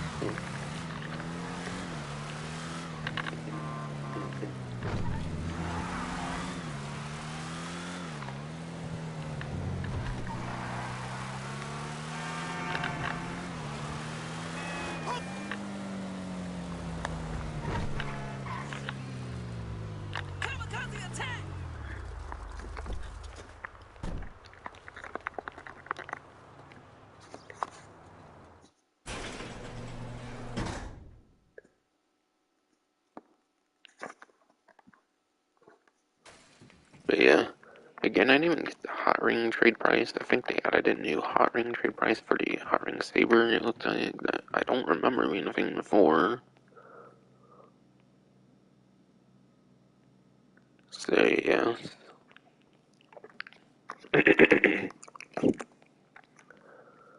But yeah, since I didn't even get 10 for that, I assume it is just those pink ones like I was saying with the 5 laps. That's 7, I guess. But anyways, the reason I'm here is I want to show kind of the ideal strategy for getting as many Union Depository contracts as you can. Now again, you cannot do 2 in a row, pretty much there's a bit of a cooldown between like the same contract essentially. But yeah. Super Dollar, Whole Military Convoy, still printing plates. Oh, that's the one with the MSC, I think.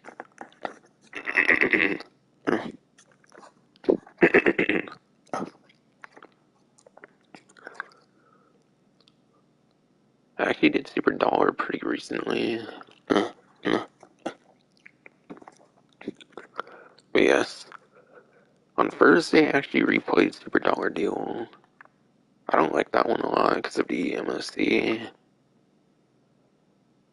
Like, sure, it actually makes you use the explosives when you don't normally have to, pretty much. So it actually encourages you to use the explosives in like the other contracts where they're not really too necessary. On those like different like weapon kits to give you like a few things of explosives. That's definitely pretty necessary to get some good damage going on it, kind of. But eventually, like a barrage comes out, and then you can like steal the barrage and then use the mounted weaponry on like the barrage or something. So it's not. I mean, it's doable, but it's quite a bit of effort on the robbery finale.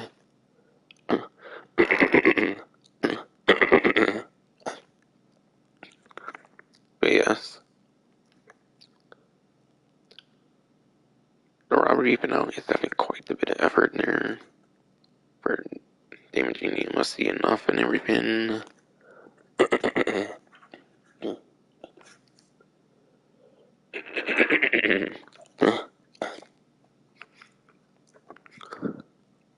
So honestly, I found out again recently, I'm not a big fan of the Super Dollar Deal. I think it's pretty bad.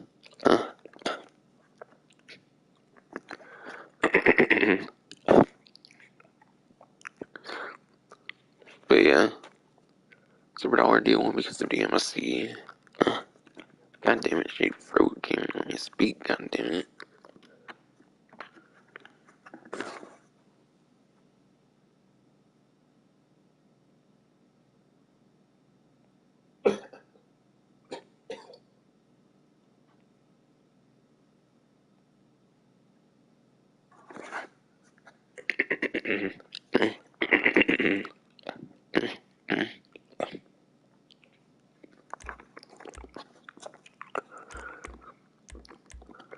But yeah, that's a stupid fucking MSC though. So annoying to destroy those. So yeah, Super Dollar Deal is honestly probably one of the worst ones you could do for the finale. Setup missions, I don't feel they really matter too much if they're annoying or not. It's mainly based on the finale, which are the things that are the extra free times anyways. You're not really getting much of anything for the setup missions. Nothing going on for setup missions, just the finale thing, which is the more important part. Prison contract, as far as I remember, you just like jump a ramp and then you like rescue someone and stuff, which isn't too terrible for the finale, and it's a pretty alright one. Lost contract. I think Lost Contract is definitely one of the better ones, I feel. Along with being an depository, I think Lost Contract is like the other of the two that they like drifted later on, so it was kind of clearly going to be one of the better ones. The cool thing about the Lost Contract is you can actually use the Phantom Wedge on it, which is pretty cool. So if you actually like use the Phantom Wedge for one of those like setup missions, you can actually use it in the finale, which is cool. So if you use a Phantom Wedge for like a setup, then you can use it for the finale, which is pretty damn fucking awesome.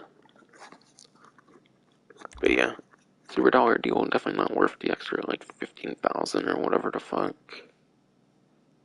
This one's fucking garbage. I haven't destroyed it mostly, or damaged it significantly. 5 explosives, I literally used like 5 sticky bombs on it and it only did like 75, 80 to like 90% damage, and then the rest of 10% I mainly do with a fucking barrage. It just wasn't really that fun, I feel. I'm gonna take it for now, but there's a reason I'm doing that. I know the strategy is pretty obvious as long as you like look into Santos contact. It's not that hard to figure it out, but for those that maybe don't put much thought into that kind of thing, I don't want to show it anyways.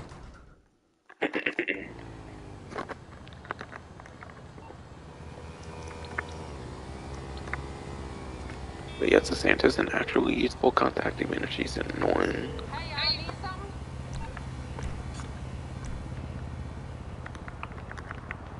Yeah, believe it or not, Santa's actually a very damn useful contact, even though she's pretty fucking annoying.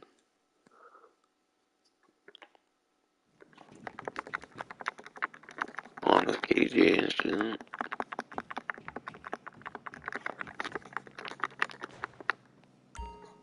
So, only one here it looks like I got was the data contract. Bookkeeper oversees space operations, still secret files.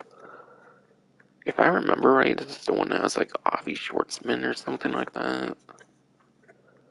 I feel it kind of runs into similar issues with the super dollar deal.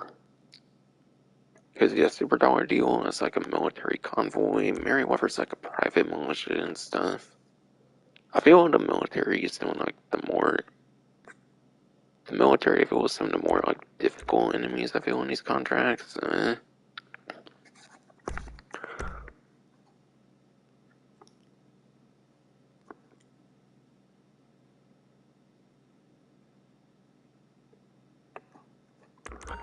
But I feel that's the one with Avi Schwartzman. I could be wrong. Yeah, it covers at least 4 to 5 different contracts at this point.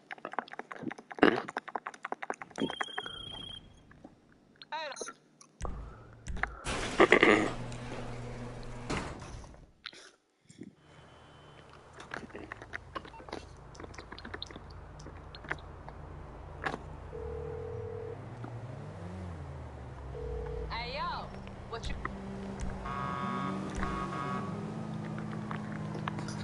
Okay, so I don't know why I have to like double tap it each time I feel.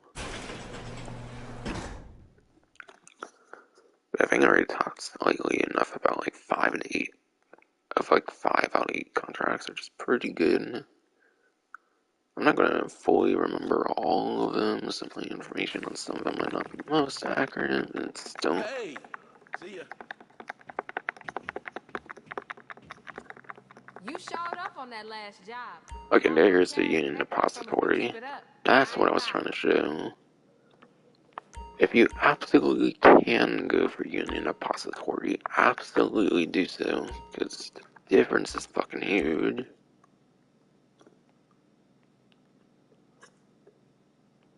But yeah, Paint contract.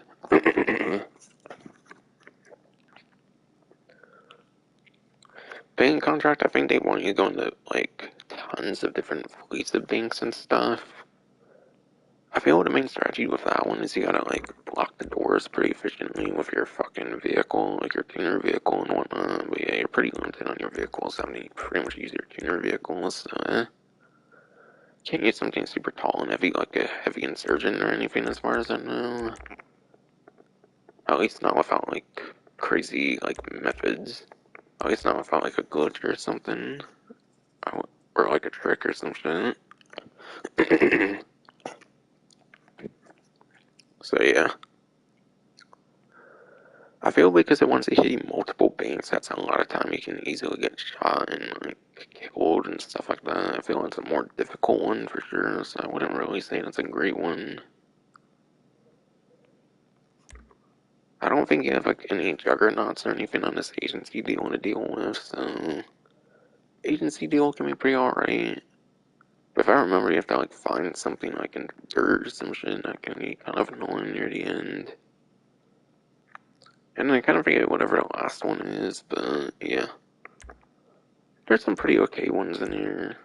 I feel the one that's definitely the worst would probably go to the Super Dollar deal because of that fucking MOC and a tinky ass MOC and shit. Like, literally the last time I did it, I did fucking steal the barrage and then use the, like, mounted weapon. That's just not fun, in my opinion. Because they pretty much force you to use tuners and there's no weaponized tuner or anything. Like, missiles or some shit. And then you have limited weaponry because of the different, like, weapon kits you have to choose from. I think the worst one's probably definitely Super Dollar Deal, as far as I remember. And I even played it recently, so trust me, I probably fucking don't know. Yeah, agency, lost contract, the prison one I feel was pretty good. Unit depository, definitely. So at least a good half, maybe a little over half, or definitely pretty alright, I would say. But yeah. You thought like all the other ones, literally, and like compare 900,000 on those like 500,000 ones on like the triple money. That's fucking insane. Always go for the 810 whenever you can. When you exclude KJ Santos cut of $90,000, it was 810,000. Absolutely worth taking an impository whenever you can, even if you have to cancel some contracts. I feel it's just more worth in the end. Obviously, you just can't spam them like right away. You have to wait a little bit for each contract before you can play each contract again. So I would say in the depository, do like whatever one you want to do next, and then do unit depository. For the one after unit depository, I wouldn't re-roll them. I would just go with whatever one you're most comfortable with doing, and then yeah, obviously re-roll for unit depository whenever you can again. Cooldown's not that long. I think it's like an hour, like even under. Yeah, amazing money making week. Definitely. Probably one of the most amazing money making weeks I would say of the entire update. Especially ever since Caprico got nerfed triple on these contracts. It's fucking huge. And apparently they've never done it before in triple, just double. And again, you're being getting that super grindy, like, tuner reputation that goes up to fucking level 1 fucking 1,000, so why the fuck not do as much as you can, kind of, if this is your main game of choice.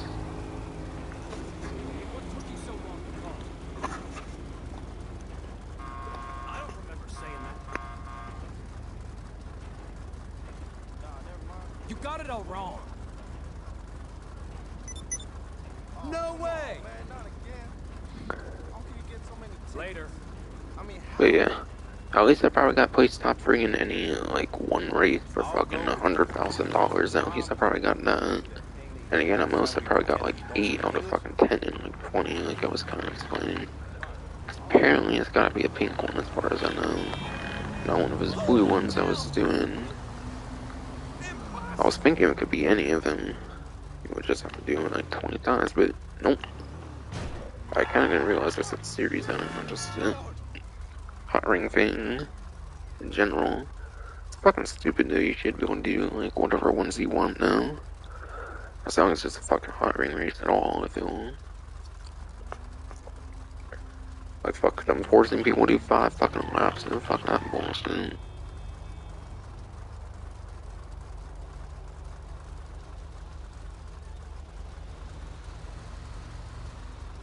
But I think Bolingbrook Bowl, whatever, was definitely easily my favorite one. Because I had like all kinds of obstacles and like the boosts were in pretty tight spots. Really makes you think crazy while you're doing a race, whereas all the other ones you can kind of just be wherever, I feel. So Bolingbrook Bowl, whatever, is easily my favorite new Hot Ring circuit thing. Easily my favorite of the 16 now, for old and new. Rockstar created.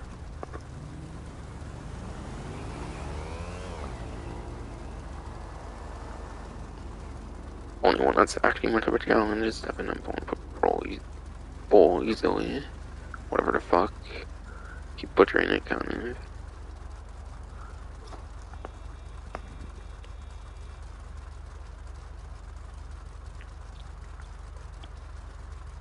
And yeah, again, reminder of what I was saying earlier with the client jobs where you can deliver the vehicles to people.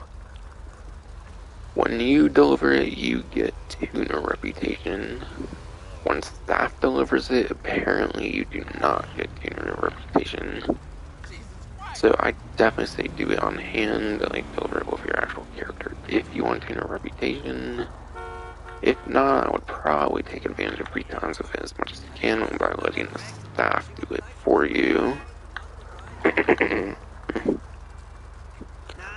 That would probably be my strategy with the auto shop client jobs.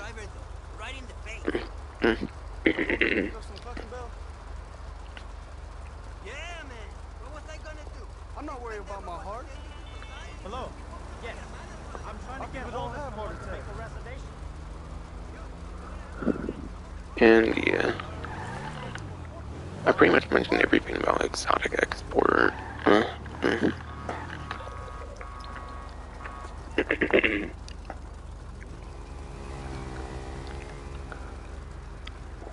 But yeah, pretty much mentioned everything with exotic export. How to get like the texting from Santa and how you can get some of the vehicles like on the street. How it's like $60,000 per one right now. Pretty crazy.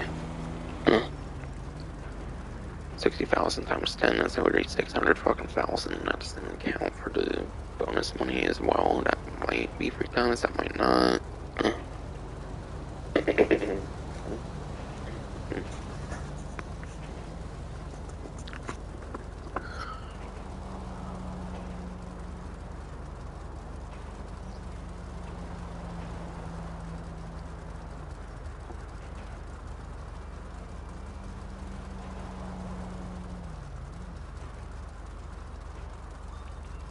Jesus Christ. Fuck, man.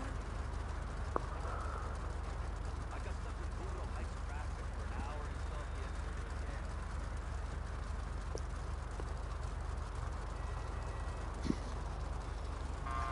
yesterday. And then it looks like there's one more money opportunity, and I think that's it for money opportunities pretty much. And it's going to be a pretty shit one compared to most of them. And that is going to be an adversary mode. And that is going to be regular Sumo 136, no remix, just regular. Because regular is only available for the month of March.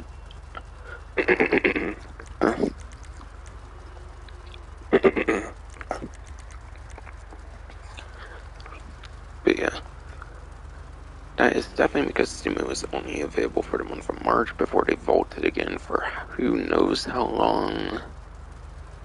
But yeah, they vault content like crazy ever since the Tuners DLC, ever since the last like couple years. They vault like all these different adversary moves and whatnot.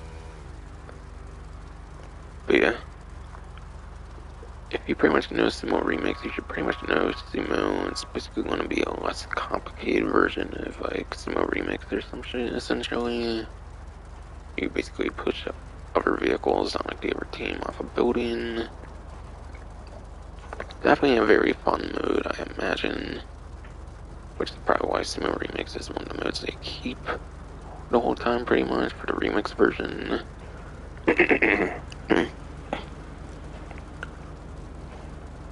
But yeah, depending on like amount of rounds, how long it can go for and stuff, you could probably make like a couple 100,000 or something in like an hour or something. Nothing too crazy compared to the money you can make from the robbery contract finales, of course, but it's definitely not going to hold a candle to like any of the Everton or stuff you can do and the exotic export and the client job things too. But yeah, definitely on the lower end of the spectrum, just like the 3 times on the Hotring circuit races. I would say it's even the worst one because it's 2 times, whereas Hotring is 3 times even. So I think this is kind of the worst money opportunity this week for the weakest one here. One thing to note is that Sumo 4 only allows for up to 4 players.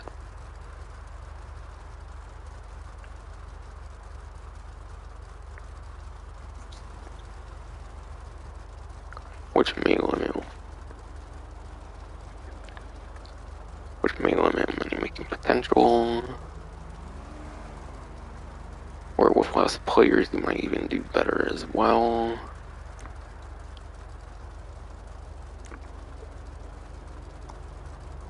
So it could have advantages here, it could have disadvantages here. That's the one thing of advice I can think of.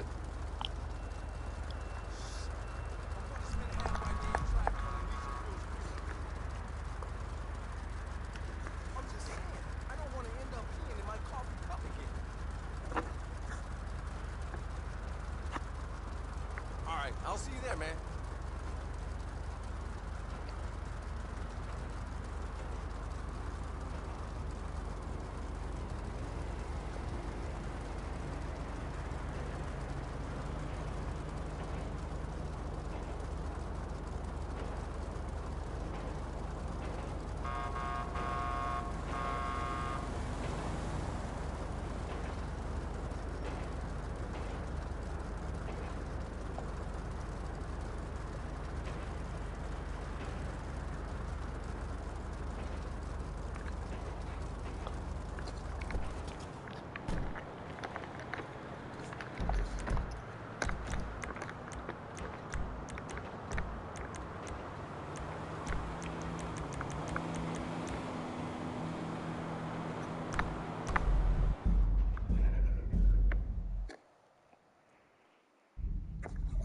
Yeah. I'll try to see if I can get this going here.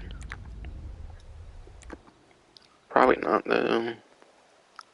Because my matchmaking's been hella fucking broken.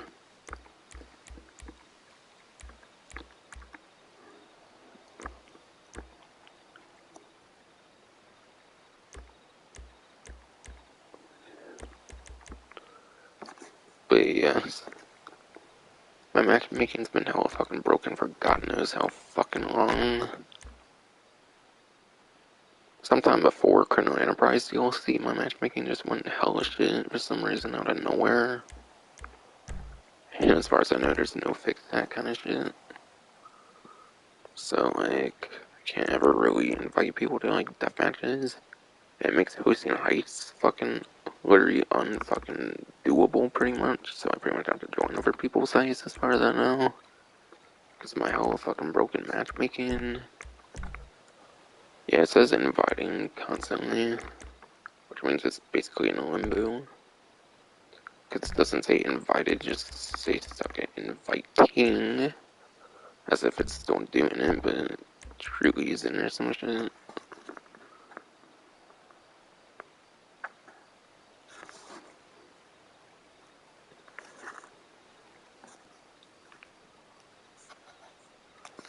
Yeah, 2 blocks in a row there.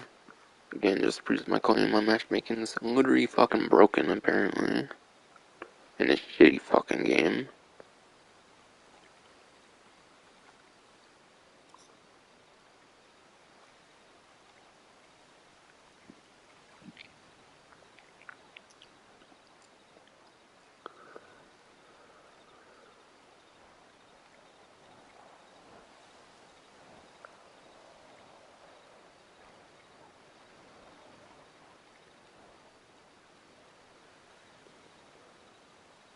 And yeah, it's like a couple property discounts and like a few vehicle discounts, so to mention. So as for now, I'll be doing HSW time trial, I think. Then off the stream.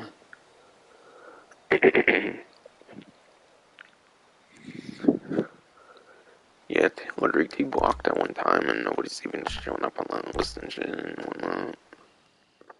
I swear, my broken fucking matchmaking, what the hell even happened to my matchmaking to be so broken out of nowhere though? It's such an old thing. It was like around when I did like my video versions of the like event week like stream thing I do. It was when I was doing like the videos and like the main menu shit kind of first happened for the 9th gen version when they actually bothered with the main menu for the most part. And they didn't just put bare minimal like couple things to pretend like they bothered with it much at all. But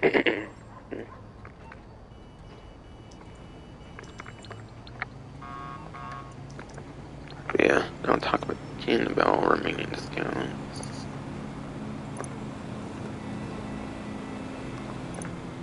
But yeah, as you would expect of the tuner's heavy theme, auto shops. Auto shops will be 40% off along with the upgrades, modifications. I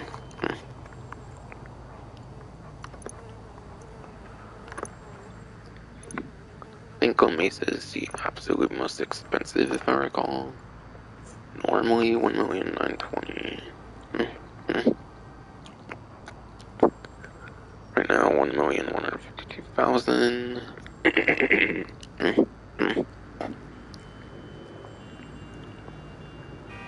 It's the most expensive one. I think you're getting almost 800,000 savings on. Which can be pretty okay. Makes it more in like one heist over like two heists, for example. In terms of money making.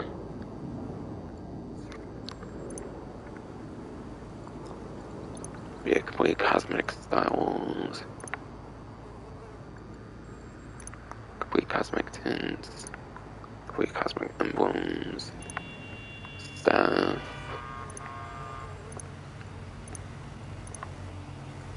Again, that's your passive method for the free times on the auto shop client jobs. But yeah. I think with contract and onwards, they added the ability to like earn tuner reputation if you do the like vehicles on hand only. Doesn't work as a passive method for tuner rep, unfortunately, by using the staff members for the auto shop client jobs. So again, you want tuner rep for that, you gotta do it yourself, from my understanding. But if you're just focused on making money from it, then it can be very damn nice. So you're doing it as efficiently as possible, especially in this free times where losing money is not too big of a deal when it's free times, for fuck's sakes.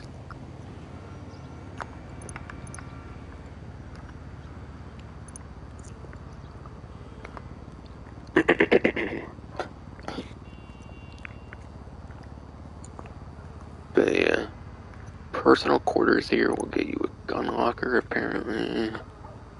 That'll allow you to like remove weapons from your inventory if that's your kind of thing.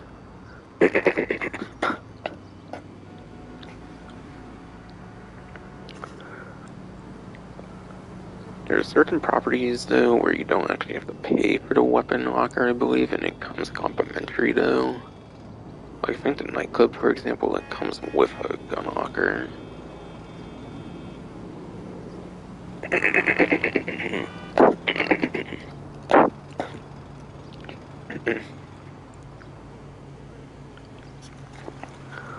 But yes, again, gun locker I think comes complimentary with like the nightclub and stuff, so it's not the best location for a gun locker per se if you only want one for some reason. But yeah, personal quarters that allow you to spawn there if you want to keep doing that little like trick like I was showing where you can cancel the contract and you can keep checking on it for the Union Depository contract. Setting your spawn location here won't let you do that more efficiently instead of having to like go over to each time.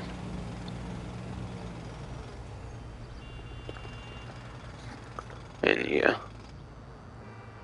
if you want two of those cars, you need the car lift. Hello,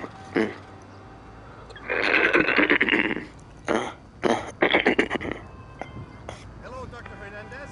Thanks for calling back. I wondered if I could postpone. But yeah, if you want to, there's like cars for the auto shop client jobs. You need the car lift for the second one. So if you want to maximize on that free times bonus this week, that's very good. Anything without free times, that can be very nice if you borrow it a lot. And again, as of contracting onwards, it's another source for your tuner reputation. So it could be good for that too. And yeah, the membership is more part of the car meets. I'm not sure if this counts 40% or not. But yeah, 40% of the car meet membership. Car meet membership is not much normally, but yeah, anything off of that can be quite nice. It's definitely a very nice thing to have.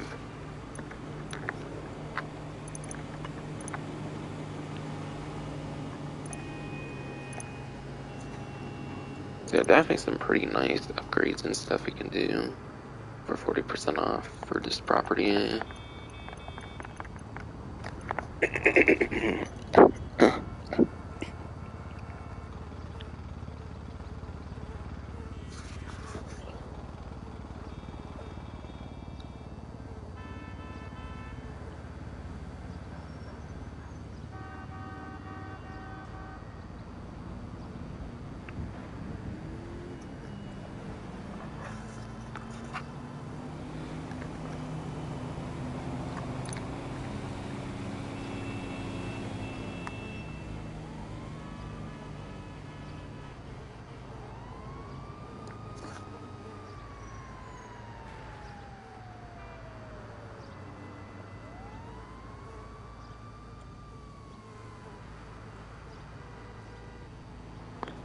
Alright. And then the 5 vehicle discounts seem to be between Legendary and Southern that I still need to discuss here. That we're not in like the different showrooms and whatnot. Okay.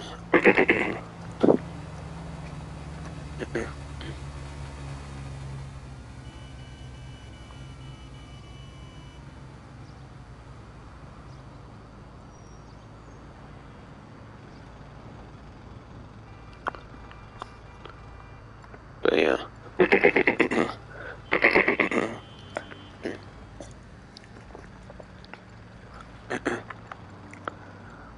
yes.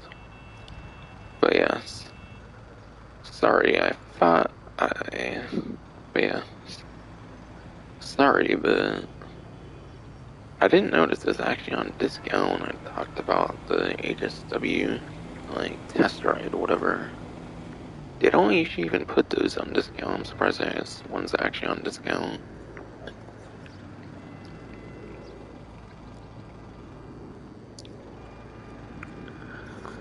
But yeah, usually they do not do the HSW test rides on discount, but apparently the second two there was on discount. I did not realize that, but I pretty much said everything about it. It's the one electric HSW vehicle in the game, being the one HSW electric vehicle. It's basically kind of the fastest accelerating vehicle in the entire game due to having the help of the HSW modifications. So if you want the fastest accelerating vehicle of the game, that's basically it. With the HSW upgrades on the next-gen system only. And yeah, I would assume the one at the I would assume the Howls one is slightly on discount, and the one at Howls comes with a lot of those different Stop tripping, HSW Us. upgrades, and it's already HSW upgraded. Talk to you later, Uso. Be safe. So because it's already upgraded, I'm not sure you get a discount on like the one over there. I assume you do as well, kind of. Never know. Either way, it's a very damn nice discount because of the HSW alone.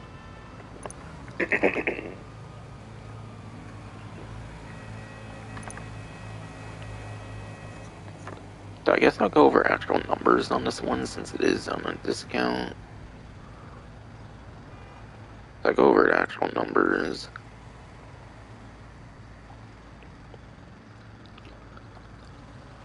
But yes. The regular Cyclone 2, the non-HSW Cyclone 2 on the next gen only.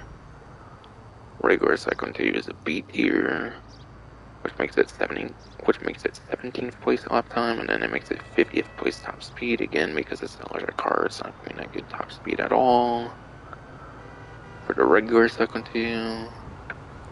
And then when you turn it into HSW, it suddenly becomes the number 2 lap time, which is pretty damn insane. Number 2 lap time on the HSW upgrade for the entire supercar class.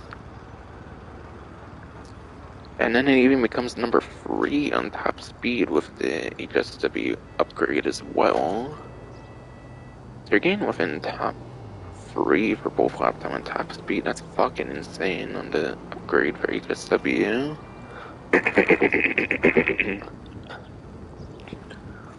So yes.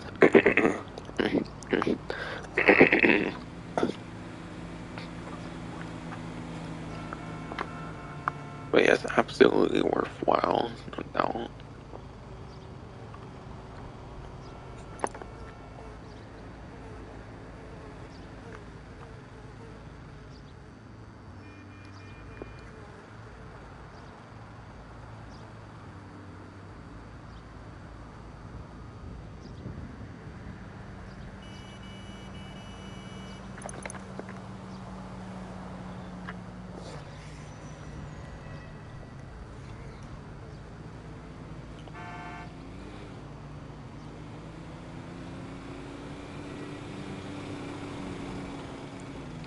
And it seems the Euros is the very last one here, and it's on a discount for Legendary Motorsport, and it's yet to be talked about because it wasn't in showrooms and whatnot.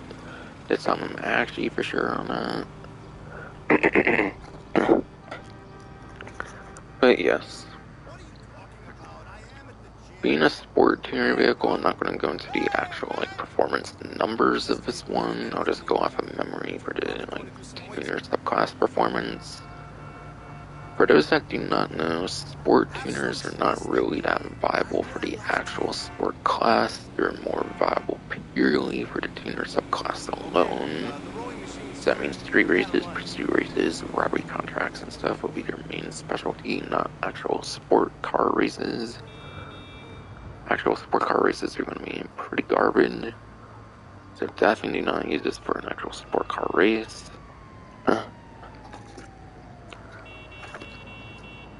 But yeah, this one I know mainly specializes in top speed, so it might be pretty average, like above average for top speed, but I don't think it's like top 3 or anything for tuner subclass.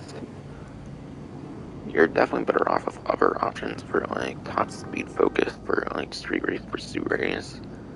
And yeah, for racing, you pretty much typically want lap time as far as I know. So top speed for races isn't usually that great. So unfortunately, it's not really going to be that great for your street pursuit races, and yes. Your number 1 top speed on the tuner subclass goes to the Jester RR. And the reason I'm saying that is because it actually has rear louvers, which means it's basically your number 1 option for robbery contracts for the Jester RR. So Edit Euros isn't really the most impactful there either, to be honest. I don't really feel it's that great for the tuner subclass, to be quite honest. You definitely got better options for pretty much every area. The only main reason to really get it would be because it's a previous GTA series vehicle from Grand Theft Auto San Andreas. in Grand Theft Auto San Andreas, it was like one of the vehicles that you had to like steal for like the exotic exports in that game, whatever the exports and imports it was called in San Andreas. So it's a pretty cool, nice throwback vehicle to San Andreas, but besides for the nostalgia, it's not really too worth it. And then, yes. Last but not least, there's like 3 to go left on Severn San Andreas.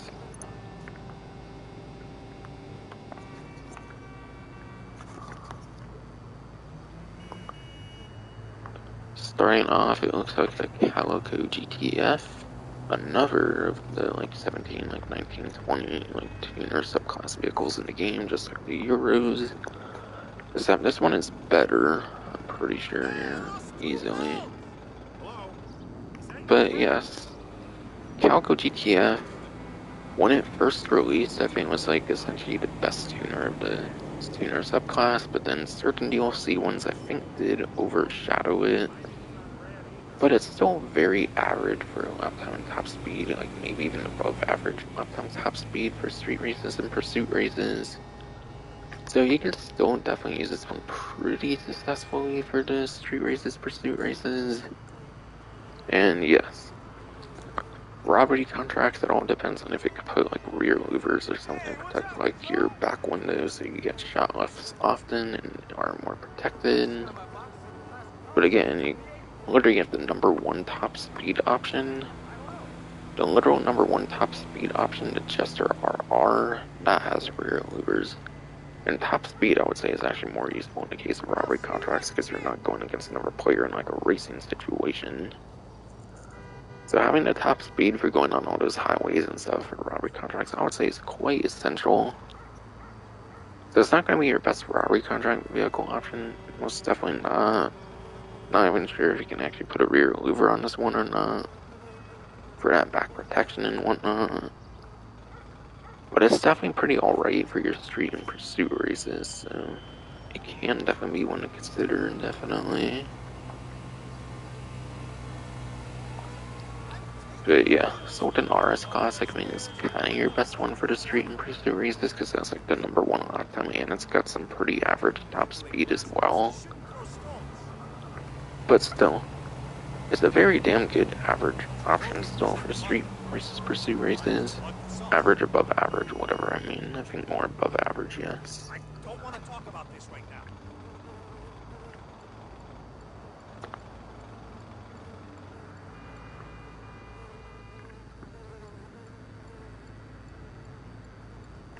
And yeah, again, I showed a seemingly new like trade price that Hotring Saber has. It requires like winning 10 of the Hotring series races, which I assume is all those pink ones again, as I've kind of mentioned before.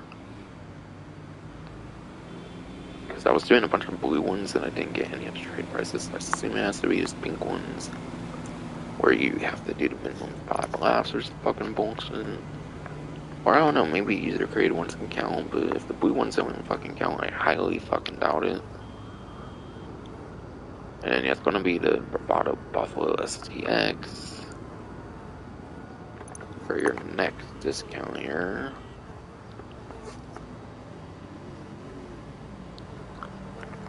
So yeah. Doesn't mention anything here, but this is like the Imani Tech. This is basically the Imani Tech Buffalo from the contract DLC. So that means it's got weapon capabilities. That means it has weapon capabilities.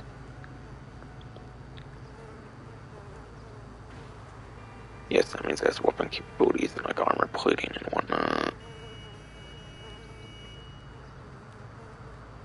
But yeah, starting off, even without armor plating, you do get a little bit of protection as far as I remember with the homing rockets.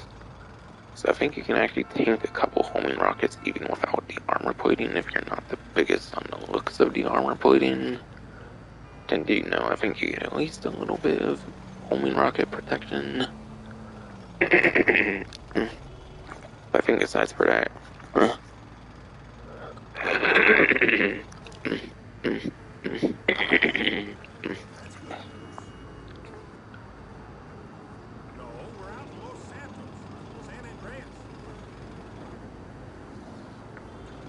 a very unchristian place, Jerry. I wouldn't recommend it. But yeah. Still got a few days. See you when you're back.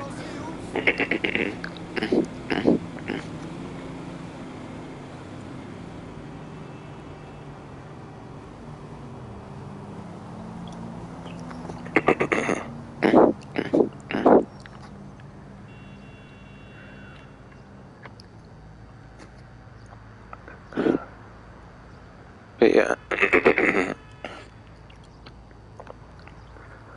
God damn it, bro, can you speak, damn it. But yeah. Again, even without armor plating, apparently you get a little bit of homing rocket explosive resistance. So if armor plating is not your thing, I think you get at least a little bit of armor resistance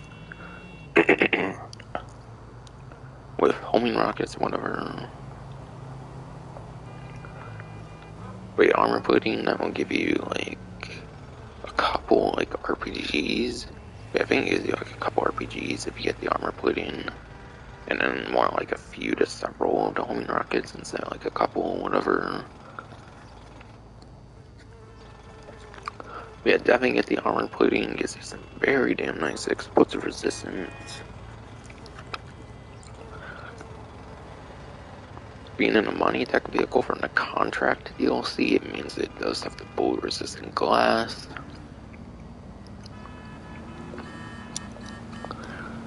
For those that do not know, the newer money tech vehicles actually do not have bullet resistant glass, but the initial ones from the contract DLC do have bullet resistant glass, so you do have that little bit of bullet protection, which isn't much, but it does protect you from like 16 pistol rounds and like 16 assault rifle rounds, etc, etc, etc, whatever.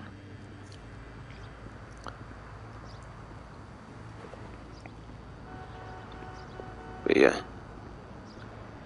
Also, being a contract DLC and mining tech vehicle, it does give it the machine guns that you can put on the front as well. Again, for those who do not know, they kind of start taking away the like machine guns you can put on like the front of a vehicle, as of the Colonel Enterprise and onward when it comes to the mining tech vehicles in particular.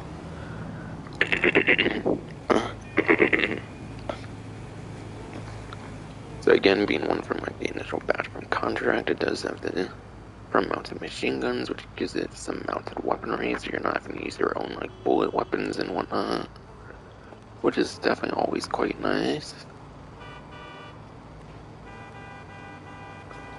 And then yeah, you get silica mines just like you do with every other mining tech vehicle, which pretty much just spins vehicles out.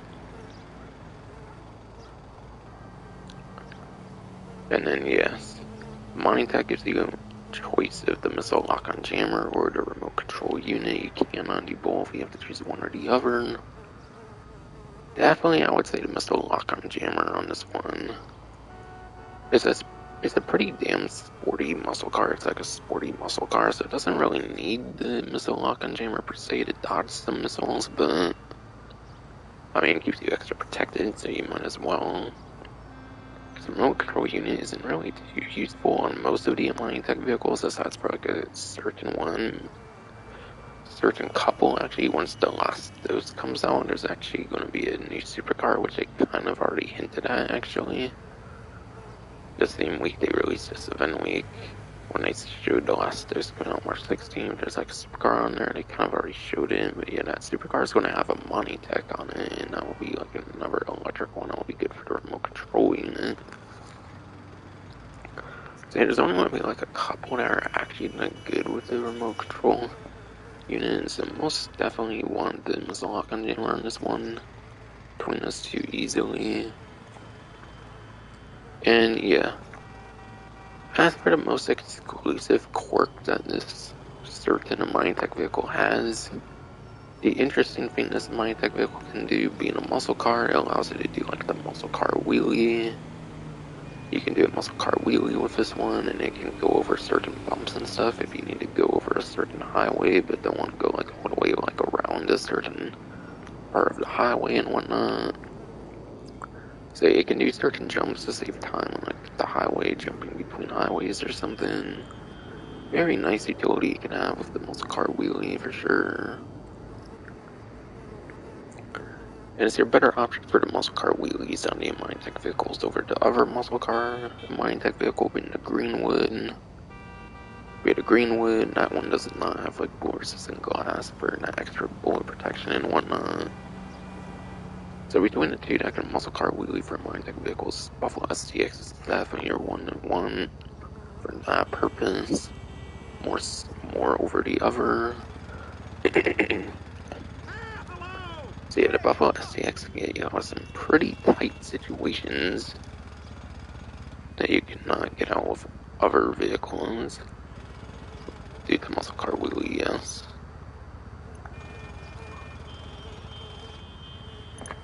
And yeah, last but not least. Oh, okay, I thought it was actually gonna be the 4x4. I guess it's. I wish I knew that, because I would have won on more stock before. I thought it was the 4x4, but it turns out it's the better weaponized one instead, which gives you a lot more utility. And now we'll go to the Karin, the regular initial 6x6 Karin with the gun on it.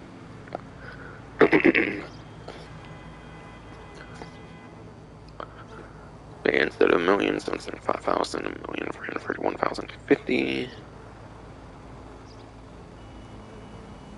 Around like 400, like 40-ish, like $1,000 savings or something like that. Not the hugest amount of savings, but definitely makes it a bit more cheaper, makes it more towards like one heist worth of money instead of like two. It's okay to save you like around an hour of time, which is quite nice.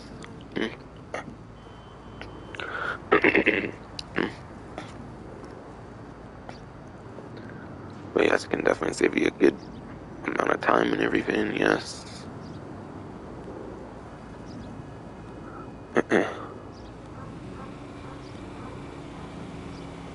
But yeah, it's a 5-seater because you got the 4 seats in the actual cab, and then you get the gunner seat. And yeah, you know you have to modify it inside a vehicle workshop, inside a vendor or mobile operations center. They don't mention this one though, but you can also modify it at your arena workshop as well. You can also modify it inside the arena workshop, which lets you modify weaponized vehicles. As long as you have the proper weaponized mechanic, you can do it there too. But yeah, it's just a ground vehicle, it's not going to make you much money. And you need a second player to make the most use out of it. Nowhere near the most useful weaponized vehicle in the game, but at least it's weaponized at all, so it can make you some good money for something like a headhunter VFP work and other kinds of VFP works. For a nice small amount of free mode money making you can do. So that can always be slightly useful, but either way there's better options for headhunter regardless, like certain air vehicles like the Sparrow I fly around in often and whatnot. Yeah, very damn good. There's honestly some pretty solid discounts I feel this week.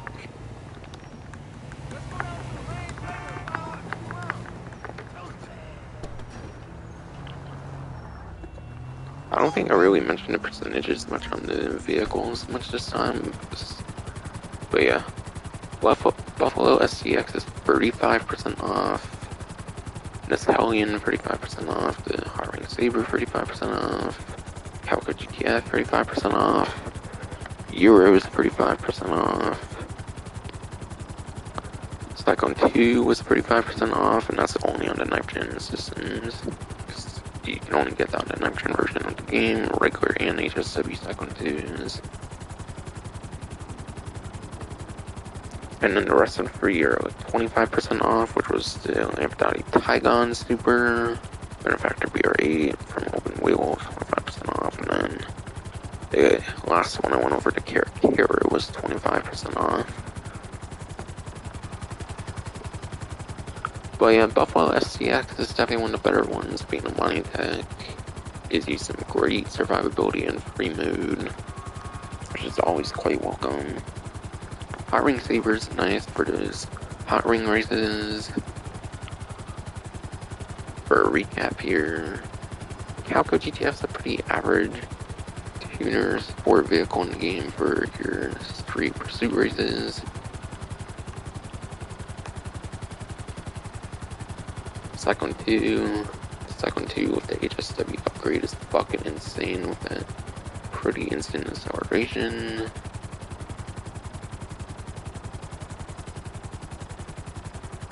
VR8 pretty much gets you the top couple options per lap time for the open wheel class. And yes, even though it's not anywhere near the most useful weaponized vehicle, the Karin, it's good for small stuff like Headhunter, and you might even be able to use it in Target Assault as well.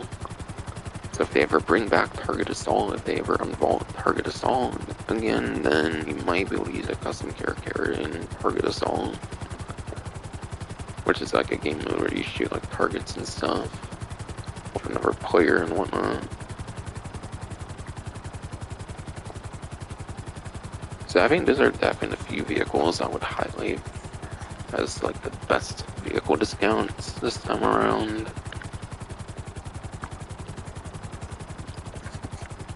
God damn, it's over 5.5 hours stream. God damn, fuck. I didn't even know when's been streaming that long. Fuck. That's what happens though when I was trying to go to fucking trade price and I can't really even go for it, and there's all kinds of new maps to play. And yeah, not only was there new Hot Ring stuff, there's also some community series stuff at the same time, so there was quite a bit of new like job stuff to play, which is kind of fun. And yeah, next week's kind of busy too, because that's gonna have the last dose missions. So maybe be busier than this live stream, damn it.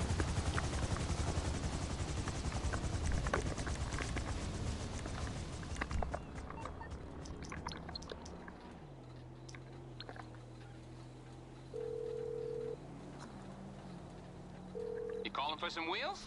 I'm Johnny on the spot. I'll hook you up.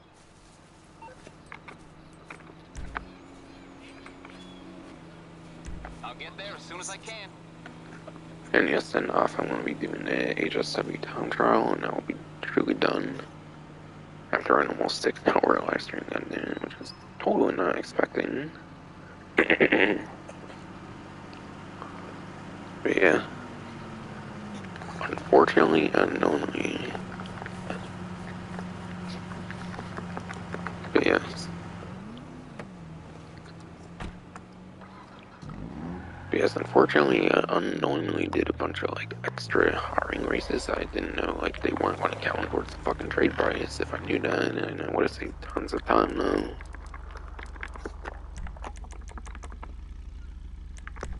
So that really didn't help for the length of the stream because of them crazy extra not hiring races.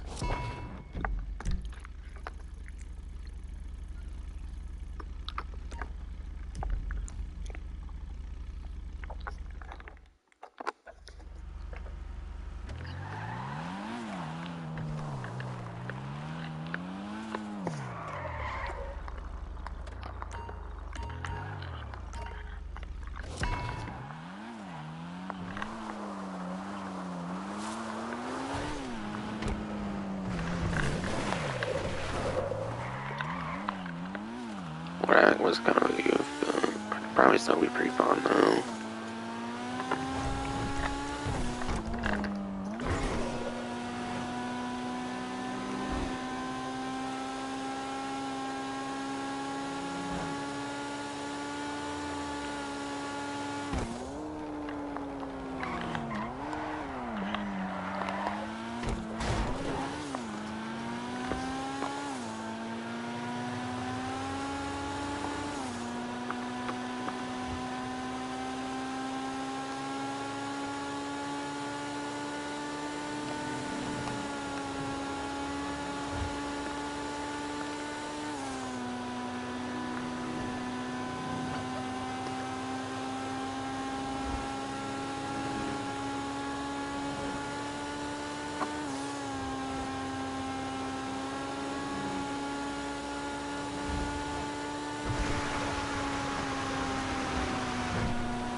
destroyed it. Let's go.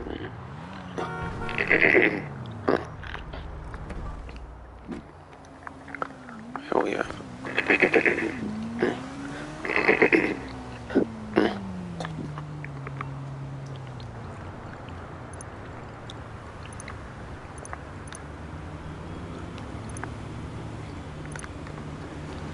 Oh, hell yes. I hell destroyed the town owner. Still at like 14-15 seconds remaining, which is insane. Well, it's not too surprised, I guess, since it's HSW after all, but it's still.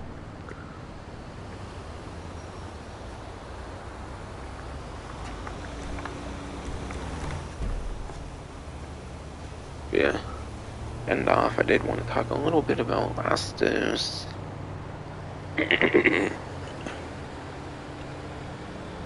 But yeah, as I mentioned, Lastos is coming next week, March 16th. I mentioned that pretty much near the beginning, like the main menu. Mentioned it near the beginning in the main menu.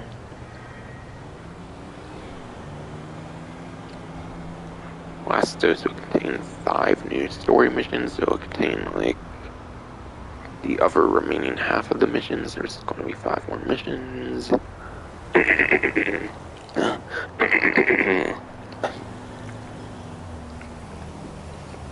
Yes, 5 new story missions, yes. Shitty fucking throw gun, damn it. Make me doubt people can hear me quite well and shit. Or not.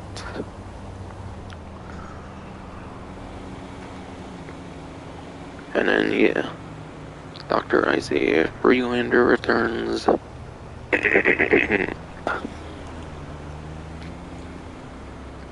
yes. But yes. Dr. Isaiah Freelander from the story mode of the game, Michael's therapist, will actually be returning in the other section, the last of those missions. So that's going to be super interesting, seeing a returning single-player character that hasn't previously returned. That's not previously returned in the online. So I guess he lived. I guess Michael spared him officially, is what timeline they're kind of going for the online. That's what I guess that timeline is and shit.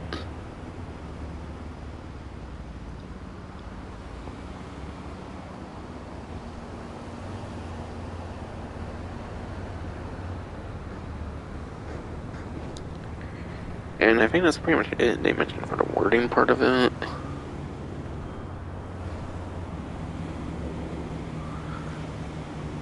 It looks like they showed another like weapon skin or something, and like a shotgun or something, so I don't know if they're hinting at more weapon skins. But yes, clearly so far, aside from like one shotgun skin, which was a reward for like the hard mode event they did for like first dose, that's for like one little pump shotgun Mark 1 skin, which is kind of a waste. Aside from that, it's pretty much all been like plus exclusive garbage for the subscription that 8th gen cannot get whatsoever, and then 9th gen you pay that stupid subscription for stupid weapon skins that should be available for everybody, I feel. Oh well.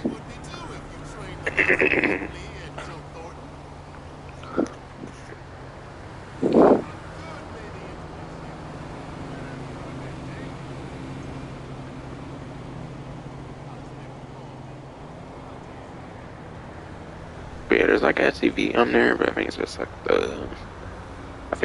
the Gringer for 600 LX or some shit, or like contract for the SCV on the image thing. And yeah, they showed out like a new supercar, I think, that like new one that's gonna have like the money tech. That's gonna be like another electric one, similar to like the Omnis CGT.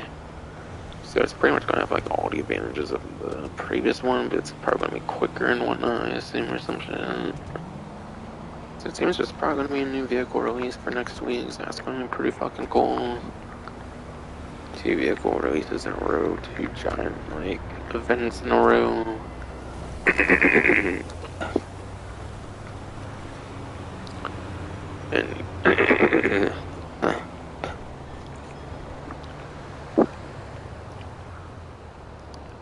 And yes, there's probably much more you can kind of find out by watching the trailer, but yeah, the stream's gotten long enough and shit, so yes.